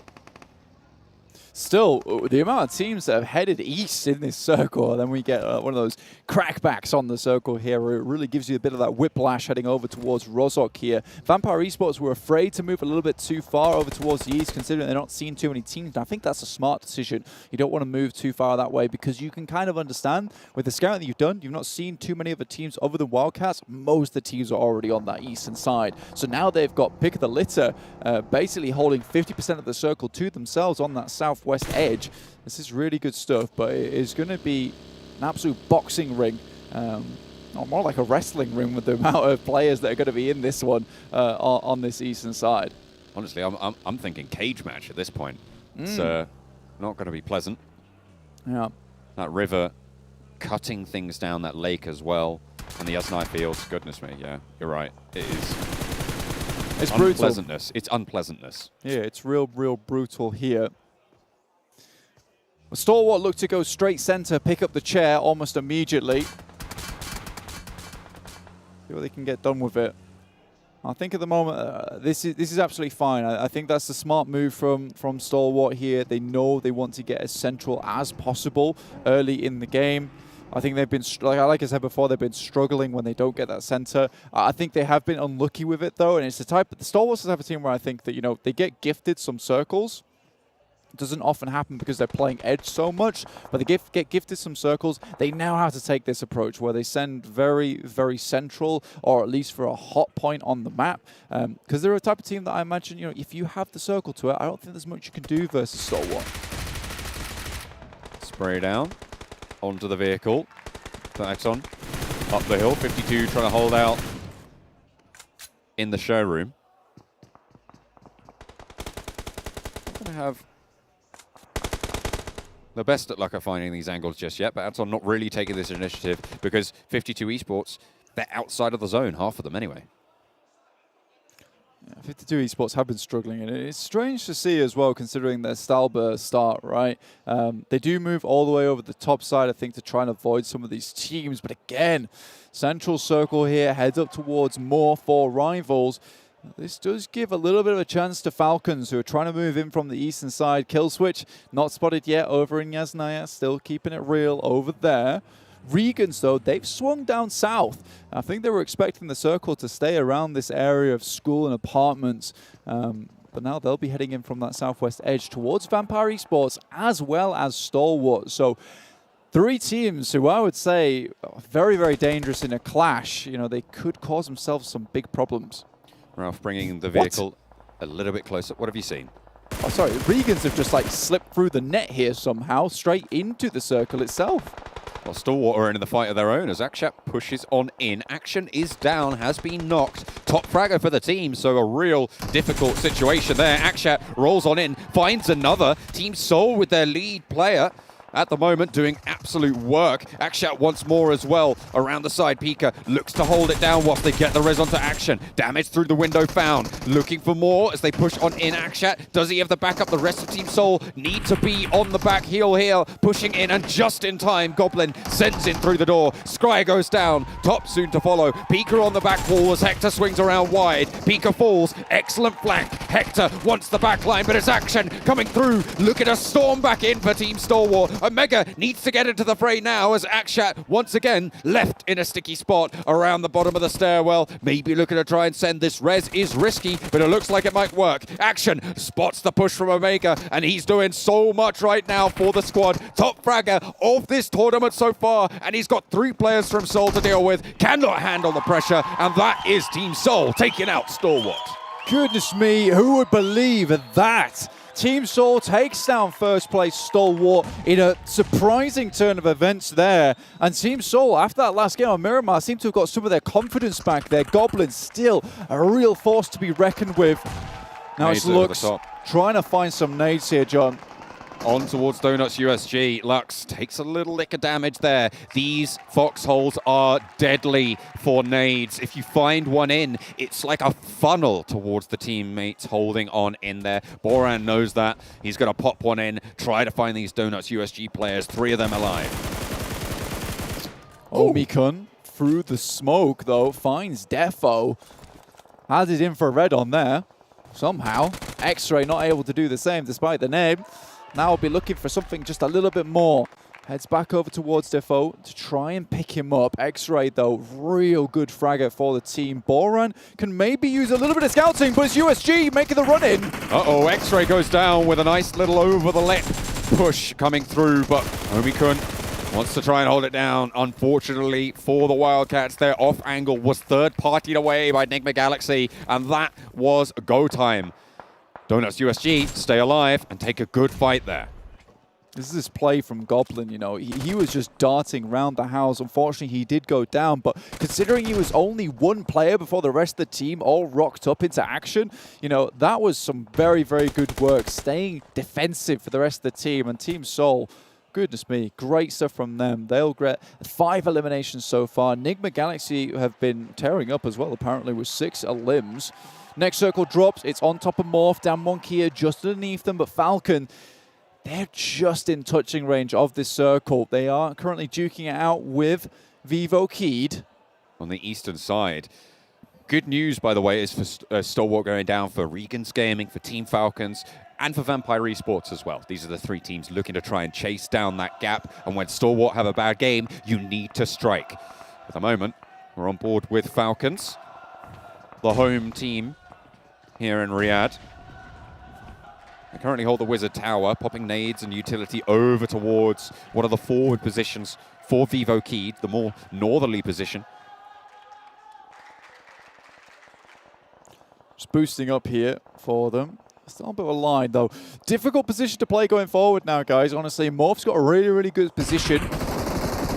just so much field around this area. Yaz Field is so tough to play. Those hay bales, yeah, I know they may look penetrable with bullets, but they're not. A lot of times they do provide great cover, although it doesn't really look that way. Falcons looking to make their way in. Currently in the Wizard Tower. It's USG sending past them. USG have been so aggressive. It has been really, really interesting to see, considering, you know, in a lot of other like international tournaments, Japan has been that team that you would see take the widest rotations ever. But Donuts have just been taking a lot of these fights to the enemy teams. It's really, really cool to see. Yeah, they've been getting some pretty decent results here and there. They've been able to pick up a couple of points for their trouble.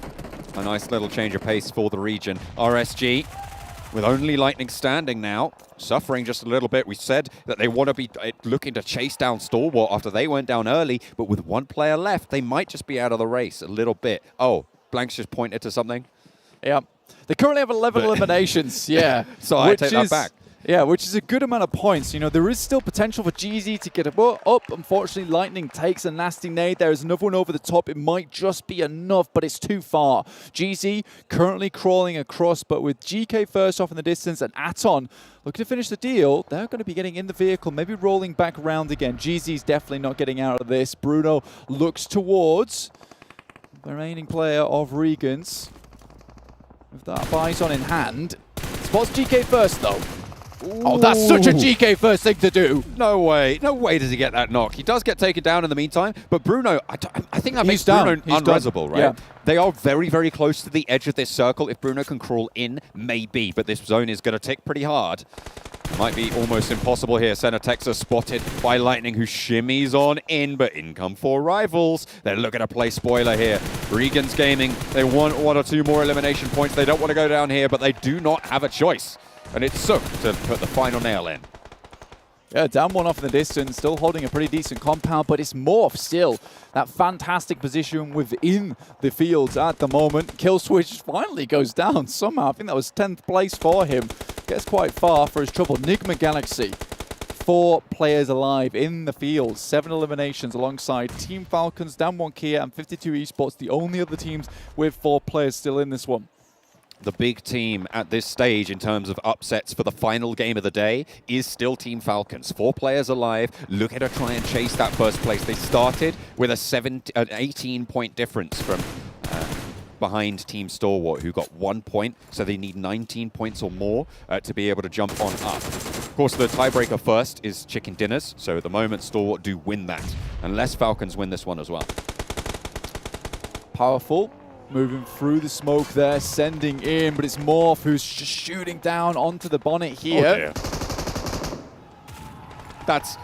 That's not good. That's bad for business. Donuts USG go down to a little run over, a 180 swivel out the car, but Falcons take a lot of damage on their crossing. Luckily, all 4 of them stay alive. Can they weather the storm? Looking to try and pepper their back as they push on through. It looks like they might have found that cover that they were looking for. Team Seoul eliminated on that south side. A pretty decent run for them, taking down tournament leaders right now, but they will not go any further. Vampire Esports coming in, though, with some nades along the way. They're right behind Falcon Esports. They're sending some more in over towards them. Stone takes shots over towards Nigma Galaxy. Goodness me, Vampire Esports, they have been pretty silent so far. Currently with only 2 players. Gets 1 a limb. Jumper spotted by Junie. Silent but deadly, seemingly, in pretty much any situation. You need to be worried about them. And right now, the circle pushing everyone on that eastern side further in. That's going to burn. That's going to sting. Schweppes, has he avoided that? That is very, very fortunate there. Junie, though, looking to maybe not make the same mistake twice. That nade, the last one, seemingly, HE. And that one's going to land on the money. 3 points. Really well done from Junie there. He throws a Molotov over the top. He's like, how has that guy not been burnt alive? He is purely inflammable, wearing some kind of next-level tech outfit. But the grenade does more than enough. Powerful. Shooting over towards Nigma Galaxy. Knows there's players over there. Putting bullets down range, suppressing Ralph's position. Should have bled out. Should have been able to pick that one up. But Ralph is playing super slow and steady. Turtling it out. Gave it a little shimmy. Hopefully that didn't give the noise cue away. Check round. They don't know. Please check the buggy. Check round. Oh, never alone. Please check the buggy. Oh, you've got to spot him. This could be so unfortunate. Okay, Powerful must see it. Okay, crisis averted. Goodness me. Powerful, honestly, coming in clutch there for the team. Smartest player alive, honestly, at least on Falcons there. I mean, they'd played so well up until this point, and to not check the entire buggy, Powerful's like, I'll do it myself, makes it happen. But yeah, another grenade on the top from Yusuf, 7 eliminations. Team Falcons really feeling it right now. Steps up into the spray, and that's not going to be good for business. Fast eliminations coming through for Falcons. They're racking up points. They're looking to challenge this top spot now, Blank. They want this first place at the end of day 2, going into the final day. Damwon Kia still looking for the back-to-back here, over from Miramar to Erangel now. They have all 4 players alive. Powerful is down. Is Rezable, though. Never Alone instantly takes down Vaz.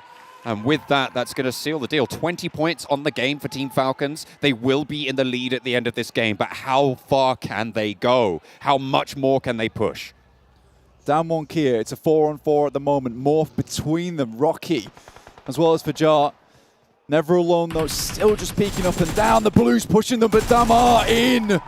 Able to find the first. 1 player now left for Morph. Looking to try and hunker down. There is a DBS in play, and we know how difficult that can be to operate around, especially in these close quarters situations. They'll know there's another player there. Junie with the off angle onto Damar is going to be able to find yet another knock, certainly, over towards the backlines, but it is answered. Never Alone knocks one onto Forest. Sent immediately back. They have the compound at the moment. The circle's not quite moved in just yet. Still waiting on Junie here. Finds a shot through the window. Rocky is down. Now it's just these 2 players. Song has moved up, though, not giving really any moment for Falcons to breathe. Damwon just suffocating the enemy team despite the positioning that they're in. The circle pops, and it's right towards Falcons. Junie takes a lot of damage, but crucially stays up here. Stays up and kicking. Can get those meds on board. Can stay in. Team Falcons, 12 eliminations so far. A guaranteed 24 points on this game. And they're looking to try and take this one up further. Falcons blessed here in Saudi Arabia with the circle coming over towards them. Now the card is on Damwon, but they are making an aggressive approach. Right up to the wall, leading in the charge. Damwon Kia pushed through. Yusuf will not be able to find anything there. It is actually traded off by Powerful onto Sung, and another one for Powerful as well. Never Alone and Powerful in a 2 versus 2. Junie crawling up, and the off angle for Forest not going to be rezzing here. Sung may be rezzable if they can get back to that vehicle, but Powerful spots the push. Junie wants to take the fight with the Bison. 53 bullets in the mag, but a swing out wide. Powerful, no! He goes down, leaving only the 1 player left in the fray. Never Alone, not going to be having any backup here for the rest of the team. It's Junie close to the wall, and Forest out wide on the back. Hits the drop shot. Junie gets the heal off, and the spray is good. It's Falcons to take it home as Damwon Kia take a tumble. And what a way to close out day 2 for the home team here in Riyadh. Team Falcons. Unbelievable finish there from them. Never Alone, indeed. Got the entirety of the audience and Saudi Arabia behind his back there in the final moments. Grabbing the last chicken dinner of the day, and that's potentially, I think that might be the first place for Team Falcons there, coming into day 3 of the PMWI. That has got to feel good. That has got to feel absolutely amazing. What a way, as you say, to close out that second day. I am so ready for their performances tomorrow, see if they can carry that momentum forwards. It looked so dire there, but regardless, honestly, Damwon just looked like a completely different team today. But Team Falcons still carrying through that massive momentum. It's beautiful to see. Absolutely. I could see Kalaris celebrating over there as well. I'm sure he's ready and raring. He's loving it. He's loving that. He's absolutely loving that. We didn't see that DBS come through in the compound, unfortunately, for the last player from Morph. I think it was Rocky left in that compound. But you know what? They still survived to 3rd place. We are going to head over to the standings, brought to you by STC. Things off, 31 points. We might have a new champion of the day. We might have a new top contender for those top 5 placings and potentially the $500,000 on the line for that first place alone. $2 million in prize pool throughout this week of event. We have another $1 million coming in next week, but we can see Damwon Kia coming in with 20, keeping it very, very close at the very end. Never Alone, Youssef have been absolutely insane and also powerful. Like, those three players really helped push that position. And we were talking about it a little bit in that game, right, Kalaris? There was so much mess happening, so much action in the southern side. If you analyze that position and you see from the edge side which is the best position to aim for, Morph's compound was the best option to go for. They crash it, have a little dip, which is perfect to play from. And after that, it's just GG well played. Yeah, the movements from there, very, very impressive stuff. I mean, ultimately moving up against that ridgeline, as you're mentioning here, very, very important here for Falcons. And it plays to kind of their strengths, effectively. The edge play that they've been exuding throughout yesterday and then moving into this, 31 points. It's a big win for the home crowd. It's a big win for Falcons. Yeah, massive win, but you can see also REGAN.S as well. You just keep in mind, 1 placement point, 11 eliminations. I believe when we checked in on them at the very beginning of the game, they had 7 elims out of like the 9 in total that happened at the match at that point. They were putting on pressure. I think they eliminated the entirety of a virtual gaming squad and also 3 players of back-to-back. Like, they were out for blood instantly in that game. And we saw that gap consistently throughout the day, you know, decreasing, and now they're like one decent game and Stalwart, like, they're kicked off first place. They started the day in 9th place. Now they have rocketed up here today. I think, of course, you know, me and you were like, you know, Stalwart, they're pretty good. They're probably going to do pretty well at this tournament. I think we do have to also consider a few other names. RSG is absolutely one of those here. But likewise, Falcons with the 31 points. So, I mean, a lot of contenders are truly coming to the front of the fold here. And Damwon, right? Like, really, yes, the resurgence from these guys. Exactly, almost back-to-back. Like, we saw the resurgence from China and South Korea together today. They can't afford another bad day tomorrow, but like, if they keep going like this, like, Stalwart has very strong competition. And it's cool because there are so many ways to play PUBG Mobile. We obviously have been touting Falcons' strong edge play, moving on into this. Damwon Kia, for this game, central. It's a nice 2-2 split across one of the compounds they had, as well as the woods that are kind of on the high ground of that. And they know when to get together. They know how to play that situation and not move out of it too quickly, because they allowed all the other teams above them to effectively wound each other before they moved out. Yeah, and obviously for Falcons in particular, if we go back to them really quickly, I mean, they had the 5th match chicken dinner yesterday. They had the 6th match chicken dinner here. I think for them, they've been relatively quiet for most of the day, I want to say. Not seeing them in the top 8 quite as often. But to end things off like this now, going into day 3, we'll obviously get to the match or the overall standings at some point. They had to be extremely happy about this, and you saw how excited they were. I think you were even like excited. You were doing some like Tiger Woods-esque celebrations. You know, I get you when you were somewhere, especially like just in for a home crowd, you get into the spirit of it. And for Falcons in front of their home crowd, you can see that emotion exuded from them, as well as kind of that relative to the crowd as well. So gotta be happy for them. They must be ecstatic over on that stage. Well, I know we're talking about the high highs, but what about some of the lows? Vampire Esports, they were looking unstoppable yesterday. We talked to Sertani as well today, and he was giving a little bit of insight into what was going on within the team. But that wasn't what I was quite expecting out of this team coming in from Thailand in day 2. Yeah, they kind of fell off big time today, unfortunately. You know, you can afford one by day. We saw some comebacks from like RSG and also the Damwon, right? They can still have a really good day 3 and put themselves back in that first place competition. Right now, they did fall a little bit out of relevancy, so they need to catch themselves back up, get back to what they had in day 1, was that opening game of 24 limbs, and they could be back in the race. Yeah, I feel Sertani almost prophesized it at the beginning of the day. You know, he's like, okay, we have these concerns about these teams, and actually, in a few of these games, real concerns. Those were the teams that actually caused them real problems and thorns in their side. So they know the teams that are going to be causing these issues. So now they just have to take that away, maybe avoid them in rotations or some of the engagements when they end their rotations, etc. Makes things extremely exciting going into tomorrow, a final day of action with still 6 matches left to go. But really quickly, before we do head down to the stage for an interview, give a shout out here to MasterCard and Saudi Bank as well, 2 supporters here of G8 PMWI 2022. And also remind you guys at home, we have the Vibe and Drive currently happening within PUBG Mobile. It's a new event that's come out. You guys can actually play with your friends to accomplish and complete these missions. And if you guys get enough of them done, you can get a permanent free legendary set. And you know what? I know, Max, you and I, we're going to be grinding a little bit. Do you think we can get it done in time? I think I can do it. Are we friends? Are we friends in-game? In-game? I don't know. Every time you play, you never invite me, Jason. You're always playing with other people. Well, you always die in every game we've ever played together, quite often. Hey, those bots got pretty good, okay? I'm not going to lie. I've seen him get run over by many monster trucks on Livik. Just saying. Just saying. Don't bring that to the table, please. Come on. It's fun. All right, sorry, I'll go. Okay, well, gentlemen, we are going to be heading down to the stage here momentarily. We're obviously going to be coming back thereafter to do the overalls. I'm really curious to see who's going to be towards the top of the table. Again, we have 1 day left. Top 5 is super important. It gets you into the after-party showdown happening next week. And obviously, first place is going to get themselves $500,000 as well. But for now, we're going to head down to the stage with Banks, who has an interview with the coach from Stalwart Esports. Welcome back to the main stage, where myself and Fancy are joined by the coach of Stalwart Esports, Senator. Now, first of all, I have to say, congratulations on all the consistency that your team is managing to put up throughout this entire competition. You're playing very well. At the beginning of the day, you were 12 points behind the top spot.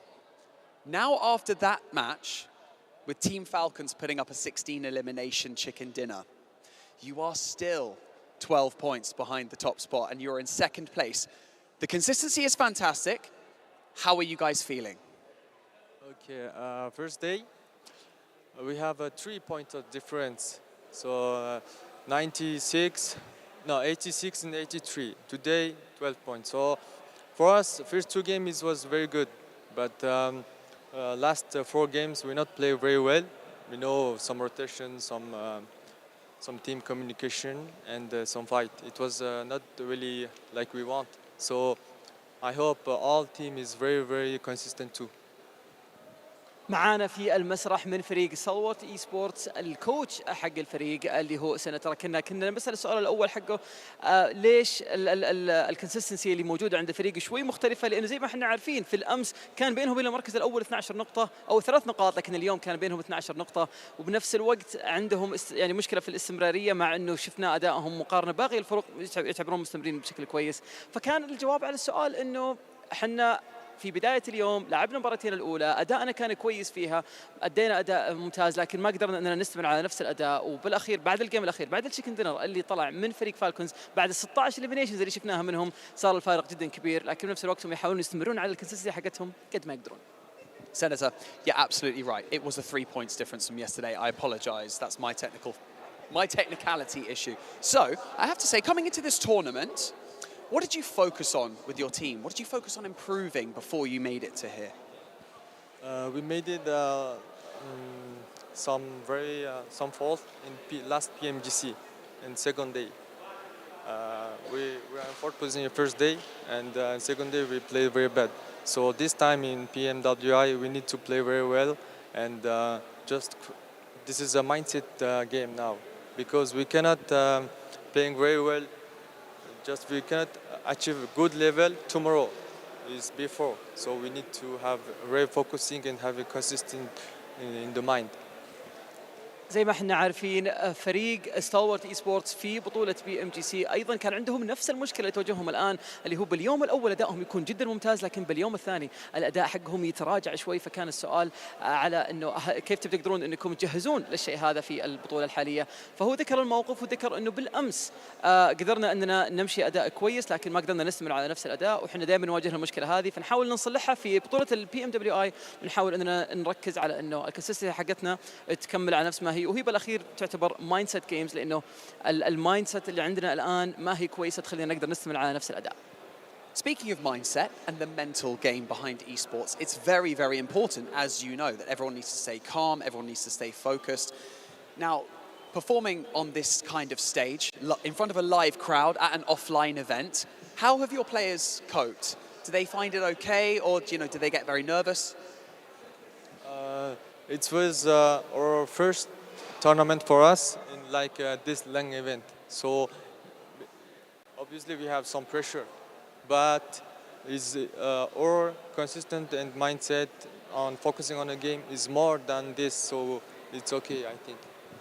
زي ما احنا عارفين البطولة الآن موجودة معنا في المملكة العربية السعودية في الرياض، مع ستيج، مع جمهور، مع إضاءة، مع يعني بطولة عالمية مع منافسين عالميين. فكان السؤال على إنه هل الشيء هذا قاعد يسبب ضغط للفريق إنه ما يخليكم تستمرون استمرار كويس؟ قال إنه بالعكس، هو أول مرة احنا نشارك بطولة بهالحجم ونقدر إننا نأدي أداء كويس فيها، لكن الضغط اللي احنا يخلينا نحاول نستمر على نفس الكونسستنسي ونفس المايند سيت حقتنا أكثر من الضغط اللي ممكن نواجهه من الجمهور ومن تواجدنا في المسرح الكبير. Senator, I have one final question before I let you go, okay? You're known as being quite a confident team, and so you should be. Your consistency has shown it, so you guys deserve to be a confident team. The trophy tomorrow is going to sit right here on this square that you can see in front of you. Is it going to say Stalwart Esports by the end of tomorrow? I think we need to stay humble, so let's hope we can win. I can tell you we will win, just let's hope. Okay, we will do our best tomorrow, so I think it will be okay. فريق ستالورت اي سبورتس دائما معروف عنهم شيء واحد انهم عندهم كميه ثقه جدا عاليه في كل البطولات اللي يشاركون فيها، فكنا نسالهم هل تتوقعون انه غدا ان شاء الله التروفي اذا وصل عندنا في المسرح هل تتوقعون بيكون عندكم فرصه انكم تحصلون عليه وبيكون اسمكم عليه؟ فكان جوابهم انه لا، يعني ما ودنا اننا نقول لكم انه الشيء هذا راح يصير، لكن احنا نتمنى الشيء هذا مجرد ما اننا نركز على نفس ادائنا الان ونكمل على نفس المستوى ونكون متواضعين ونحترم الفرق الثانيه، نقول نتمنى ان شاء الله انه يكون التروفي لنا.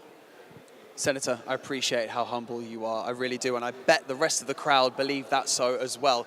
Best of luck with the rest of the PUBG Mobile World Invitational. Everyone in the Gamers8 arena, please put your hands together one more time for Stalwart Esports. We're going to be handing it right back over to the desk, so do not go anywhere because they're going to round out the day. لا تبعدونا اعزائي المشاهدين والحضور، راح نتوجه الان للاستديو التحليلي نتكلم عن كل الست مباريات اللي شفناها اليوم ونشوف ايش اللي ممكن يحدث في اخر يوم معنا في PMWI غدا ان شاء الله على طول على الاستديو التحليلي. Thank you so much, gentlemen, for that. It was a fantastic interview and great to hear from Stalwart Esports, Senator as well in particular. Staying humble, not going to say they're going to win, but they might win. We'll see how as we get into the next day of action. This is now the post show, though, brought to you by VIVO. We're going to break down the day of action. We're going to take a look at the overalls at some point. We're going to see the race for the MVP because there's still money on the line for that one as well. And here we go, ladies and gentlemen. Team Falcons have taken the lead by 12 points, 142 in total. A little bit of a rough start to the day here, I would say, Kalaris, but they caught themselves back up at the end and now currently in first place, the team to beat. But what an amazing step up from a lot of the teams, right? Stalwart still able to remain towards the top, but RSG, really, as you said earlier, from 9th place at the end of day one, now in 3rd place, is 122. That is an insane step up. It is massive, and I think also almost a harbinger of doom potentially for some of these other teams coming into the last day of the tournament, because if they can adjust from day one to day two quite like that, then oh boy, you better be scared, because they're blasting right now. Yeah, and you can also their 48 placement points they got themselves compared to the 74 total eliminations. Like, they were really fragging out. They dropped instantly looking for eliminations, already looking for squad wipes. It's like somebody unleashed a bee's nest onto them, and all of a sudden, the rest of the lobby's like, what's going on? They were angry. It was that's why you don't steal things from them. Yeah. Just unleash bees all over you. Don't try and steal CDs. Yeah, well, I mean, you did kind of call it out yesterday, right? You talked about how in China the meta is quite different than anywhere else in the world. You look for a lot of early eliminations because they're worth more value. We are seeing them go heavily towards those eliminations. And honestly, this makes them an extremely scary team. Like Nova XSF, we saw in PMGCs, no one could compete with them when it came to just raw mechanical skill and fragging power. And when you look at how things work out in China, again, I think this does need reiterating. It's, as you say, it's very different. Their play style was loot quick, find a fight quick, take that loot off of them, but also get extra elimination points off of the back of that as well. So seeing that they're able to now, they are top of elimination points, correct? That was number one, 74. So yeah, as I say, a harbinger of doom potentially for day 3 for everybody else. I'm looking at the second page, though. One team that instantly comes to my mind and that fell off pretty significantly. I mean, actually, there's two that fell off pretty significantly. Got Donuts USG that I was hyping up at the start of the day. I wanted to see more coming out from this team, but unfortunately, nothing really came out in day 2. Some might say TJB, that's the one. Some might say Donuts have crumbled. Do donuts crumble like that? And that's the end of the show. Thank you very much, ladies and gentlemen. But TJB, I think we're both in agreement here, Kalaris, that TJB, they had that one big win. They got 15 placement points. After that, they got 28 total. So a big portion of their points came from that one win alone. And it was a Miramar in a situation where it was kind of a home circle as well. So when you think about that and how it's played out, I mean, have we really seen them get huge amounts on Sanhok? Not really, where we know that they're kind of a little bit notorious for the heal strat. Have we seen them do much when it comes to Erangel? I don't think so either. So yeah, for our region, kind of want a little bit more for TJB. Yeah. Yeah, I'm actually kind of surprised that we're surprised that they're kind of struggling here. I feel like TJB, whether they're under TJB, under Panda in the past, have struggled when they get out of Western Europe and play in the regionals or they play in an international event. They've not been able to keep up with the likes of other teams, and unfortunately, we're kind of seeing that happen yet again. We have seen some sparks of life, don't get me wrong, but if they want to come back and get top 5 for tomorrow, they better have the most insane day. Yeah, you also got to keep in mind that they did actually have a roster change right before this event, right? Correct. They got 2 extra players. They had Lang and Leng playing in Western Europe, and they had to change those 2 players. So you have to adapt with that too. You got a coach being added to the equation. So many things were just sent their way before heading into the event that it can make the adaptation pretty hard to deal with. And if we're being hyper pedantic about it, we know them as a team that, to be honest, in Western Europe, they didn't have the best of starts to the league stages. They were kind of a bit up of a roller coaster, up and down, and come the final, yes, of course, they absolutely meteoric rise, but you need the consistency, especially when you then suddenly hit this short form tournament where it's like everything online 3 days, you got to do it then, you got to do it now. I feel like, I mean, I'd have to bash on them too hard, but I feel like we've kind of been making excuses for them throughout this year and part of last year when they were Panda, right? They go into the regionals and we're kind of like, well, it's the first time playing against these other teams, like for in Turkey, for instance. Sure. Don't not expect too much out of them. The next time, they're still improving. Like at some point, are they going to hit their skill cap? Is this their skill cap? We need to see more out of them. I feel like we're seeing like an old footballist at some point. Like it's kind of up and down. Depending on the event, they might have some good events, bad events, and then internationally they tend to struggle a little bit, it seems so. Yeah, okay. I think they can still learn and improve over time, but we do see like stale sometimes, a little bit of a stall sometimes. Well, gentlemen, this gets to my favorite part of the show. We're not going to look at it just yet, so don't throw it up. Our MVP of the day. Now, for me, I have 2 names in mind. I think we know. Max wants Colaris to go first. So I think we know together. He's doing his thing. We know I think we have the same one. You can say it together? Yeah, I think I'll go. Together? Go on, you 3, go. 2, 1. Lightning. Lightning. Okay. Are you just saying lightning because he said lightning? It's pretty far away. It's pretty big. It could be action. It could be lightning. Let's see who our MVP of the day is going to be. Remember, the MVP at the end of the entire event will be getting themselves extra $5,000, and Lightning has indeed done it. Yeah, no surprise in my eyes. Like, he has been really stepping up big time in this event. And he was a big name already in PL, but he in particular really helped the team go up. I can see a pun coming. No, there's no pun coming. Do you know the reason I didn't want to say? Because this is a 2-name thing, and I'm like, anyway, but it's whatever. Yeah, Lightning. There you go. Okay. Well, you know what? That's just our MVP of the day.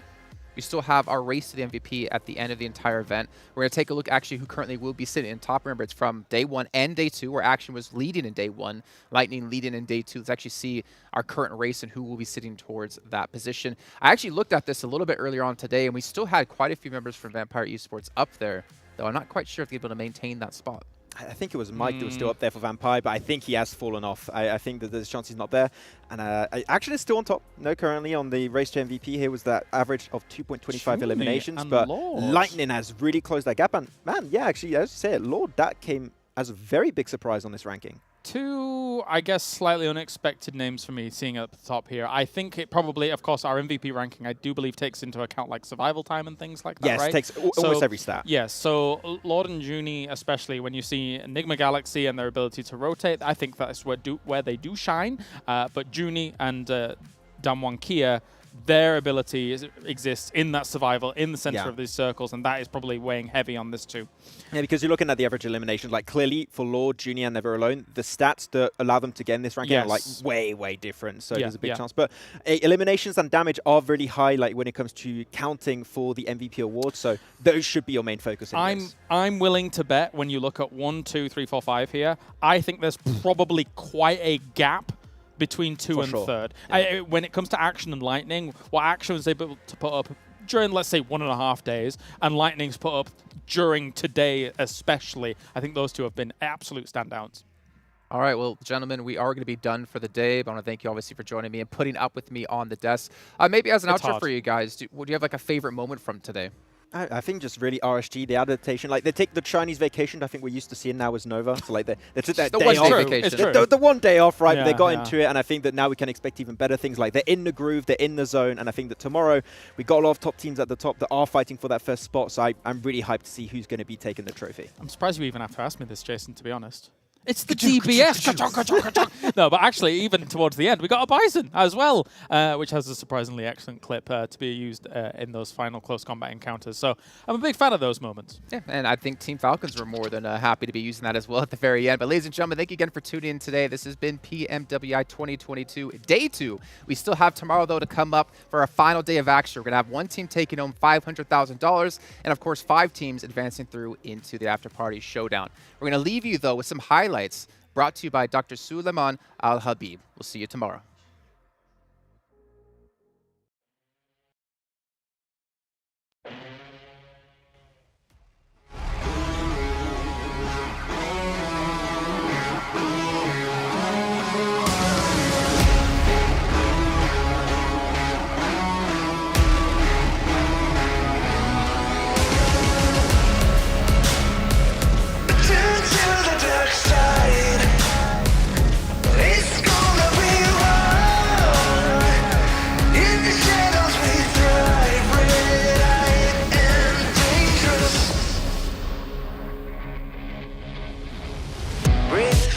The heart of a dragon, got gasoline in my gut.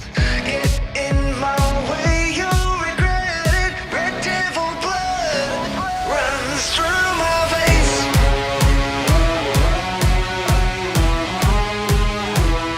Red devil blood.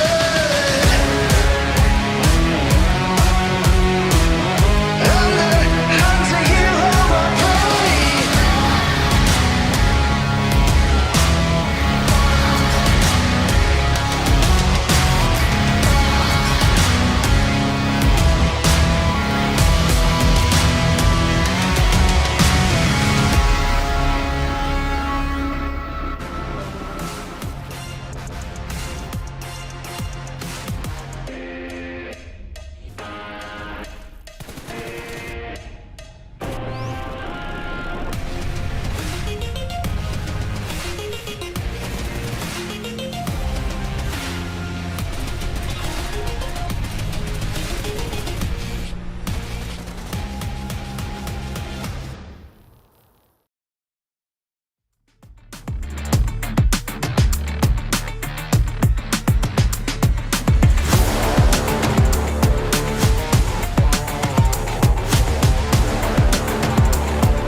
Push the levels up, take them to the way beyond. All endeavors never settle when the play is on. Turning measures from a little to a major one. Activated like lacking patience, decision made it. Gymnasticated so innovative can't be debated. Flow aquatic, don't know a challenge, it been amazing. Fact of the matter, got the pattern to be the greatest.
We the future that you run from, and we're only getting louder, hitting harder than a bass drum.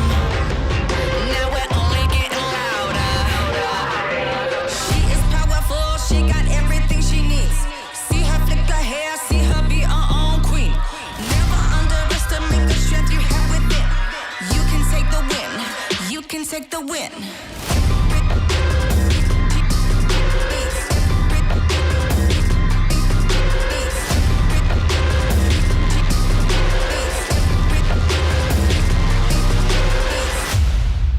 We the future that you run from, hitting harder than a bass drum.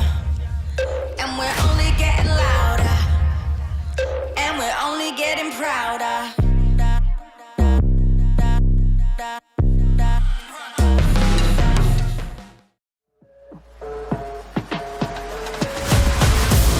Lights out, lights out. Lights out, lights out. We back in it, ain't no pretending. We hit it, get it, we hit it with it. We back in it, ain't no pretending. We hit it, get it, we hit it with it. We hit it with it. We hit it with it.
Up, take them to the way beyond. All endeavors never settle when the play is on. Turning measures from a little to a major one. Activated like lacking patience, decision made it. Gymnasticated so innovative can't be debated. Flow aquatic, don't know a challenge, it been amazing. Fact of the matter,